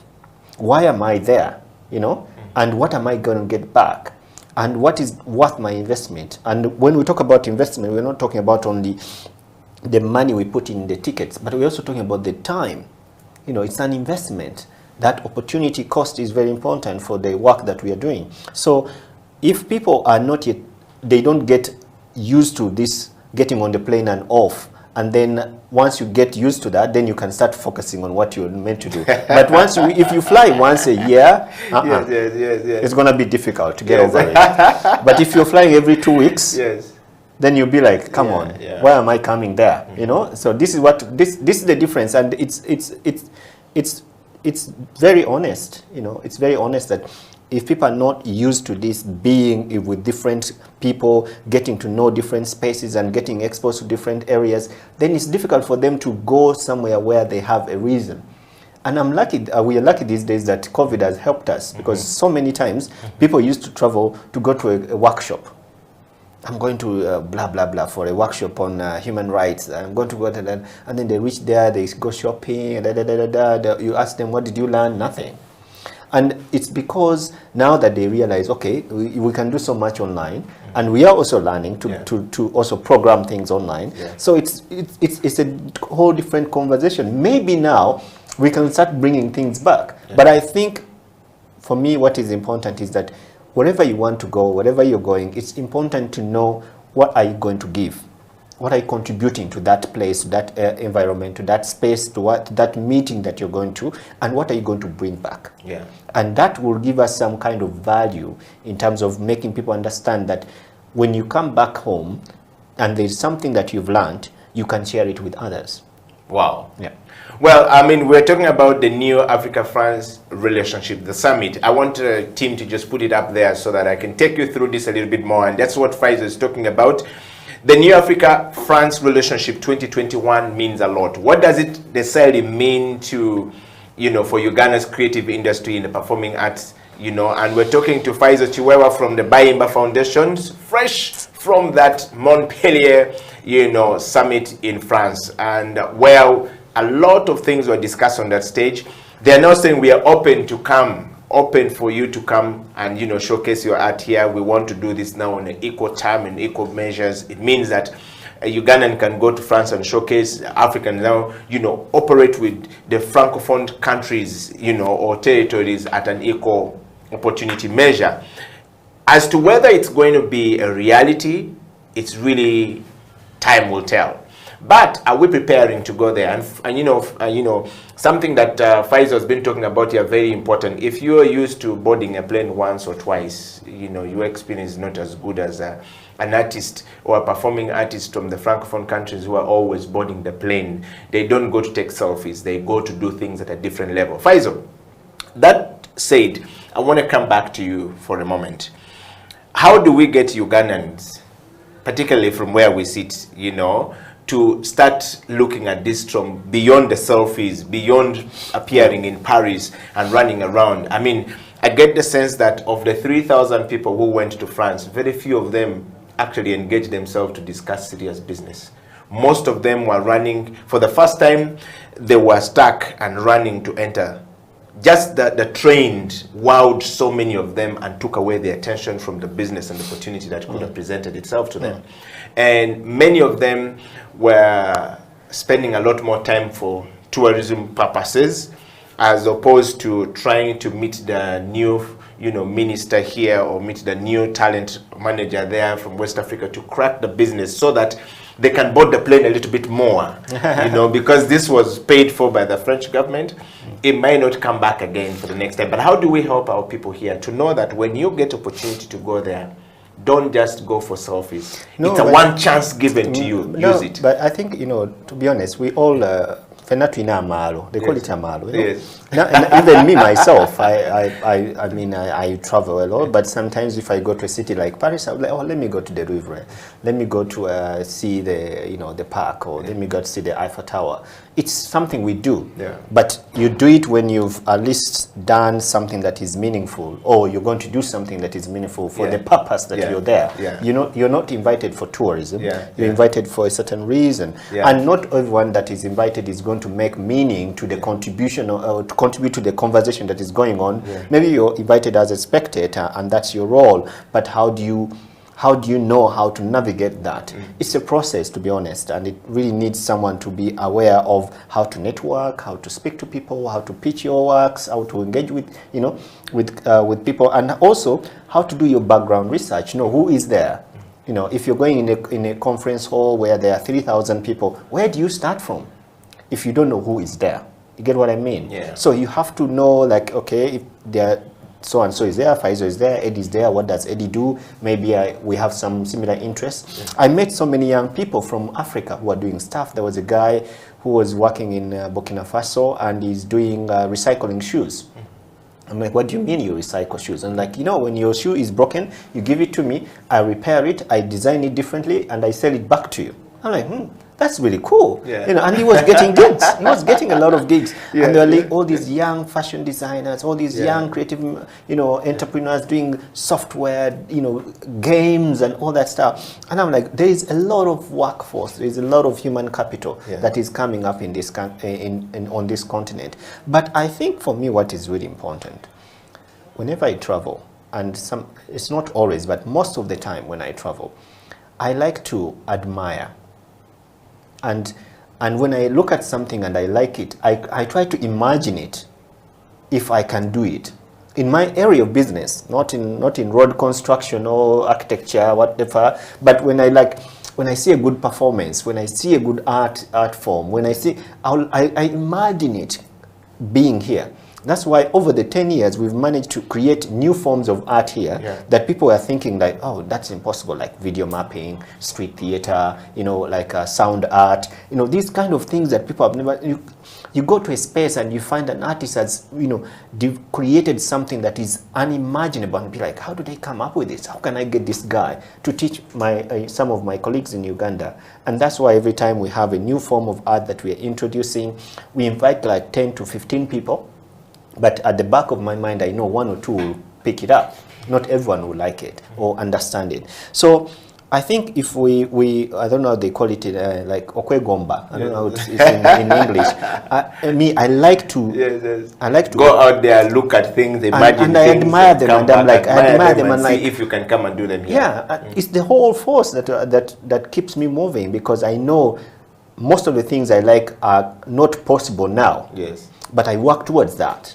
And that's why I'm investing in my own space, you know, whereby we will soon be having our own Bayimba Center, where we have invested brick by brick, you know, dollar by dollar, shilling by shilling on our own. Because I know that when you go to all these spaces in Paris and you find all these big museums, big theaters, you know, in New York and you know, Venice, wherever you go, do we ask ourselves, who built these buildings? You know, do we know how these buildings came to exist? Some of them were not even government buildings. They were by individuals from their own effort. And maybe later on, 50, 100 years later on, the government finds interest in them and starts taking care of them and opening them up to the public. So what are we contributing to the future of our spaces? We cannot start only thinking around tomorrow, today, and I find that a very big problem. Yeah. We need to start thinking further. We need to start thinking what is going to happen 100 years from now. What are we going to show? Are we just going to show all these, you know, small, untaught buildings around the city?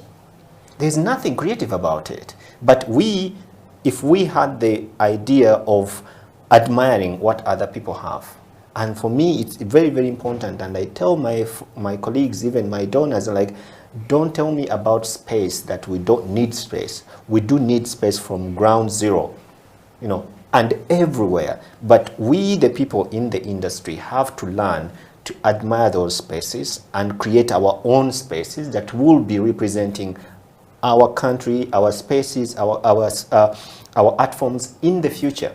Yeah. So the issue of admiring is very, very important. When you have a chance to go to other places, look around and see.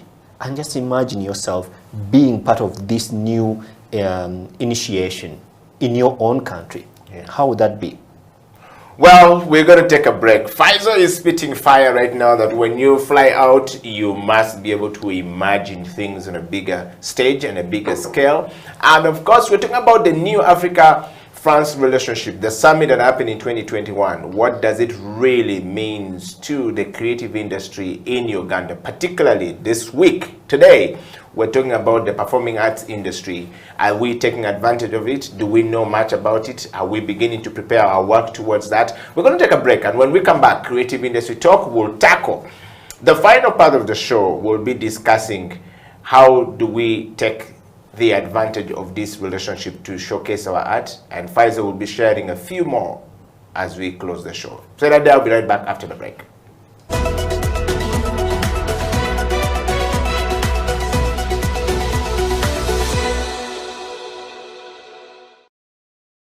France is happy, joyful, and proud to be France. That's the first thing we can learn from France. Yeah.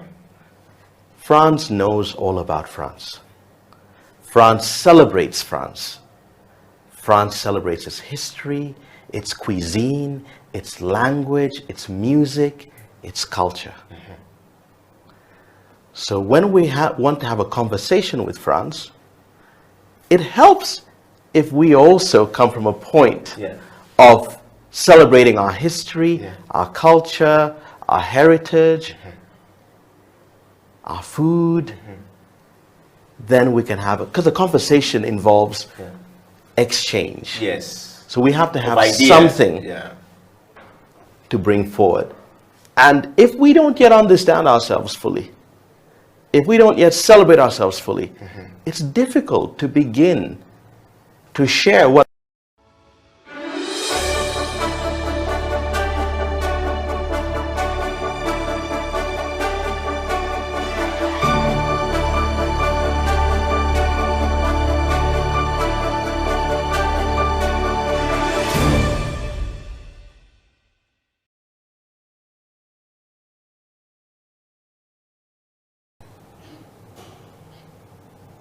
It is the Creative Industry Talk. Welcome back to the program. My name is Endiro Coffee, and we're discussing the new Africa-France relationship. What does it really mean? This new relationship with Africa, what does it really mean to the creative industry? Particularly the performing arts is what we're discussing today. Why have we focused series on this Creative Industry Talk, talking about the meaning of this new relationship to the creative arts industry in Uganda and across Africa? It's because creativity is at the core of everything we do. Every time we wake up in the morning, we're talking about creative ways of how do we sell this product? How do we get product A to the market? How do we get product B to the market? How do we attract other people to come and sell our culture to them so that we can make money? You know, it's all about creativity. No one wakes up in the morning and do not know what to do creatively to attract money to them. Value is attracted to where there is value. And of course, Faisal is with me on the program today discussing that. And Faisal, welcome back to the program. Yeah. We are talking about, you know, how do we help Africans to, you know, start beginning to take advantage of this, think beyond this. You have been going across the world, you know, as a festival programmer. You, first of all, we want to break down, you know, the different forms of arts under the performing arts sector. And then you have been going around the world, you know, doing and performing and, you know, creating platform for people to perform as a programmer. What are the processes that you go through when you're picking and selecting that person to go there? And what kind of form of art do you take there? Yeah. I mean, we could be talking like this and many people actually don't know that they need to prepare themselves towards putting themselves out so that they can now begin to interact with some of this new relationship that we're talking about. Yeah, I think when you to do the kind of work that like I do, you need to educate yourself.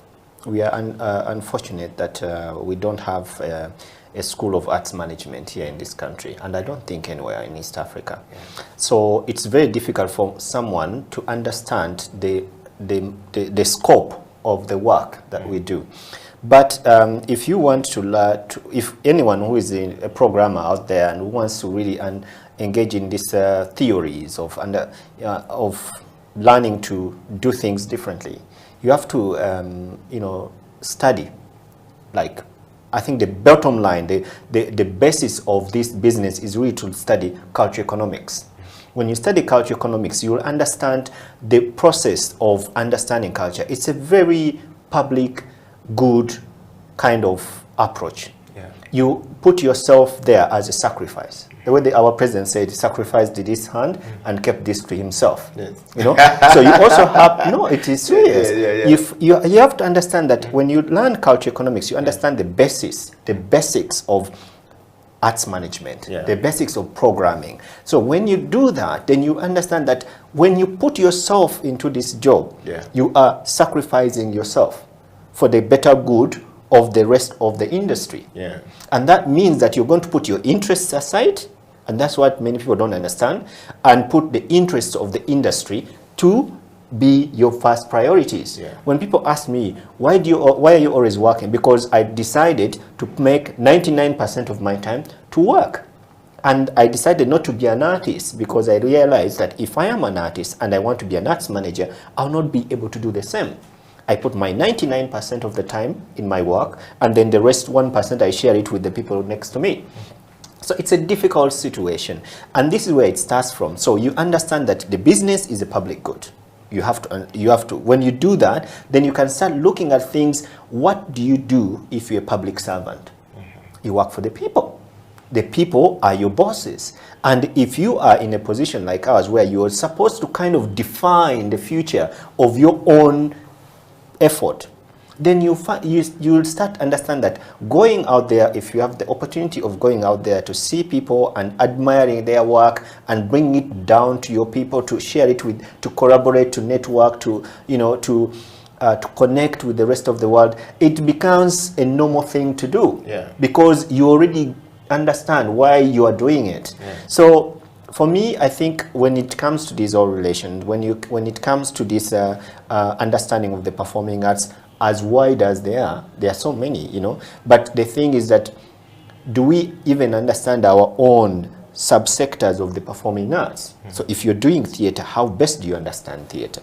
If you do not understand theater that much, but you're doing it, are you helping yourself to study? What kind of learning are you doing? So it's really about people also making an effort to educate themselves, making an effort to find out what is happening within their own territory, within their own area, and also trying to invest in themselves. People don't like to invest in themselves. They can invest, they think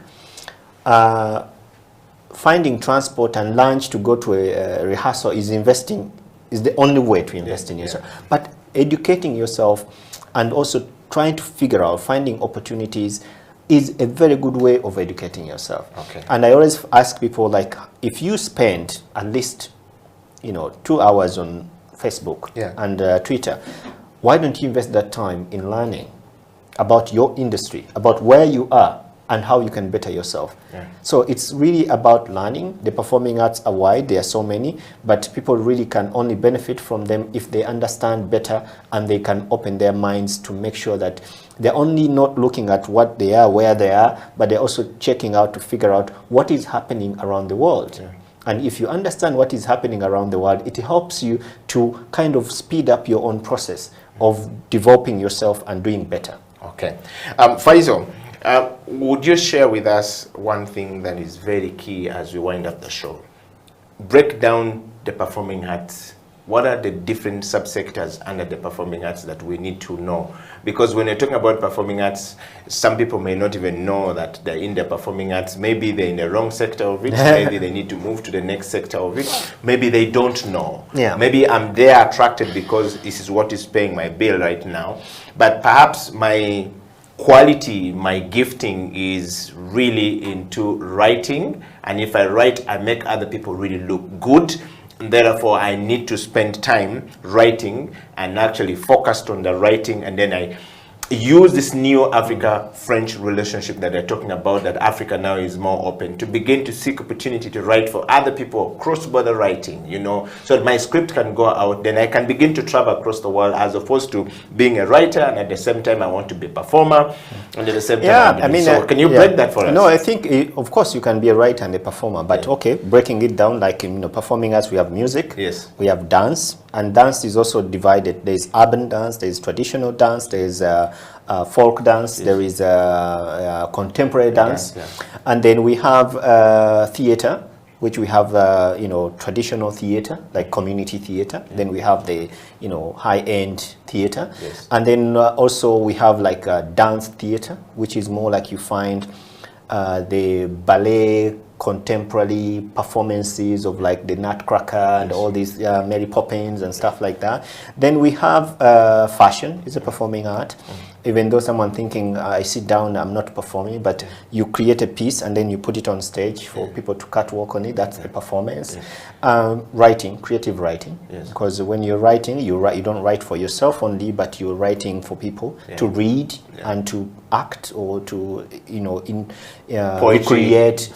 We have poetry. We have so I mean, there's a lot. We have video mapping. It's a performance, and sometimes you might think because it's visual and video, you think it's a visual art. No, but it's a performance because video mapping has become more interactive now, and it has become kind of like an engagement between a space and the people. So, and I really like to explore this, and this is something I'm really cultivating with my team. I want to start a festival for video mapping, like light up this whole city and with different concepts and designs and stories, and but it's a very expensive art form, to be honest. And then what else is there? Street theater. There is and there's a difference between theater, Yes. in a theater and Yes. street theater. Yes. When I introduced street theater here, I think 12 years ago, people thought that, but it's a very mature way of acting, because you don't have a script, you don't have anything, you're kind of reacting to, you can have a thought or a theme in your head, but then you're kind of reacting to a space, to the situation. So you are spontaneously engaging with people and stuff like that. So the performing arts are wide, and they're really a lot. Now, just give us a few. You've talked about quite a varied number of the performing arts subsectors under that. We want to just break it down. Do we have some of these form of arts in Uganda that are known? Because we might find that we're skewed to a very few of them, and we don't know really many of them that are quite very important that could take advantage of. Now that we're talking about, Africa being open to the Francophones, and the Francophone countries being open to the Africa. I think the challenge with some of the art forms, they're quite expensive and exhausting. When you talk about like video mapping, I mean, if you're a video mapping artist in Uganda, where would you get a job? Who's going to give you a gig? So you are in it for a big. That's why I was saying the new Africa France is open for this I think, and also if you're a video artist here, you really. I mean, it will be really hard for you to get a gig in France or Europe, because they are at a whole different level when it comes to mind, when it comes to skills, when it comes to software, because all these things work with software. Every time there's a new software, there's a new, it's like being on these apps that people use all the time. All the time there's something new. And how do you keep up with that? So some art forms would be really difficult for some of the Ugandan artists. And it doesn't mean that it's easy for the European or the Americans. It's also difficult for them, but what happens with them is that, first of all, they have the knowledge, they have schools where they go to learn this, and it's recognized. It means that when they come out of those schools, they are respected because they learn that form of art. And then when they go out in the market and they don't have gigs, there is a system that helps them to survive. They are given some, capital or money to survive on, even if they don't have a gig. When they get a gig, they can declare that they got a gig, and then they don't have to claim money from the state. So gig being business in So if there was a system like that, and imagine Eddie or young people who are, and every year there's also these opportunities, like every year there's a lights festival, there is a video mapping festival, there's a all these street theater festivals. So it means that someone is working, even though they know they are not going to get paid all the time, but they know at the end of the year there is something they look up to. And that gives them the motivation to create that kind of content. But if there is no opportunity, there is no platform for them to show their work, then it becomes difficult for them to be motivated. That's why now we're saying the new Africa relationship is opening that room for us to now go and say, go land, go open up. Of course it opens up, but also we have to understand that we need to start working harder to level the ground, to start competing with the content, because also the French artists, they also need gigs.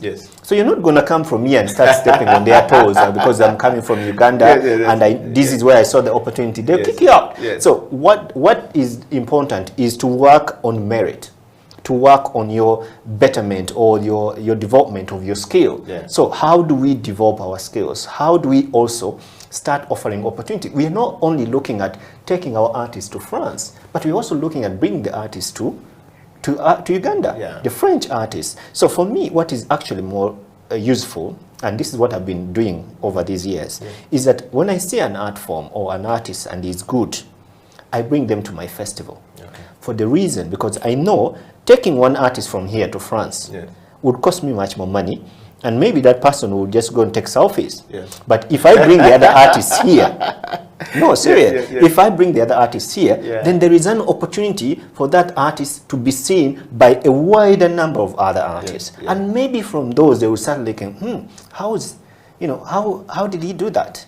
Look at the difference with Maurice Kiria. The Maurice Kiria of 10 years and the Maurice Kiria now is at a whole different league. Talking of Look it, he was performing in Netherlands recently, and the place was packed. No, look at they seem GNL. to understand his music more. GNL has been good since he started his music, and now he's at a whole different level. Exposure, interacting, collaborating, looking at others and how they're doing things, and being in a space that supports the industry that he is in. So we have to look at what do we do as a people in our positions to admire what others have done for their industries, and then that will give us the opportunity to start nurturing our own industries. But if we only look at problems and money here, pressuring people for support when you know they can't give it to you, but you just need to also work on yourself, be able to deliver and create the work that can take you to another level.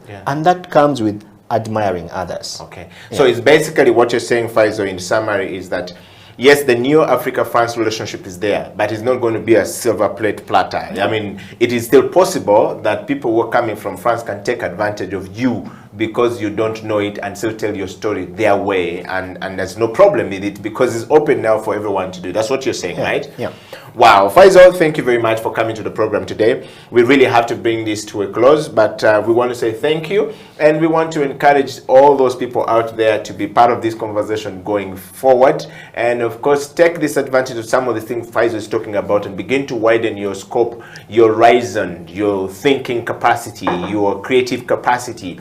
And, you know, be close to people like Faisal, you know. Be close to people who went to France. Ask them, what did you learn from France? How can they take advantage of it? There are many. Uganda, I think, had over 20 people that went. And I think these 20 people are back. If they can share as much information, that would be very great. And Faisal, one last thing as you go.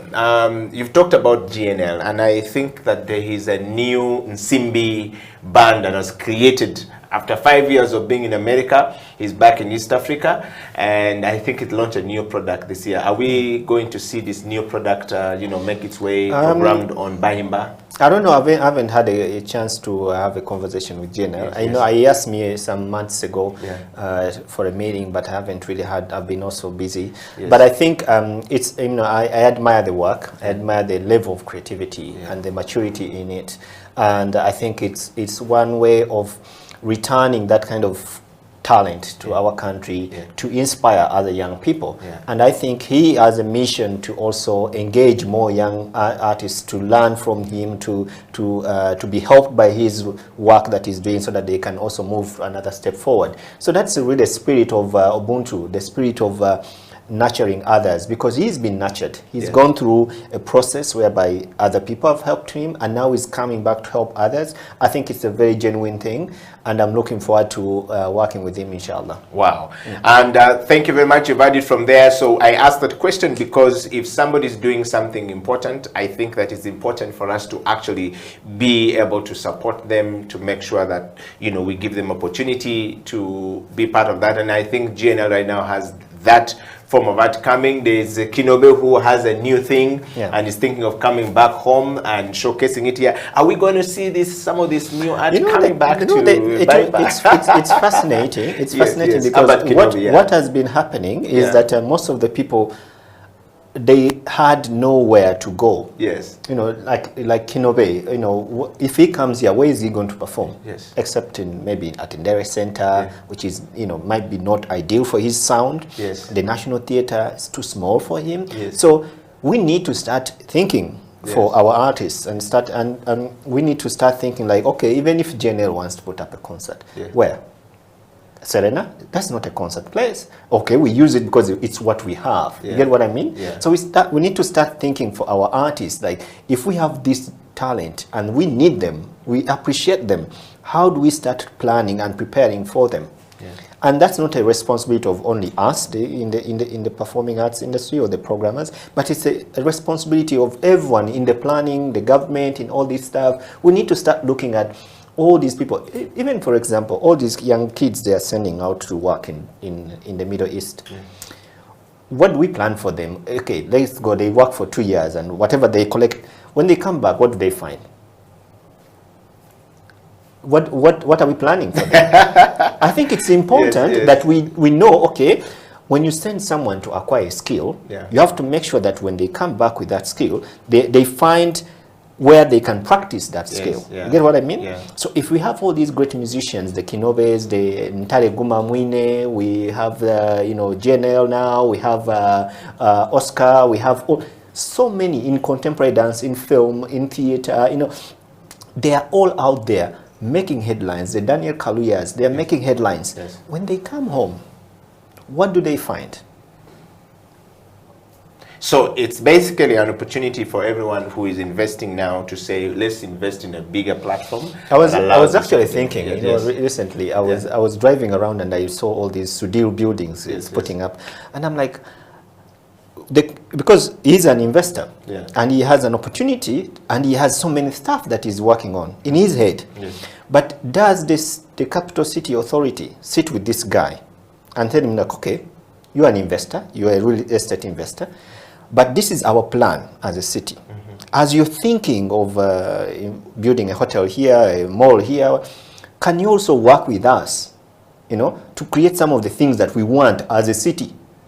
So that because it's your space, it's your investment, but these are some of the ideas we need for this city. You get what I mean? Yes. Can you think around, instead of building 10, 15 hotels, can also build a theater here? Can you also put a black box here? Can you put a studio here? Can you add it in your plan? Yeah.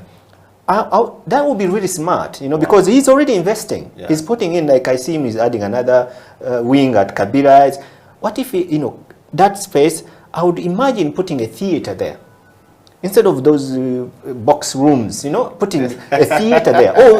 One of the halls and making it perform. Because you're now speaking like a performing artist, a programmer, yes. Like you have a hotel here, and then people can stay there, and then you have a performing space here. It's where in the people middle. can actually come. Exactly. It creates that ambience. And then you can see that you put one in that area. Bokoto serves in Tinda, serves whatever, and then if he's investing at Simba Manyo, now he owns it. I hear. Then you can also put something like that supports that community there. You plan with the city. I wonder whether they have this conversation, because I don't see it happening. Perhaps we need to bring this conversation there. The Creative Industry Talk is meant to bring the policymakers together. And we've been trying to get the policymakers to come to basically have this conversation with the creative minds, the policy people who are in the policy business, to say, hey, come together and let's have a conversation. Maybe we need to engage some of these people. Perhaps some of these things are not out and they are not aware.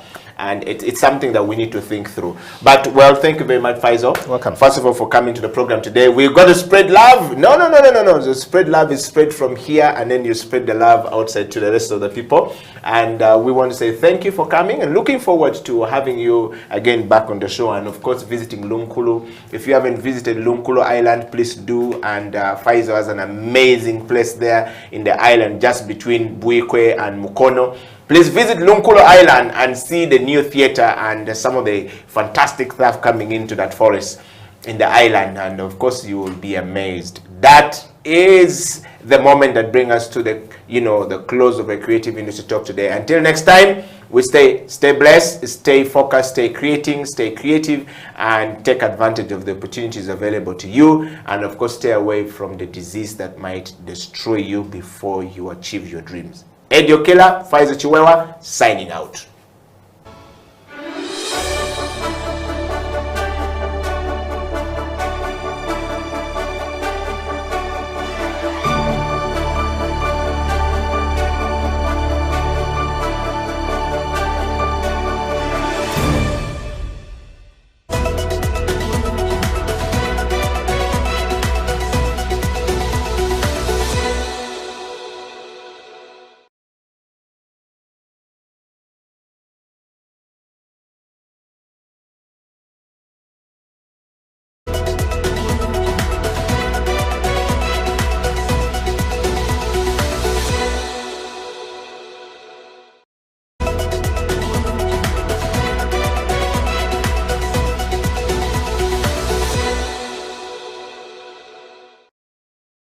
A lot has been happening in the game of basketball. First of all, as Slam Dunk Basketball, we would like to first thank the Silverbacks for doing the nation proud and for making it to the first time in the quarterfinals of the Afro Basketball Championship down in Kigali. It was a tough task, and history was made when the Silverbacks, our boys, were able to beat on Nigeria.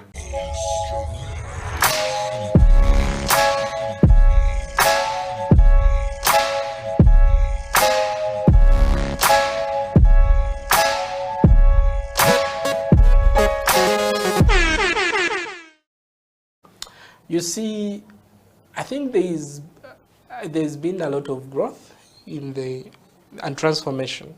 I appreciate the work national IT authority is doing.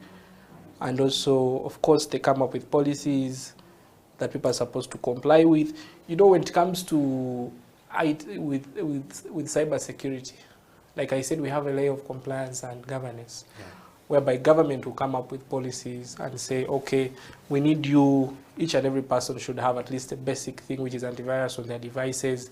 Because at the national level, they have what we call cyber threat intelligence, whereby I think UCC has a solution. Because I remember I was involved in that tender for procurement of a cyber threat intelligence solution, whereby we could be able to identify this is the new attack, it's coming from Russia, it's attacking our bank here, then they could be able to block that traffic at a national level. Well, the government is doing something. But then also, as individuals, like I said, we need to also be vigilant. Because the government will not be able to understand which new VPN client has come up, or which new VPN solution has come up, probably because they will not know. But for you, go ahead and download it and install it on your device. And then you trust transacting. You actually go to, then you say, oh, I've stolen money from my account. Oh, my information was stolen. Oh, I see nodes on social media. People steal nodes from people's devices and actually they ask for a pay. Someone says, if you don't give me $100,000, I'm going to publish your nonsense on the cyberspace. You know, so people need to be vigilant. But of course, the government is also doing something.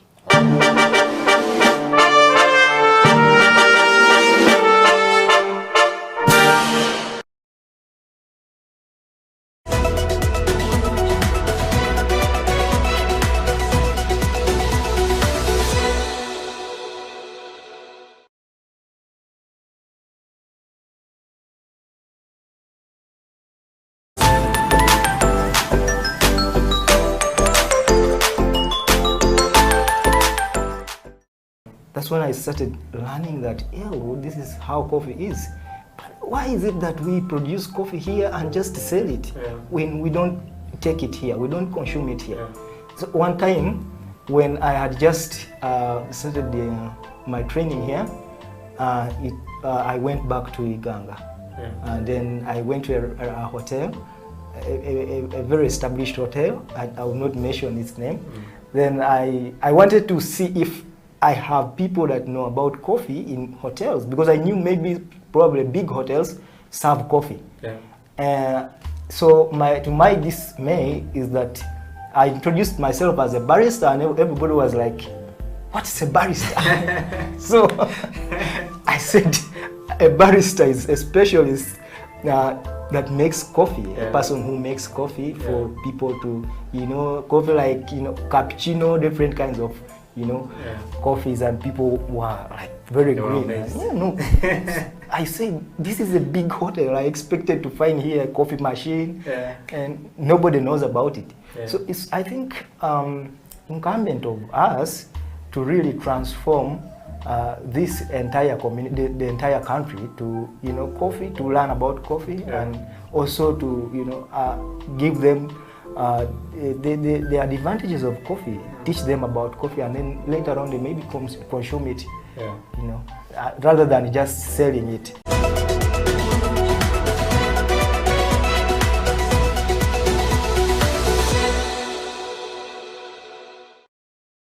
I come from the Pearl of Africa. It's a beautiful country with beautiful nature. To me, it really inspires me and motivates me. And actually, in one of my tags on my clothing, especially on my jeans, you see those lines that appear on the back pockets of the jeans. When I was doing my internship in Paris, I happened to go to a fashion museum where I read a few books, about fashion designers and their names and about their creations and things like that. There are signs on jeans like the Wrangler, the Lee jeans. All those jeans have signs on the pockets. And Before I went to Paris, I was doing that already because I was drawing my inspiration. I used to love geography. Yes. And the Ugandan, East African geography was really very interesting to me. Yeah. You know, knowing that I come from the Great Lakes, East African Rift Valley, Yes. that's why you see those lines on my jeans. Wow. I brought two theories because they are just theories about the creation of the Great East African Rift Valley. Yes. So I put those.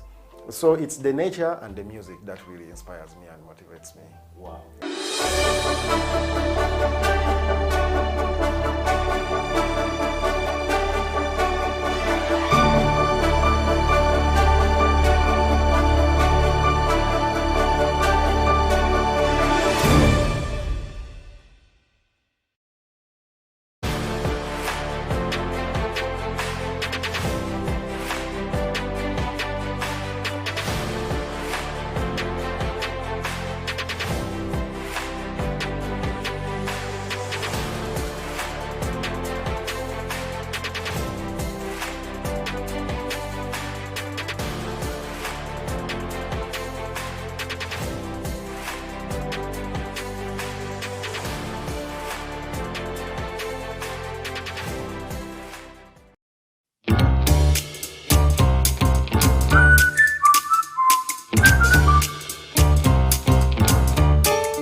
The year 2022, and at exactly 25 minutes past the hour of 11 a.m. we stream to you live and broadcast to you live the first ever coffee break show on House of Talent TV. How are you doing? My name is Amoni Mukisa and I welcome you to the coffee break show. Has been your year. I mean, 2020 has not been easy, but 2021, you know, I always try to add up 2020 and 2021 as 1 year.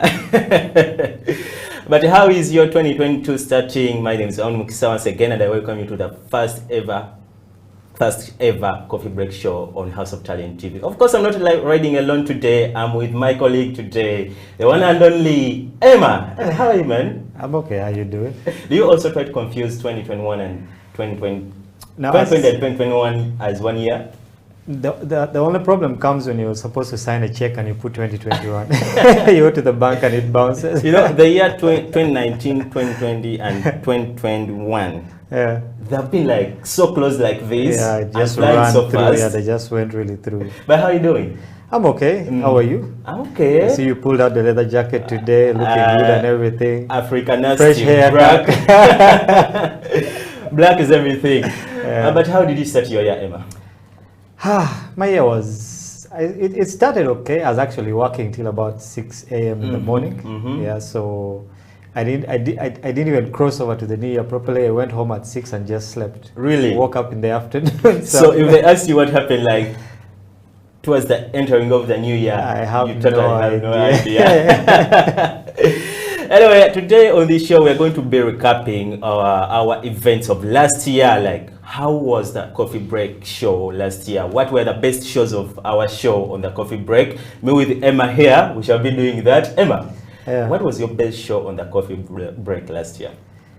My best show, I think, was the one with Swabra Banks. Swabra Banks. Because she was the first lady to come on the show. You know, it had been a situation of we're trying to get ladies, but every time you try to get one, they come up with an excuse on that day. So you have to look for a guy. But when we got into contact with her, she actually came, you know, and there was a lot we learned from that show. For me, it was the best show, actually. Swabra Banks. By the way, Swabra Banks is watching. Hey, Swabra Banks, thanks for watching House of Talent TV. But to me, the best show that we had here was when we first hosted under Dollar Isaac. Yeah. That show was so epic. You know how Isaac can talk from morning up to night, non-stop? We fought with him like to stop him to talk. You know, guy can talk. But the good thing is he knows what he talks about. Yeah, true. And our viewers appreciated what he was presenting to them. So that was part of my best show last year. But what are the memorable events that you had during the show? Well, which ones can I pick? Especially Swabra Banks, because you said it was the best part of your show. First of all, it was good to have a cute person in the studio. We're used to just guys, you know, coming in, but so guys are not cute. No, guys are hot. It changed the vibe. Even the guys on the camera that day, you know, were on their A game. The guy on the camera was very happy. He was more happy. Yeah, but I think the highlights for me were having those guys who came from the UAE, guys who came from Kuwait, you know, because they brought a lot of perspective into our industry here. There's a different way that things are done in the UAE, in Kuwait, and there's a different way that things are done in Uganda. So for them having to bridge that gap of they have worked in Uganda, then they have worked in the UAE, they have a better foresight, okay, of what can actually happen in this industry, more than just the guys who have worked here. And of course, we've also had guys who have worked here and have a lot of foresight, which is good. And another good moment we had, but electricity kind of messed us up that day. We hosted a young lady. She's a farmer. She does agriculture. But I remember that day the power was on, and it was a beautiful show that actually never got aired, you know, because of the power problems. But you spoke about the fact that we got in various people from the diaspora, UAE, Kuwait, where these guys brought a different experience here. You know, the fact that these guys go beyond Uganda and get to see that experience, get to do coffee that side, it's something unique. And now when they come down here and they share that with us, our viewers are always happy to see that. And today on the show, we're going to be having the same person. Actually, Emma spoke about people from UAE. We're having another barista who's from UAE. He's going to be sharing with us his experience. You know, you guys, the good thing about the coffee break is that we give you information right there, no charge. And now this guy is going to bring all the details about the art of making coffee. We shall be having a topical discussion, which I will introduce to you later on the show. But the guy we're going to be having is called Sadam Mukiibi, Senior Barista. Former Senior Barista with Endiro Coffee, and now is working in Arabia with a certain coffee shop that I will be telling you later on the show. So this guy is going to be here and is going to be giving all the details about coffee. So look out for that segment. That's the guy over there on your screen. Look out for that segment where we shall be sharing his story, Sadam Mukiibi. Emma, the Coffee Break Show is a show where people have had positive reviews. You know, I always speak to people about this show and they're like, man, whenever I want to make coffee and I don't know what to do, I go back on YouTube, I go back on Facebook and look for a certain show where I saw that they were making this type of coffee and I try to relate. How good do you feel when you get such feedback? I'll just give you a background. Before I started doing this show, I'd never made a cup of coffee. It was new to me. So one day they tell me to make a French press, and I'd never really, what is a French press in the first place? I'd never heard of these things. Okay, but when we started the show and started interacting with guys who would actually come with their stuff on the show and make coffee on the show, you know, I started to understand, oh, this is actually what goes on behind the scenes. You know, when you go to a coffee shop, you sit, order your coffee, they bring it, you drink it, go, but you never understand what actually happens behind the scenes. So these guys actually bring their behind the scenes onto the show. You know, it was kind of an amazing thing for me, and not only for me, like you said, there are people out there who go back to the show and say, now, what is a V60? Yes. How do I make coffee with a V60? You know, how do I use a French press? How do I make a latte? And we have gone through all those things on the show. And not only me, but I believe that even the guys out there, you guys have learned a lot from the knowledge that we have had here. You have the senior barista here. Emma like, you like call me a messiah, but that day, you know, wherever I go, guys are like, you, the coffee messiah. I'm like, you guys, what are you talking about? Emma has tried so much to bring me the coffee messiah.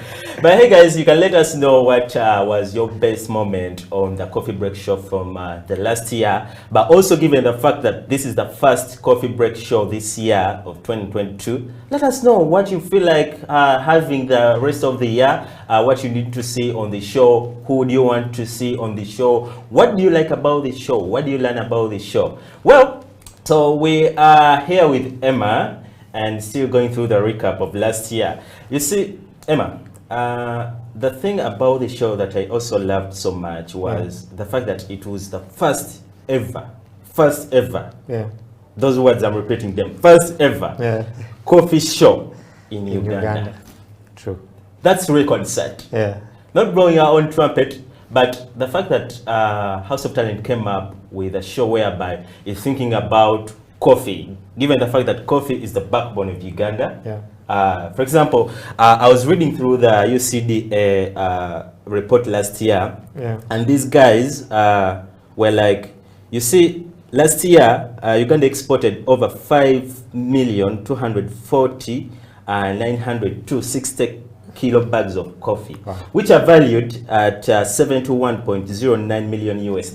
Wow. Can you imagine how big that's big. That is really big. Coffee exports for 12 months, which is like December, which in 2020 to November 2021, totaled to 6.65 million bags worth 681.49.